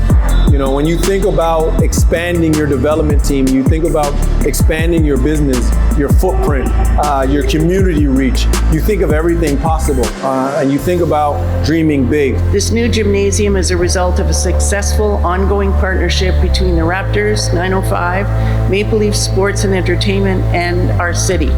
The new addition will be the primary practice court for the Raptors 905 G League franchise. It would also be available to community rental groups to support city programming, which is really important. These partnerships are just super for us. Courtney, he told me roughly 2 years ago his plan and what he wanted to do. He felt like this is something that the team needed, developing talent, developing people, and developing community here in Mississauga. It's about the community at the end of the day, right? So, you know, all these kids, young kids, you know, they all got dreams, and, you know, I think that's going to help them maybe achieve their dreams, or, you know, just being able to have the opportunity of, you know, playing on a professional court. I think it's going to be amazing for them. For our players, I mean, it's a tremendous investment, obviously, but it's a blessing for those guys. It shows that we're committed to development. It shows that we're committed to them thriving and becoming better players, which is why they're here. And I think when players walk into a facility like this, they know it's going to be a competitive environment, and it's going to have a level of consistency. You know, it's ours. Just having our own court it's amazing. We're grateful for it, and pretty excited. We've been practicing, I think, twice already on that court, so it's been fun.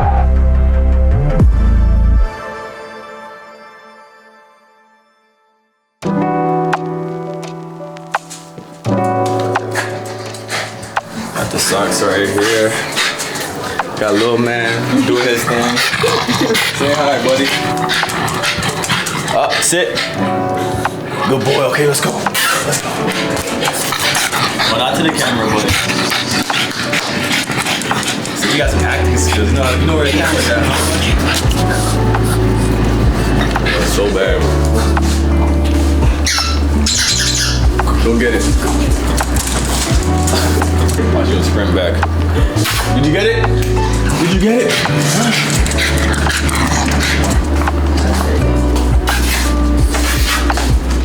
The shoes, like a little collection. This is only some of them, but out of all of these right here, for basketball, so these Kobe's right here. I have a pair that I'm wearing already, so I'm keeping these still fresh. And then walk around shoes. I gotta go Black Cat 4s. These is elite right here. Go anything. Come here. Good boy. Okay? I'm gonna go get this money for us, okay? Good boy. Good boy. Sit.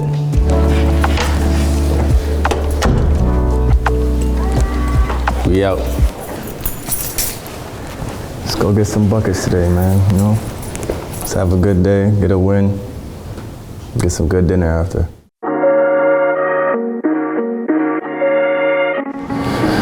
I should've got my car cleaned. Damn.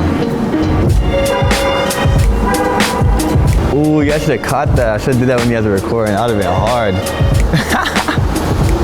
That's my baby right there, little all black.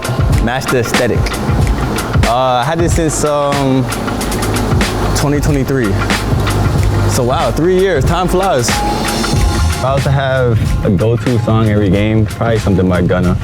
Okay. Gunna or G Herbo, if you guys know who that is. I think it's gonna be a good game. They're on a hot streak right now. We're on a hot streak. I think that we're obviously gonna win, but I don't know what type of win's gonna be. I think it's gonna be a blowout or a close game. I'm gonna say, let's go for the blowout. The new 905 facility is honestly great. It looks super nice. I got to shoot a couple of shots on there, see how the rim felt. I think the rim's pretty good. But it's super nice, super dope for the community because I think everybody can just come along, just enjoy that's like greatness right there. Just another facility, another basketball court that the youth can play with, that we can use. It's gonna be honestly amazing. This shows like the kids, like there's levels and stuff they can accomplish too. Like they can come be a G League player, be an NBA player, just with one simple thing, a dream, and just belief in themselves. Something that they feel like they can maybe achieve because it's right there, it's closer to home. Just like how I was a kid one time, just looking at the guys, like looking up to, I used to go to the Mississauga Power games and the Brampton A's games, these little pro stuff out here in the city. And for the kids that can't make it to the NBA game or maybe it's too far, like the G League games might be their next thing for them, and that's honestly a good thing. Just be a role model for my community and just like a leader in that situation.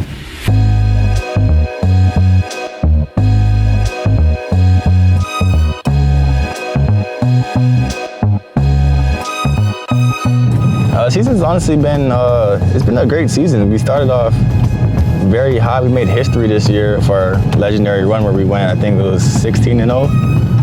And just to do that, it just shows how connected and how caring and how invested everybody is into winning, into the program. And this season for me, it's honestly been great. I feel like I've done a good job help leading the team because I'm not a rookie or a second year guy. I've been through this already. And I feel like I've been doing a pretty good job helping my team just understand like the values of winning and just doing the right things and being good people. Yeah, it's all about development when you come to the G League and trying to work on things, the little things, so when you get to the NBA, get your chance, you're always ready. And for me this year, I feel like any chance I get, whether it's with the Raptors or 905, I feel like I always try to do my best, and sometimes you gotta live with the results, good or bad. Let's pop in. Hey, Big Saf. Can I get this to you? More work for me. You are a legend. I know. How are you? Chilling, you good? Good. When you look at AJ's growth, it's something that he still goes 100% at. I think at some point it can sometimes wear on you if you feel like you haven't gotten to where you thought you would be by now. And I think for him, he's loving the game and he's just going to play it at where he's at, and he's going to continue to strive to where he's going. But his mood never changes, his work ethic never changes, and at some point, that's going to be his success. What's up, y'all boys? Chill, humble. What's up, my dog? What's up, man? Law one is an incredible person. Tremendous spirit, awesome parents, and a high-level competitor. And I tell him all the time, like, you're going to wake up and score 25 in your sleep, but do you take great pride in doing things on the other end? And I thought this season he has been absolutely incredible. Once you wrap it around and coming to get trade, right away you're coming here, bang, coming to get him, right, crazy. You're faking, to start, to set it up, you're faking this single for AJ to get him leaning, and then you're coming in here, like really seal this guy right here, and now right away. Yeah, it's really interesting because I think stylistically they've established what they want to do, which is forcing turnovers, getting out in transition, being these hyper athletes, truthfully, and AJ Lawson plays a big part in that in terms of what he can do offensively for this team, but it's about how you can do it against the best competition. They obviously had an incredible start to this season. Can they finish off strong now? So once you ball watchers, you cut out, cover, you have to talk back. We've added a couple new pieces, Tyrese Samuel, Markel Fultz, two incredible talents. So, you know, during this time of year, it's a challenge when you have others kind of inserted into the roster. But they've done a great job kind of seamlessly integrating within our culture and our system. But it'll still take a couple more games, those guys to fully be entrenched in what we do. So excited for that. And then also just kind of build the habits that sustain you throughout the rest of the season and then hopefully into the playoffs. I think that's our goal for right now. You know, overall as a team, I think we have a really great chemistry. We have a special group, you know. We're just playing well, you know, a lot of call-ups too, and, you know, we just got to make sure we finish the year on a great note. You've earned the right to be confident, but nobody earns the right to be entitled. Nobody earns the right to be comfortable, ever. Right? Despite the amount of success that each and every one of us has, like, there's no entitlement and there's no comfort. None. Those get you beat, those get you killed. Understand that. Know what we're fighting for. You guys earned the right to be confident. We're a playoff team now. But that's the floor. That's the floor. What's the ceiling for us? A G League what? Championship. Let's not forget what happened in Orlando. Let's not forget that. For the guys that were here, let's not forget what happened in Summer League. Isaac Jones, 36 points, 13 for 17, 9 for 11 at the line. Almost every one of them in our paint. Let's not forget that. I haven't. Soft teams settle. That's what they do, not us. Great teams separate. Are we going to settle today? We're happy we're in? Or are we going to separate? That's going to be our challenge. That's going to be our mentality. Let's see what one come out with tonight. Here we go. 1 on 3, 1, 2, 3, ready? Here we go. The fact that they have clinched a playoff spot already, first time since 2022 to do that, I think it's a huge achievement. It's a testament to what Coach Drew Jones has established here, the talent that they've already brought in, and how bought in they are to their scheme in general, both defensively and just in general the culture that they're building with the 905. It's been very good to see the team play consistent basketball, and they're very entertaining. They play the right way. They have a very unique brand of basketball, and they've taken on the coach's identity, and that's not something that you see at this level. Usually professional sports, there's a lot of ego, and it's been very refreshing to see a team buy into a system and then execute that at a very, very high level. They were almost undefeated in the showcase part of the season, so that's always nice when you're just calling win after win. Let's go, run!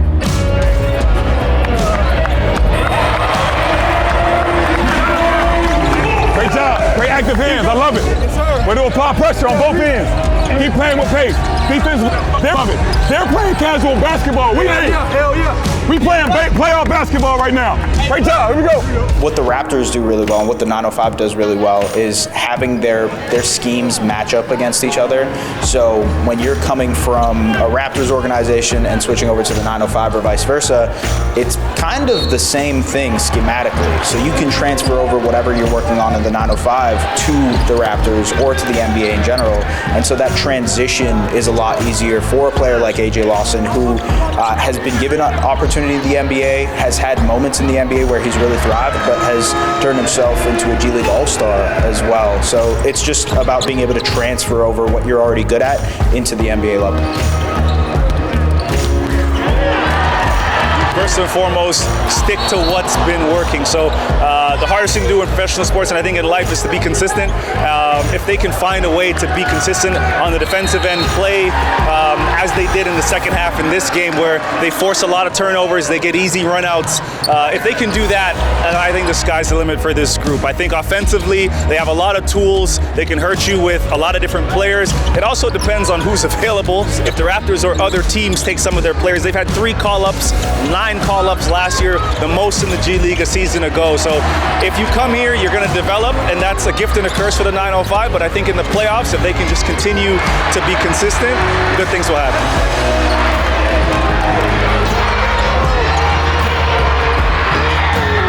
Come on! Hey, right away. No, who am missing? Amar, here, perfect. Hey, right away. AJ, you're here. Sprint here, right away. TK, I want you corner. Amar, you're flying here, and then right away, I want this pin down, switch. He's ducking in, the ball's gonna be in the air. To Trace.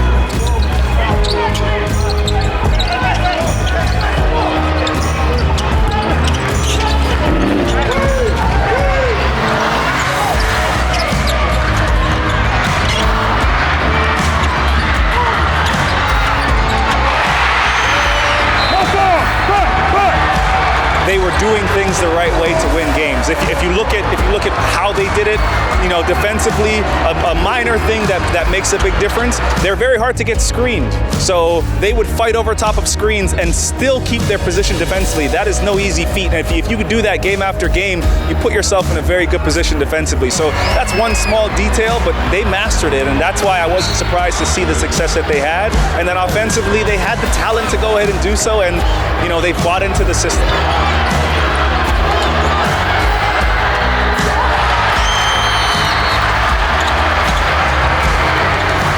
All right, coach. What a play, what a play. Love your game. Keep going. I've seen you about 4 times. I know, right? All right, good job. Found a way.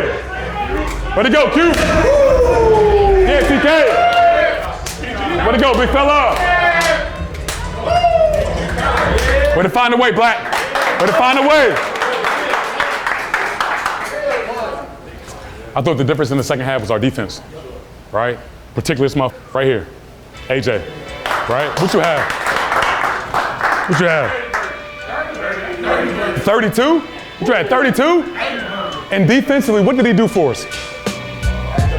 He set the tone. That's what pros do. He did it on both ends consistently. Didn't whine, didn't moan. He said, I want that matchup. You guys don't know that. He came to us, he said, I want Drew. That's the type of motherfucker I like. You getting this chain, it could have went to anybody. I fucking love it, let's go!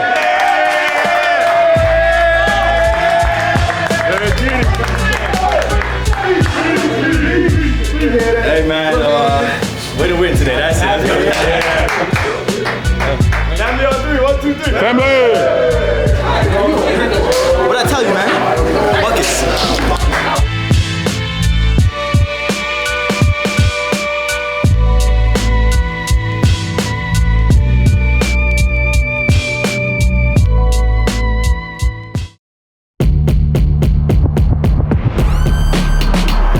Younger players, it's kind of a first experience for some of these guys to be playing in these situations where there's something you're chasing, you're being chased, and how every possession does take on more importance. Pressure made diamond, baby. We're excited where we at a year ago. We were hoping that this year we're going to be playing meaningful games. When we met at the start of the season and talking about, goals, the goals was to play meaningful games at this part of the year, and that's we're in the middle of that. Over the last 2 years, they have put in, a ton of work, and this is the reward. This is the blessing. We know how important these games are, so we keep building off of wins or losses. Family on 3, 1, 2, 3, family!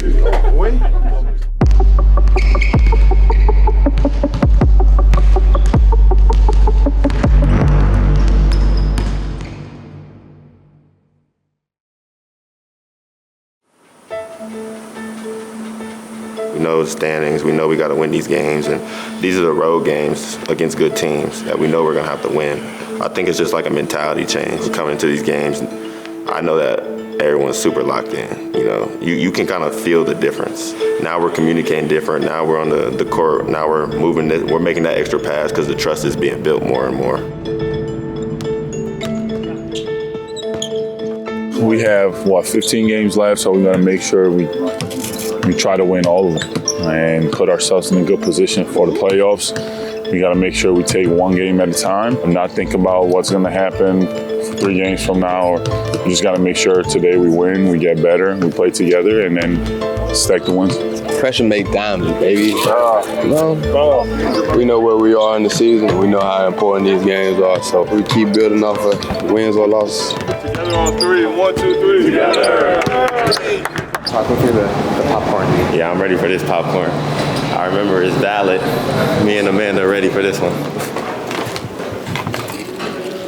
Pretty good. Do you think it's fresh? It's not fresh. It's not fresh. No, but it's delicious.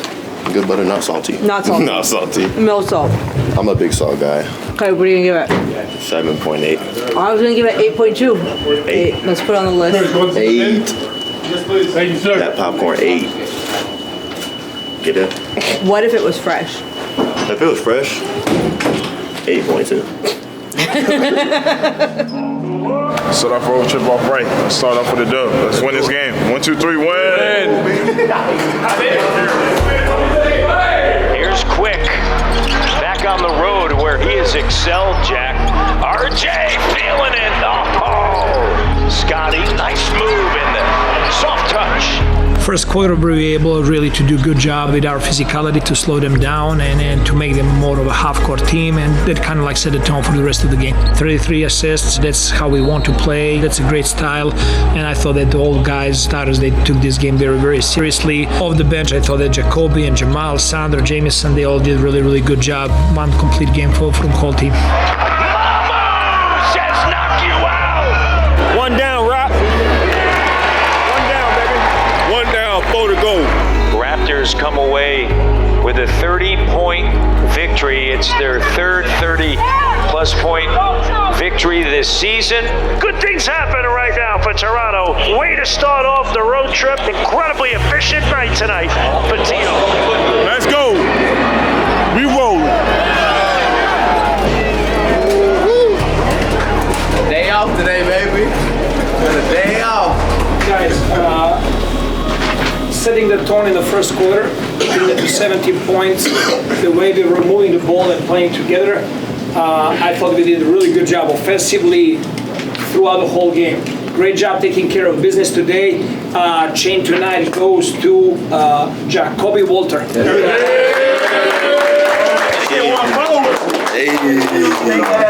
Family on 3, 1, 2, 3. Family!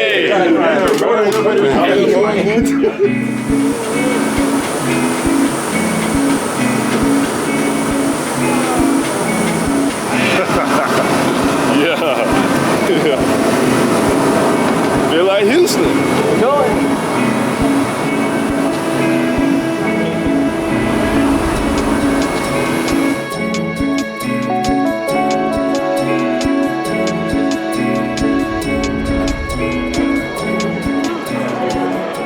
Just to be together, obviously we're on a little long road trip here, so just to have time to get together, you know, especially being in the hotel, just having a great time. Watching March Madness, we're watching the VC North Carolina game, seeing VC come back from 19 is pretty cool, and yeah, it was just a good time.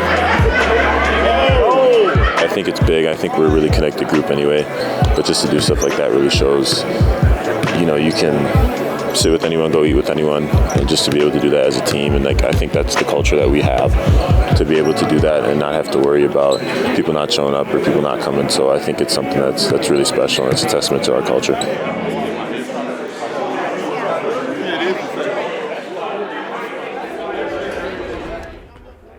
Very excited where we at when we met at the start of the season and talking about, you know, goals. The goals was to play meaningful games at this part of the year, and that's we're in the middle of that. That's our goal, to play our best basketball of the year in the next couple of weeks and hopefully in postseason.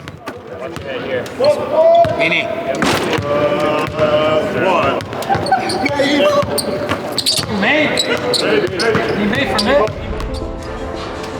Come on, let's go out there, stay together, be resilient. Let's fight. We're the harder working team. We're going to go out there and play hard, play with pace, play together. 1-on-3, 1-2-3. The box score, a thing of beauty against the Bulls as Toronto took care of business to kick off this 5-game trip, but a much tougher test at Ball Arena with the Denver Nuggets, who've drifted down the West standings but are always dangerous. Game 2 of a 5-game road trip for the Toronto Raptors. It was tight in Toronto.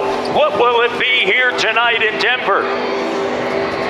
I think that we played a really good game against one of the best teams in the West, and really proud of the effort that our guys put in today. It really felt like a playoff atmosphere and a playoff game. So games like this, they're just gonna make our team better. Quick, rejects the screen, gets to the short corner. In the fourth quarter there, they got very timely and important offensive rebounds that ended up with kickouts and Hardaway threes. They shot the ball really well in the fourth quarter there. They made 6 threes, 6 out of 10, and that was the big difference there. And that's going to do it. Raptors fall. Tough one here in Denver.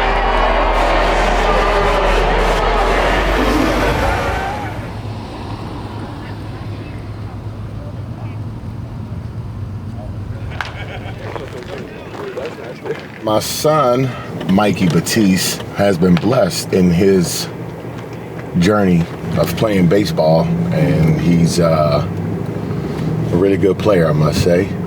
Number 1 ranked in Ontario, number 10 nationally. And he's been invited to play against some pro baseball players here in Arizona for spring training. I'm very excited. You know, as a dad, I gotta protect that little bit, keep him on the straight and narrow. And then as a coach, give them some pointers, because you are working with pros yourself and working with the best athletes in the world. So he almost has a cheat sheet in a way, but he's using it in the right way.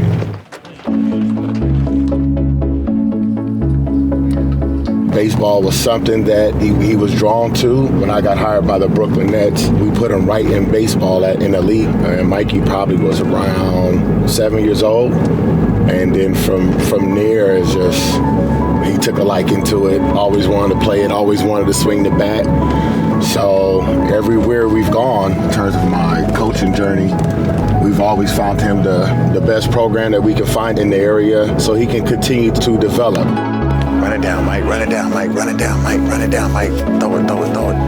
My family is all in on this, they all support me and everything, that's what keeps me going, I don't know what I'd ever do without all my family, especially my dad, he's always my backbone, always propped me up, give me motivation, and that's what I love about him. You don't see that one? Yeah, help my old man up. My job as a parent is to keep him happy. There's no better way just to keep him here as long as we can, and hopefully in the near future he can represent the national team of Canada.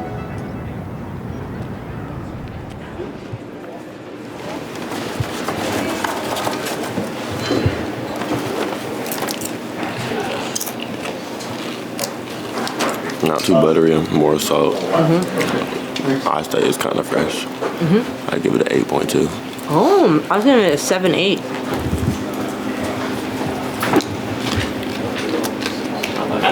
7.8. 7.8. What?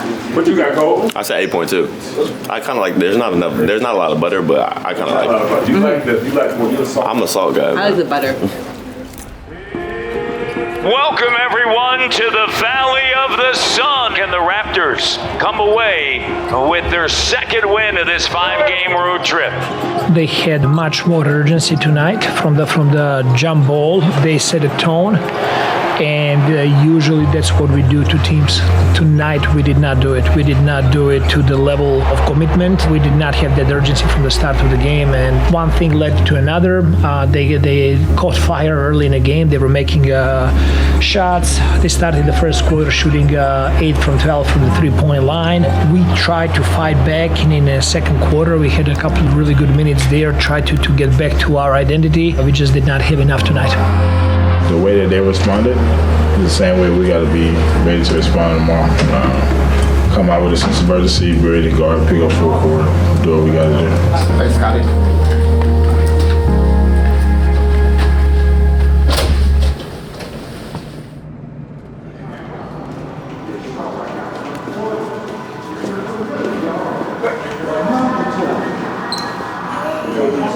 Nice seeing you too.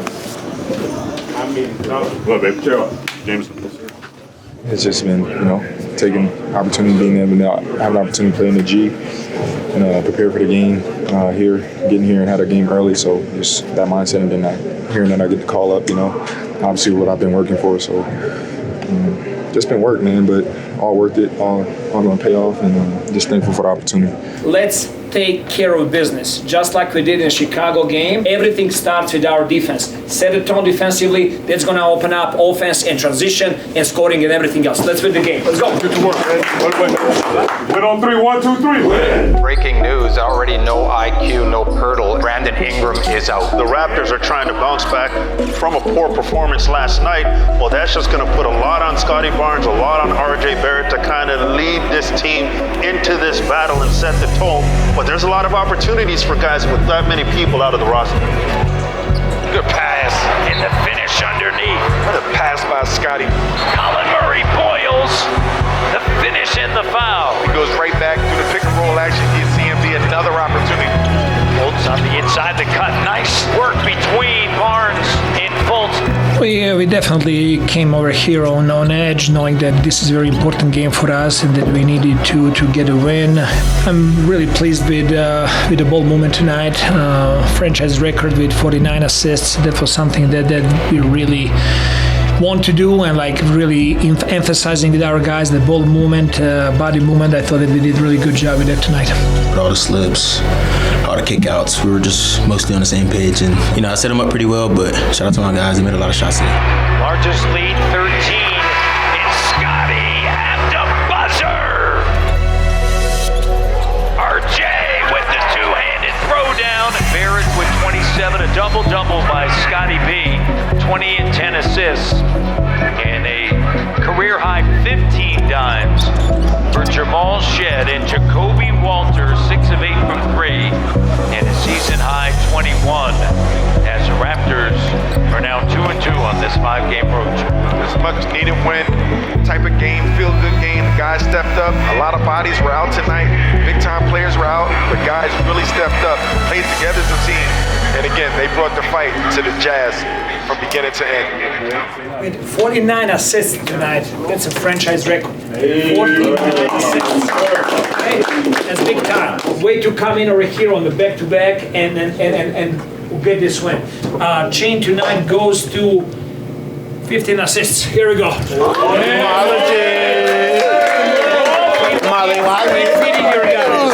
Everybody. Let's go to the well. Let's take care of business over there, guys. Let's go. Family on 3, 1, 2, 3. Family.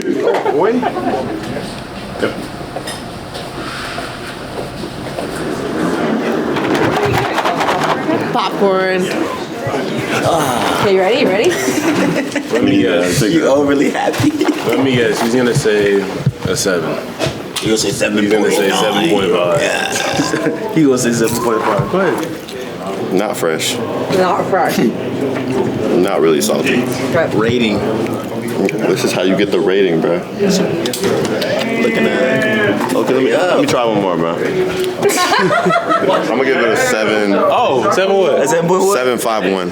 Ooh. You're so lame. He's so lame. It's alright, bro. Nah, for real though, 7.5, 6. I give it a 6. You give it a 6? I'm not good. It's not fresh at all. I can tell you that. Let's give it a overall 7. No, we can give it. You said a 6. We can give it a 6.7. 6.7. Please. Toronto wraps up their 5-game road trip tonight in LA, looking to make it 2 straight wins before heading home to Scotiabank Arena, and they are hoping that they can keep it rolling tonight and close out this road trip on a high. A tough stretch for the Raptors. Can they finish with a W? If they want to hold on to the 5th spot, they must win. I thought that the Clippers played a really good game. They were, making shots, making tough shots, over the dribbles, step backs, and I think that us missing a couple of open shots, it's just like our energy was not there. We were not able to play through that early in the game. It's always tough losing. You never want to go out in that fashion. We just got to regroup and try to figure out how we're going to be effective offensively and consistent. We have some talented guys who just actually do what we do well on the basketball floor. So just putting guys in position to score the basketball, or our defenders defending the basketball, whatever it is. We just put guys in those positions and just play a little smarter. Of course, play harder and be more connected.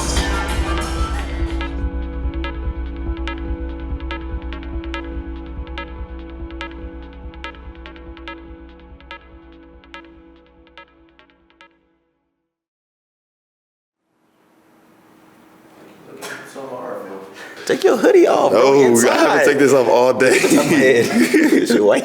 That's what took me so long. What? How's it? Oh, you was fixing your show? I've been taking my hood off all day. Take it off. Show the fro. Not right now. Not right now. And he downstairs with the glasses on. Just an intellectual. You got some bricks on though? Nah, Balenciaga. You know these Lance spells. Come on, bro. What's wrong? Something wrong with you.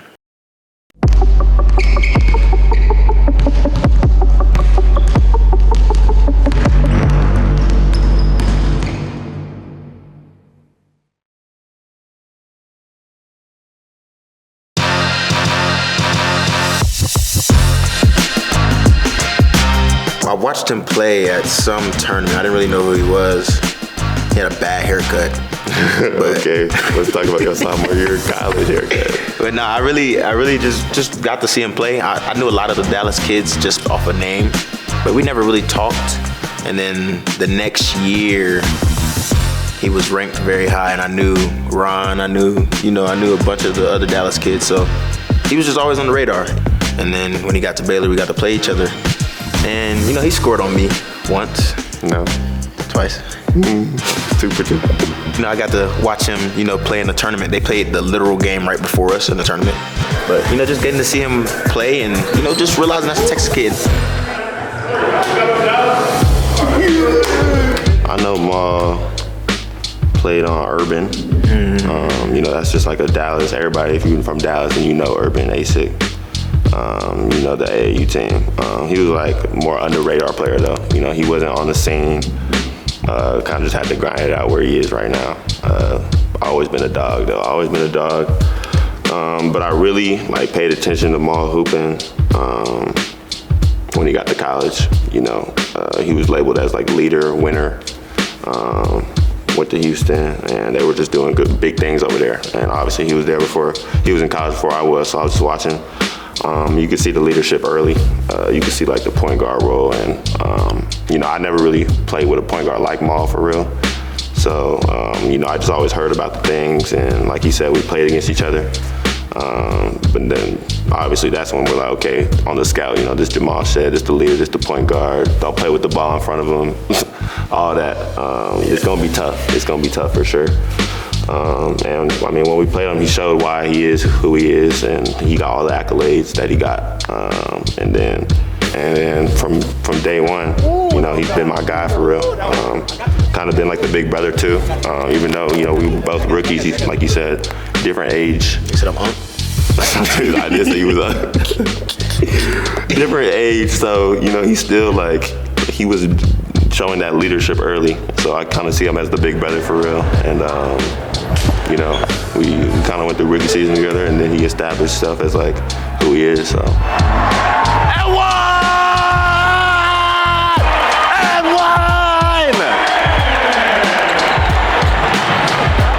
I was drafted, and then I'm finally looking okay, who else did we get? And I see we got Ma. I'm like, that's a great pickup. That's a great pickup. Like I said, I just played against him. After draft night, we just got really close. I think we value the same thing in life. So I think we just have the same personality. So it's just good that we crossed paths at the moment we did.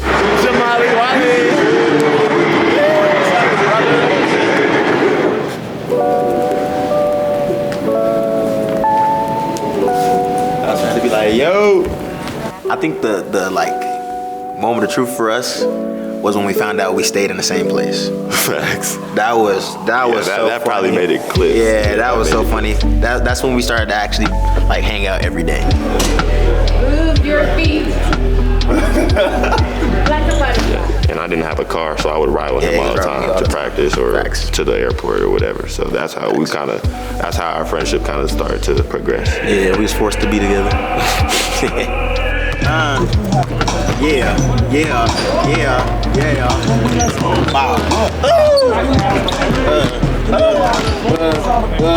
Hey.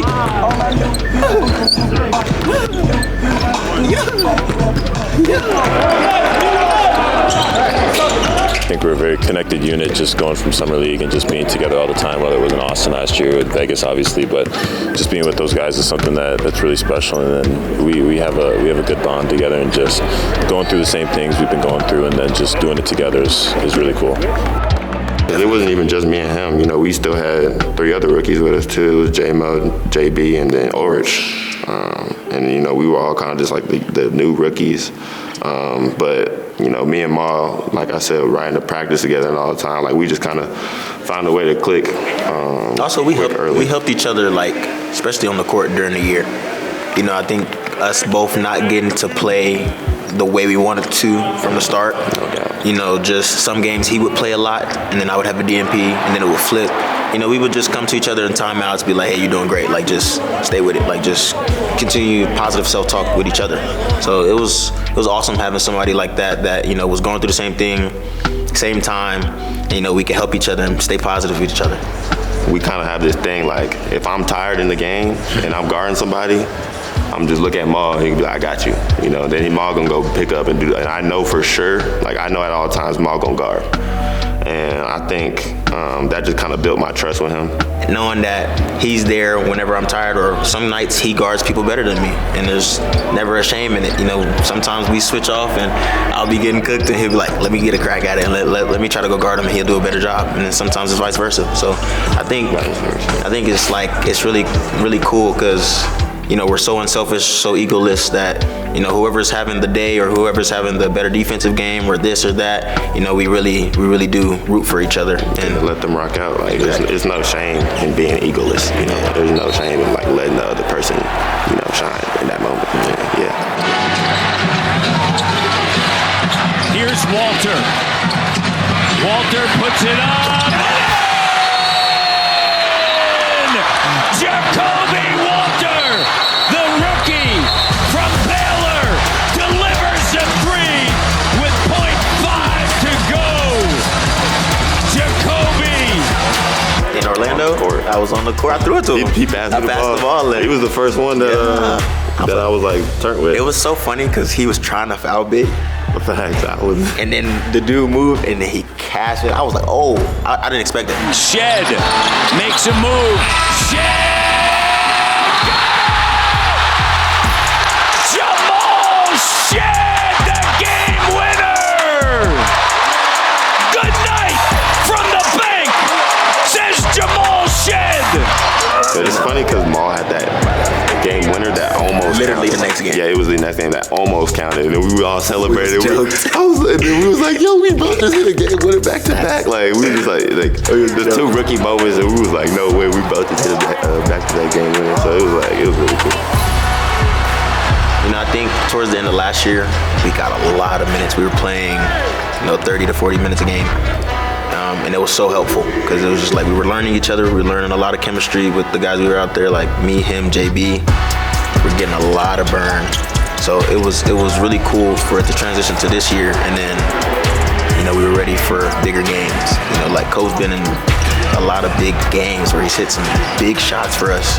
And I don't think that happens without last year and what we went through with all the losing. So I think, you know, us being together while we went through all the losing kind of prepared us for being with Scotty, B.I., Quick, Yak, and RJ, and trying to help them progress and, you know, be able to win some games this year. Like, we're not overachieving, but, you know, we had this in mind all last year while we were fighting through all of those tough games at the end of the year, because it's like, you know, we're gonna have B.I., we're gonna have Scotty, we're gonna have this next year.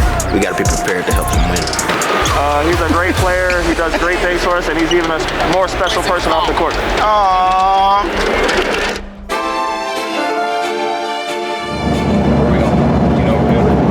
Banff. I know we're going to Banff. Banff. to go back there, man. My mom was just saying she wanted to go. Yo, you already know what it is. 1, 4, and 2, 3. Check it out.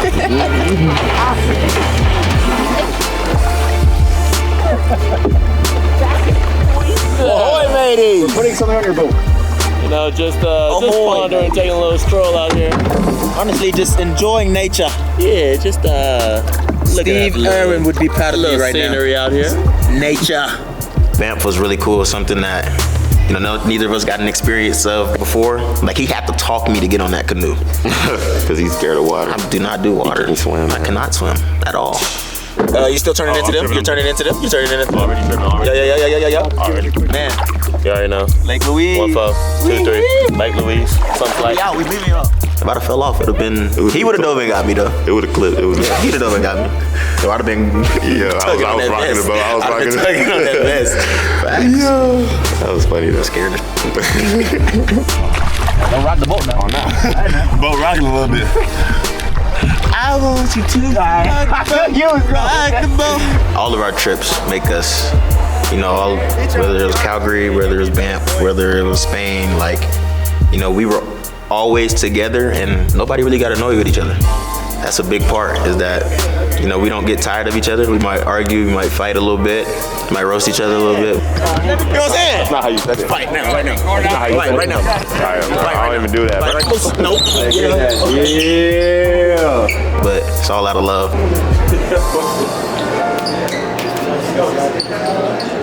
Pirtle back out on the court. Here's Shed with it. Gives it to Scotty, gets it back. Shed the 3, got it. How about this? Top of the key threes. Jamal Shed is shooting lights out. We were blessed to come in as 5 rookies and all get a chance to actually go play and learn and do things together. You don't see that in an NBA. You don't see more than 1 or 2 rookies on each team actually getting a chance to play and actually doing good.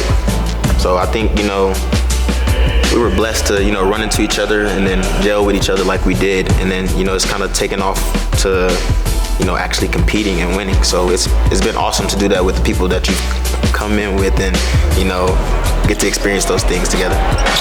Corner 3, and it's good, Jacoby. Big bucket by Walter as he knocks it down. It's been good to see them, being able to have a successful year. Jamal, man, 15 assists last game. Jacoby's been shooting the lights out, playing great defense. So, when we say we need a whole entire team to win, we do. So having guys having performances like they've been, it really helps the team overall. Since we all came in together, I've seen him from day 1 to now, and you can see the growth. And like he was saying, doing it with five people like we did at the beginning to now, still rocking with the same people, still seeing growth from everybody, still seeing us still want to get better every day. That's huge, and like you said, it's a blessing. Not every player has gotten this opportunity to come in, get a lot of minutes to learn from doing good and learn from doing bad. Not everybody gets that chance, so it's definitely really, really big for us. Thanks.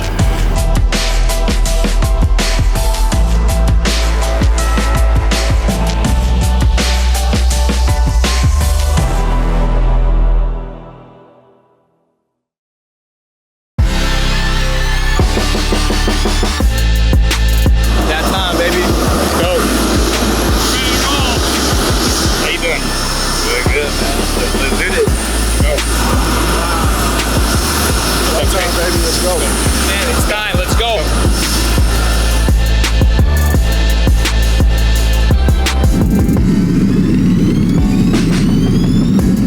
Welcome everyone to Cleveland, Ohio.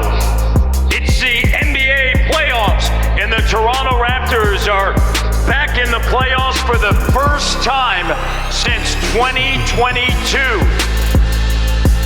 Come on, man. Be us. Don't let this change us. Let's do what we gotta do. Every possession after possession. Have your brother back, no matter what. Do whatever it takes to win this game. Do it. It's game 1. They might start off strong. Let's stop that. Everybody take a deep breath. Let's calm this down. Let's get this up, fellas. 1 on 3. 1, 2, 3. Win!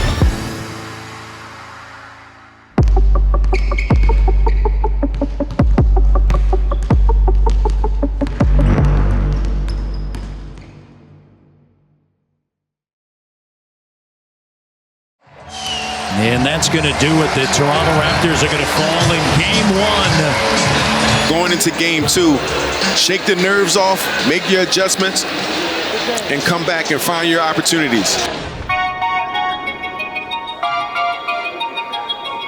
We played out of a character, which is kind of like to be expected from a young team. A lot of guys playing playoffs for the first time. There's some guys playing the playoffs after a long time. I think all of those things, nerves of the first game of the playoffs, all of those things were, to be expected. At the end of the day, like we know a playoff series needs some changes, needs some adjustments. We didn't play our best basketball. Like it's not even just about like X's and O's. Our effort that we've shown in the regular season, like we didn't have that same determination. It felt like in game 1.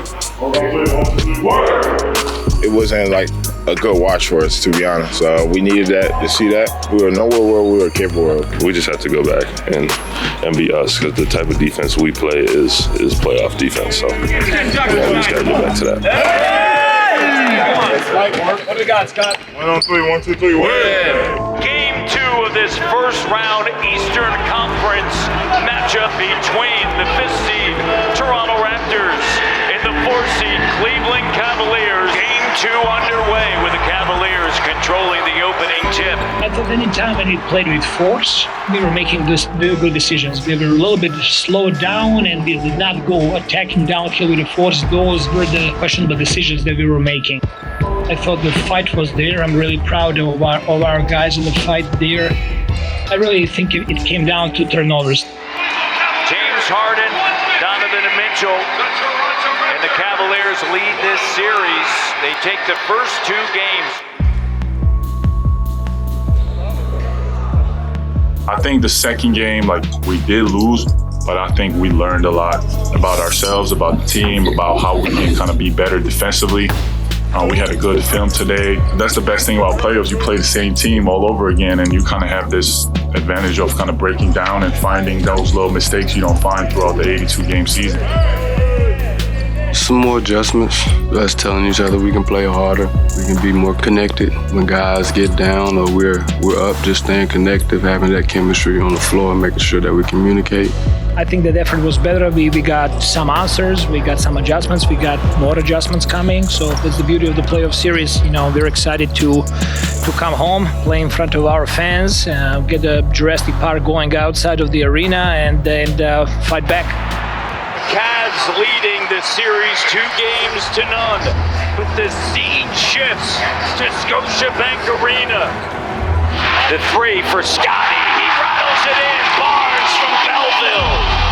I know one thing with Scotty, that he's gonna put everything he's got out there for his teammates, for his team to find a way to win the game. Here's Barrett, makes a move in the paint, finger roll. Energy in the building was crazy. Definitely helped us out a lot. Toronto by 1, RJ.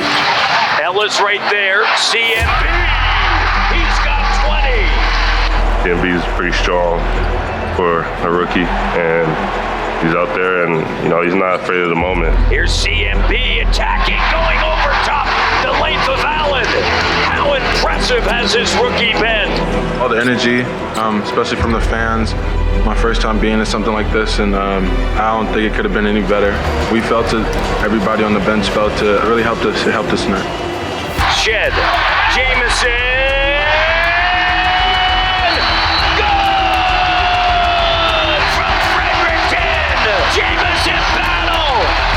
Jameson Battle stays ready each and every single day. Obviously, Jameson Battle came in and went crazy. I think that's the second time he's done that against the Cavs this year. So, it takes a whole team, man. We need everybody. Jameson Battle, ultimate professional, always keeping himself ready, puts an enormous amount of work every single day. Walter's going to bring it across the timeline. Scotty battling for it, taps it out. RJ, he's got 33. It's a beautiful thing, Matt, when you can't just point to one player and give them the credit. That's a sign of a good team. The Raptors, with their backs against the wall, down 2-0, are going to take game 3. Come on, man. What are you talking about, fellas? We need everybody. Everybody. Good win. good win. We did not do shit. Okay? We just won one game.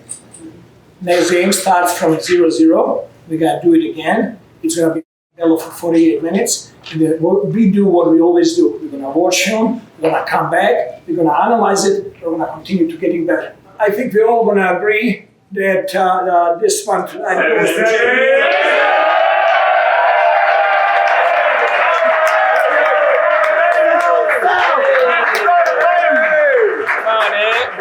Hey, y'all know what it is. It works, man. Bishop. Y'all know what it is. Stand up 3. 1, 2, 3. We're still down 2-1 in a series. Our biggest adjustment needs to be we need to be more hungry team, more desperate team that plays with more effort, and take it from there. Well, we know that they've been sitting on a loss for a couple of days, so it's only human nature and basketball nature to come out and play hard and give the first hit, send a message to our team. So we've been resilient all year. We just got to be prepared to bring the fight back. There is zero reason for us to be satisfied, zero reason for us to be happy. From the jump, we gotta know matchups, we gotta know what we're doing, we gotta know how we're guarding, we gotta know what are the coverages. We gotta play with more focus and more effort. We're not gonna be perfect, but nobody plays harder than us. Nobody can play harder than us. Not one player on that team can play harder than us as a group. Okay? Let's go give it this film. Come on, get it. Stay hungry, be humble. Family on 3, 1, 2, 3. Family! Coming off a fantastic win on Thursday night, the Raptors look to even their series with the Cavaliers at 2 games apiece this afternoon. It is a beautiful day in downtown Toronto, and it is a beautiful game if the Raptors can pull it off again. Be the aggressors in every situation, like hit first, box out, be physical, attack their ass, put your shoulder in somebody's chest, go through their ass all night. Come on, let's win this game. We need this. We need every game. We need everybody on this team. Let's go out there and do it for each other. 1 on 3, 1, 2, 3. Win! Walter the turnover. Scotty with force throws it down. Scotty B. The force, the fearlessness, right to the iron. B.I. spinning. That's his shot. Cooking right there. Jacoby drive and kick. Here's Scotty in the paint. Oh, a two-handed slam. I just know we're just trying to go out there and win. Take it one possession at a time. They go on a run. How can we go on a run ourselves? What can we do better? How can we grow? And we're trying to do it together and find ways of how we can communicate with each other each and every single day while we're on the court, off the court, and just keep growing our bond. TMB clears it. 5 seconds left in the first half. Chance to grab the lead. B.I. steps into it. Got it. He's cooking. Felt like we were getting good looks. Just told each other to keep shooting. And, we gotta play defense and come back down on the other end and still have confidence. Battling for it. CMB kicks it out. B.I. is now the time. He's arrived. What I've noticed the most in these playoffs is we need everybody. And everybody has stepped up from the bench, to the starters, to coaches, coaches behind the bench. Everybody has stepped up, and that's what I've noticed the most. Batted away, CMB. Strus doesn't go. That's gonna do it. The Raptors take game 4. The resolve, the resiliency, the grit and determination as the Raptors even the series at 2 games apiece. Don't take it for granted. What really is special is you as a group and you as a people, how you guys cheer for each other, how you picking each other in timeouts. That is awesome. We need to continue building on that. Shane tonight goes to 9 rebounds, 6 assists, 4 turnovers, and 23 points.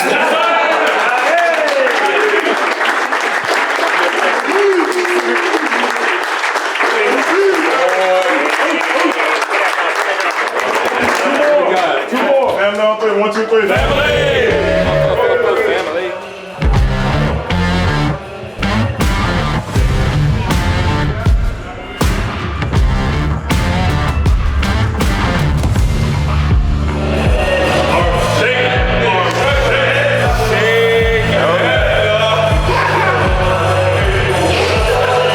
definitely playing harder.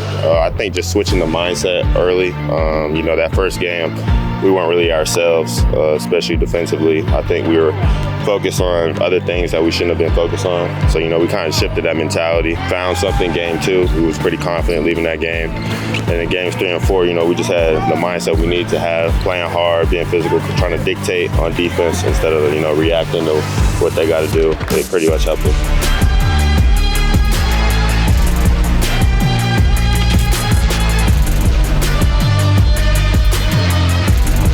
I kind of realized how much the little things really matter, especially in a playoff series, how things can turn around really fast. We started down 2-0, but we kept that same mindset. We know what we wanted to do for the next 2 games, come out physical, and I think we pretty much did that, and we came out with 2 wins. And one. Knock down one. Hey, Doc.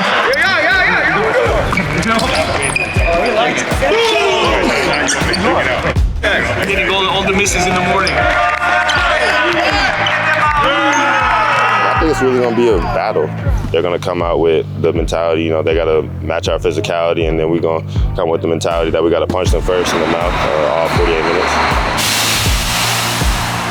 Can the Raptors take Game 5 in Cleveland? It is underway. Hurdle finds RJ. The 3 is there. B.I. gives it back to Walter. Walter, the 3! Big bucket for Jacoby Walter. That's his first made 3 since Game 2. Jacoby feeling it. Believe in yourself. Jacoby Walter. Raptors with the numbers. Scotty looks at Jakob, and Jakob with the finish. Good job. I thought that we were a resilient team tonight as well. We were constantly trying to find ways to win the game, and they had a couple of players that really stepped up for them in the second half. The Raptors lead at halftime.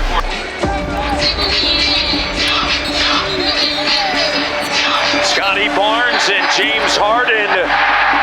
Some pushing and shoving, and RJ Barrett gets right in the middle of it. Shot clock down to 5. Schroeder. Bucket is good.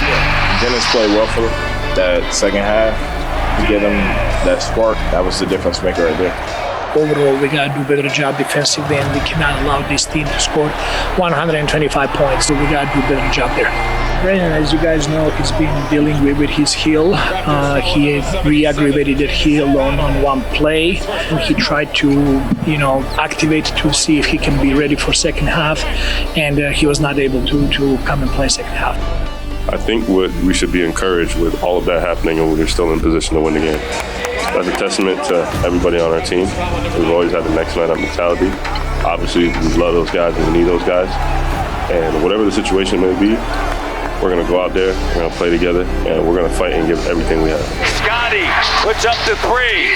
Doesn't go. Battle looks to tap it in. And that's going to do it. The Cavaliers secure Game 5. The Raptors will face the Cavs Friday night. They're trying to force a Game 7 back here in Cleveland. I don't think it's anything too crazy to overreact on. Watch the film, rest, recover, and get ready for Friday. We've always been a team that fights and scraps. I think an elimination game just kind of fits into the personality of this team.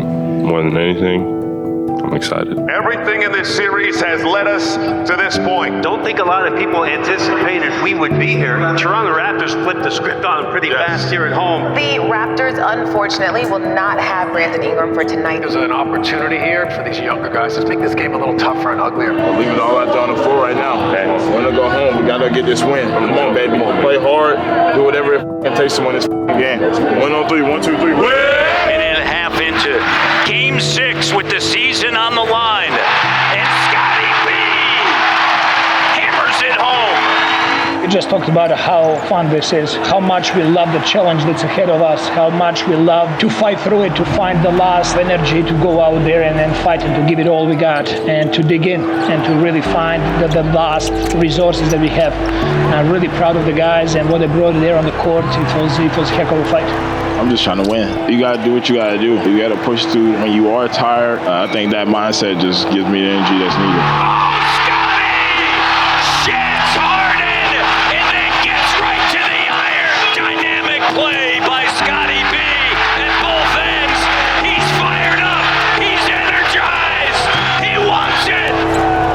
majority of the game, we were in control. We played a good game. We played tough. We played physical. You know, obviously we got to clean up these fourth quarters. Cleveland gets multiple stops. And Mitchell erupting here. How do we stay desperate in those moments? How do we make that 10-point lead, a 20-point lead? We got to stay in the moment and present and really compete every single possession down the stretch. Here's Mobley, takes it to the paint, gets the bucket.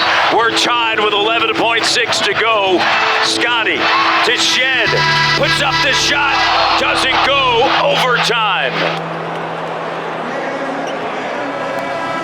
Anything can happen, no matter if you're down people or anything. I think it all comes down to who wants it more energy, who's more physical. So everybody got to step up. Lost out of bounds. It's going to be Raptors ball.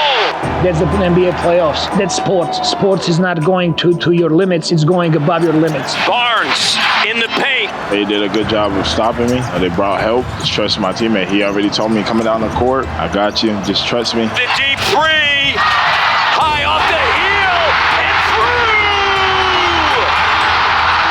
Raptors by 2. R.J. Barrett. And having that trust in me to make that pass at that moment was huge. And then, glory be to God, I didn't make nothing the whole fourth quarter, the whole overtime. So, for that shot to drop. Yeah. Mobley, the three doesn't go. And the Toronto Raptors have forced a Game 7 behind Mississauga's own R.J. Barrett. They do it in the city where he grew up in. That's truly amazing. The way that shot went in, and when we needed it most, he showed up. That's big time. It's hard to even wrap your head around that.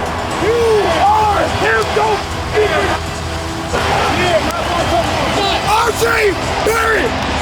R.J. Barrett!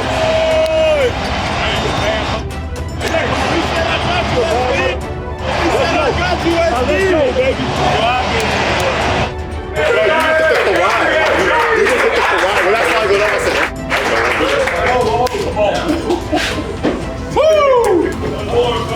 Hey, good job. Hey, good job if we make mistakes. Way to get that right there. Way to have your head in there, Colin. Way to have your head in there, Jacoby. Best 2 words in the sport. Game 7, baby.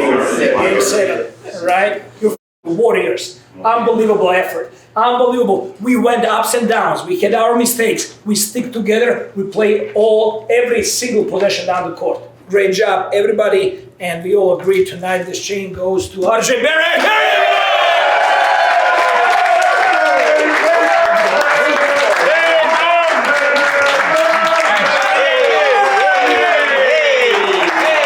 Together on 3. 1, 2, 3. Together.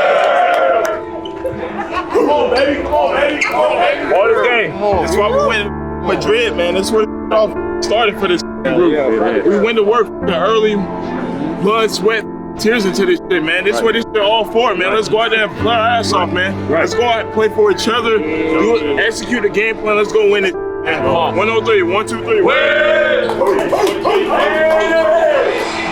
And the opening tip-off is controlled by the Toronto Raptors. Scotty fading, short corner, bucket, swish. I thought that we gave it all. I thought we gave it all, everything we got today. Guys were awesome. We were fighting for every possession. We were fighting for everything on the floor. We made it really hard for them. Every time I step on the floor, I'm just trying to be aggressive as I can. Going to the rim and looking for my shot, just open up everything. We're going to fight. We're going to work hard. We're going to scrap. We just got to do those little things. That's how we get our advantage out there. You guys just came in and gave it their all. We always believe that, we could play at this level. It also shows the rest of the league, the rest of the world, what it is we're building here. And that when you see the Toronto Raptors, you're gonna have a dogfight. Congratulations to Cleveland. Had a lot of respect for Kenny, a lot of respect for that roster. We were close. We had our opportunities and chances. There is going to be a lot of stuff to reflect on and to improve on going forward. And the Raptors, after taking Game 6 at home, they fall in Game 7 to the Cleveland Cavaliers. The 4-5 matchup took it right to the end.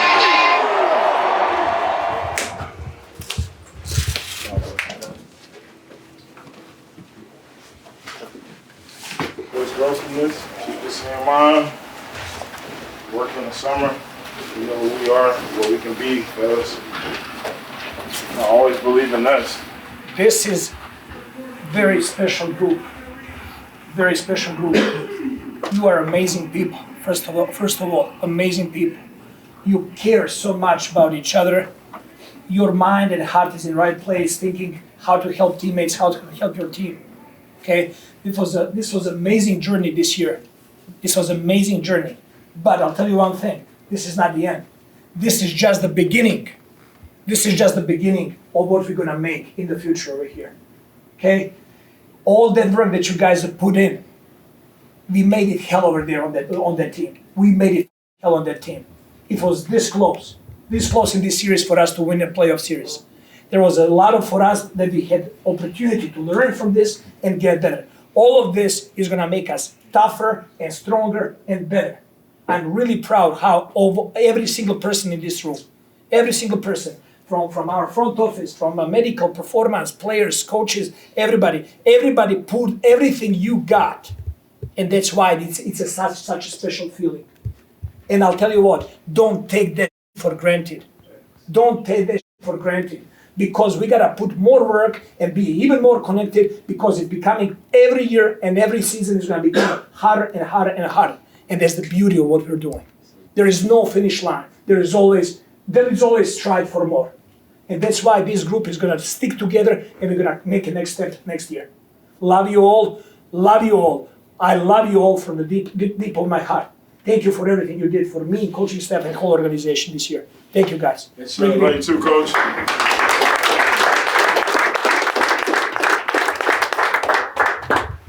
Family on three. Family on three. 1, 2, 3. Family.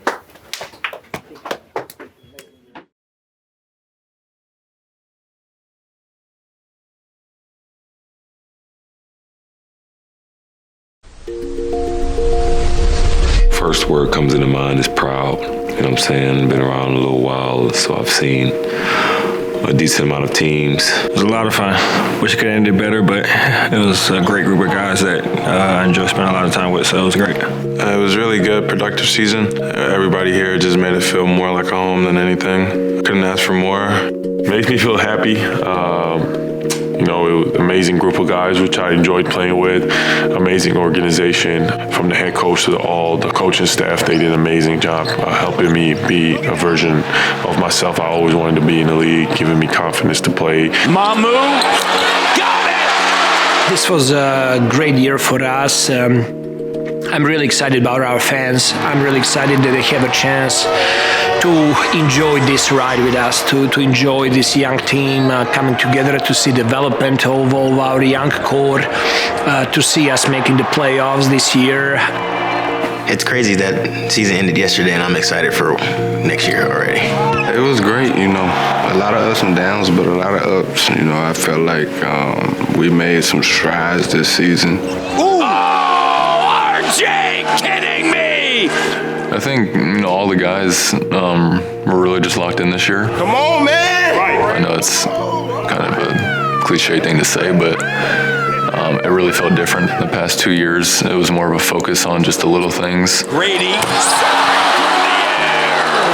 You know, the vets, older guys, helping the younger guys, helping me. I mean, yeah, it felt good. I felt like we had a fun group there. Accomplished a lot of things. I think we also, like I said, we made a lot of progress from the past season. Right now, I'm still like I don't know the word for it. I'm not saying in shock, but like, just like still can't believe it's done. Like you said, it's been about 12 hours and just can't grasp what happened. That's really all.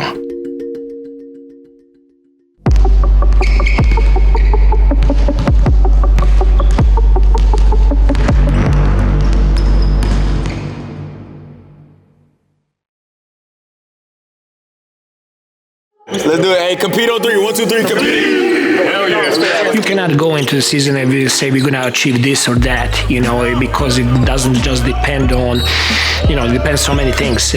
There is a lot of stuff that goes into what's going to be the final product, but all the things that we're controlling, I'm super, super proud of our guys. All the work that they put in over the course of the summer, over the course of whole season, how much they care about each other, how much they care about the city and our fans.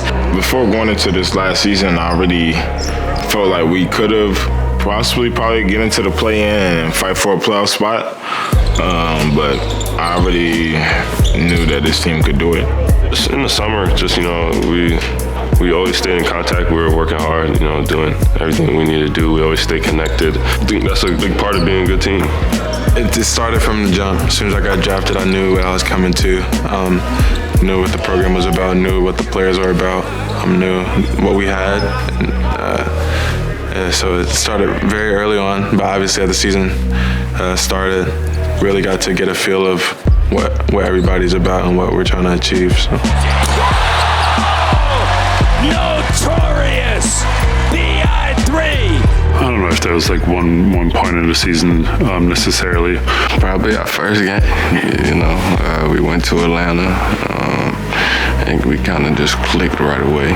Everybody had an unselfishness about themselves, offensively and defensively, to get better and get the best shot on the floor. I think we just played well from the very beginning of the season, and we kind of obviously throughout a year you're going to go through some ups and downs, but I think we held ourselves to a pretty high standard. 9 wins in a row for this Toronto Raptors team. What have you learned about this group?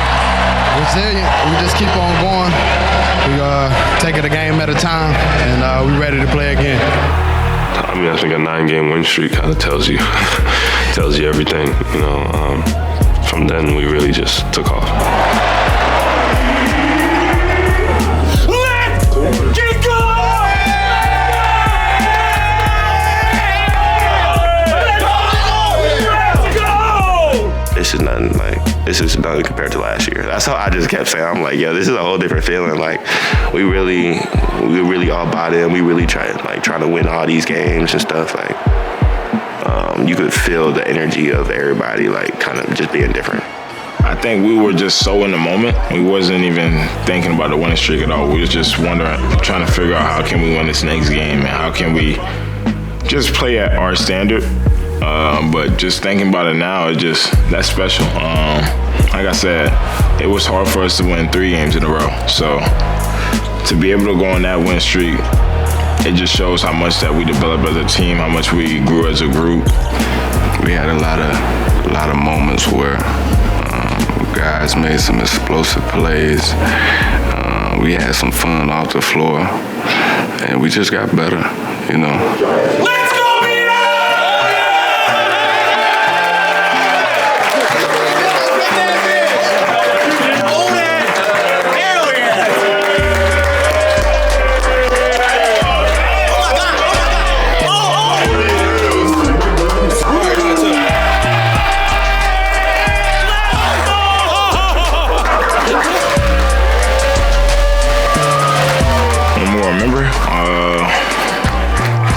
I just remember how super connected this group was. Most teams that I've been on, you have some guys in groups, some guys that don't really hang out with each other or don't really care about the game of basketball that's just around. And I think this group is just different. I think the first thing is to care for each other, and the second thing is to care for basketball. This group of guys specifically, we were super close, and we had a pretty good circle.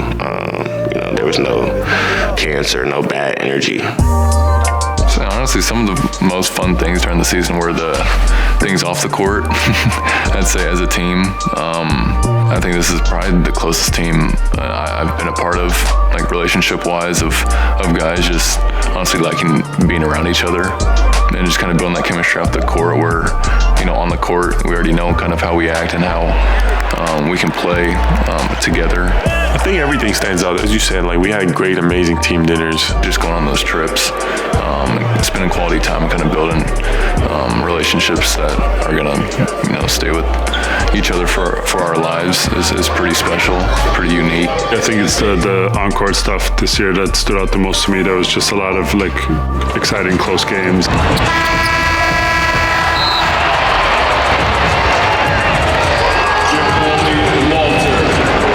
The buzzer beaters is tough not to pick. BIs, game winner versus Indiana. Brandon Ingram! Yes, he did!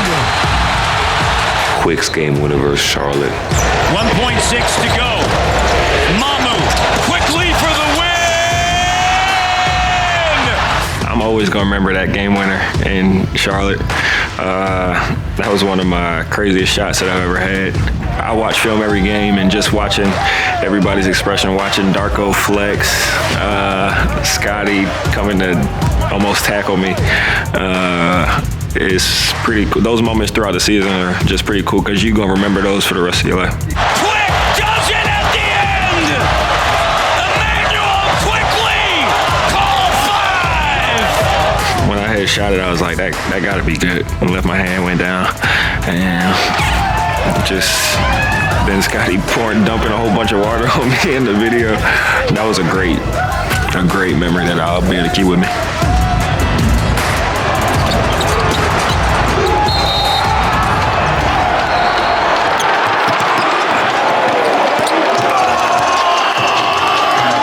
I don't know, Scotty's dunks, I don't even have a certain one, but his dunks are just insane this year. Maybe his dunk highlight reel. That was probably the craziest thing this year. The dunk against in the Charlotte game. The notorious BI3 throws it down!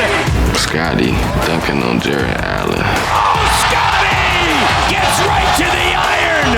Scotty had a couple of plays where I was like, yeah, he's one of them ones.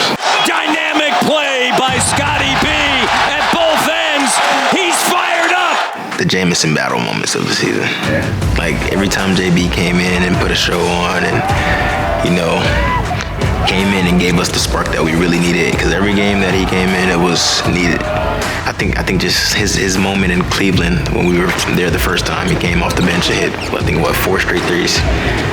And that just kind of sparked our whole season. I think that's where our turning point was. So I think just having that moment was probably my favorite, because I love playing the game of basketball with JB, but he's also such a good dude and he works for moments like that. So it was awesome to see that pay off for him. We had a lot of good games. I think my favorite though, it was a back-to-back. It was a back-to-back. When we played Golden State in Orlando. Maybe I'm selfish because I had 2 good games, but it was just the way that we won those 2 games because, playing Golden State was a good game. I think we went overtime too, and then we just whooped them in overtime.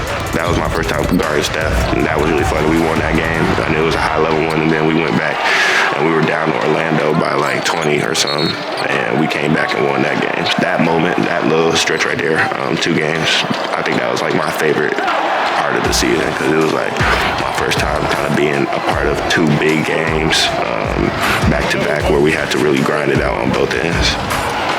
Just how connected we were in that moment, how hyped we are, how happy we are to see each other succeed.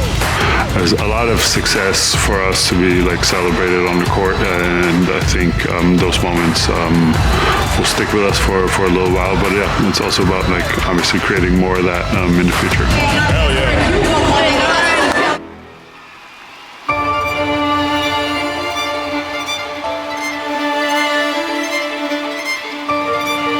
I had no doubt about us making the playoffs.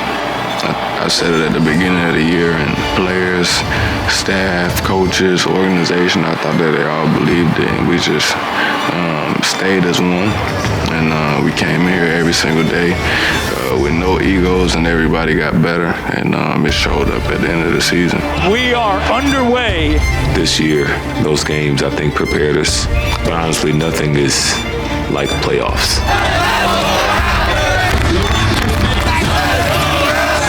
It felt way different than any game of the season. I I would say playoffs is definitely a different animal, and it was definitely something like you really got to lock in. The playoffs is real tough, grown man basketball. Here's CMB. Oh, the monster slam! It just felt different. It almost felt like the start of the season, the anticipation of it, just wanting to get out there and play. The energy was unmatched. I haven't felt like that in a while, and it felt good. It was a good feeling. The focus, physicality, and the understanding of the other team is different. Like, we played them 7 times in a row, and so at that part, I know their tendencies. I know what they want to do right here. Jacoby feeling it. Believe in yourself. It comes down to the little things in the playoffs. That's definitely the difference. Like, the little things can really separate you from winning the series and losing the series.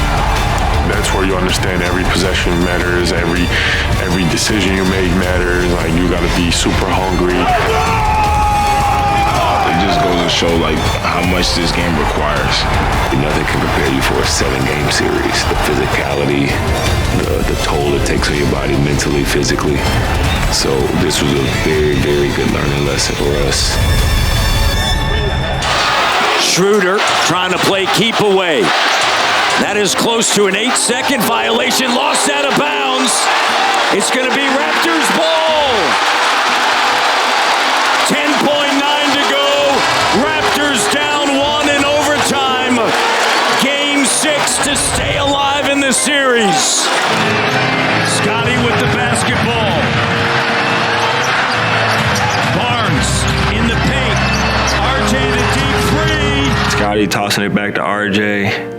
And RJ, as soon as he caught it, he had to know he was shooting it. As soon as he caught it, he shot it. Sometimes you can tell when the shot is off and it has no chance of going in. When he shot it, I looked and I thought, okay, this is a little long. When it left his hands, it felt like it was going to be a long shot, but when it got up on the rim. If you watch the bench reaction, me and Temp both go like this because we like, wait, is that going to drop? Me and Quick were talking. We both on the video leaned at like this at the same time. I was trying to crash the glass, but I see it bounce up. I'm like, damn. I was going for the offensive rebound, not gonna lie, just in case it came off. And it went straight up, and I kind of just watched the ball fall through the hoop. And I was like, wow. I don't know if it was because we had hope that it was going in, but when it went up, I was like, yo, that's going in. It just went through, and I was shocked. Just like, let's go. Thank you. Let's go. Like, I just threw my hands up, and I was just like super shocked that I kind of forgot that there was like 1 second left. It felt like we all made the shot with RJ, honestly. You could feel like all of Toronto just screaming at once. Barnes in the paint. RJ the deep three.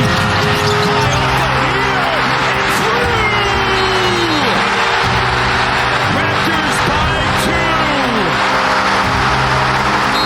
2. That was a great feeling, man. One of the most special moments of my career, and I'll always remember that.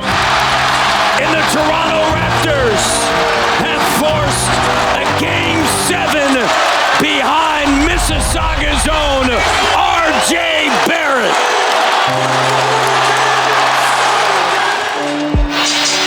Mitchell cut off, finds Strus.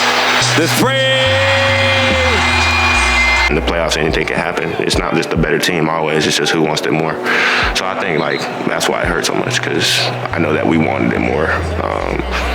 We didn't show it in that Game 7 at the second half, but we wanted it more, and I just know that we could have did something great if we would have won. You feel like you lost purpose for a little bit there, you live and breathe through basketball, especially during the playoffs. That's all I did, watch film, wake up, take care of my body, get extra shots up, think about matchups. Definitely tough when you lose it. I think this is just building our character even more, and at the end of the day, like I said, really let us hit the ground running going into next season. There is no finish line. there is no finish line. Even when we compete and we won the championship here with the Raptors, that's not going to be the finish line. We would want to repeat that again.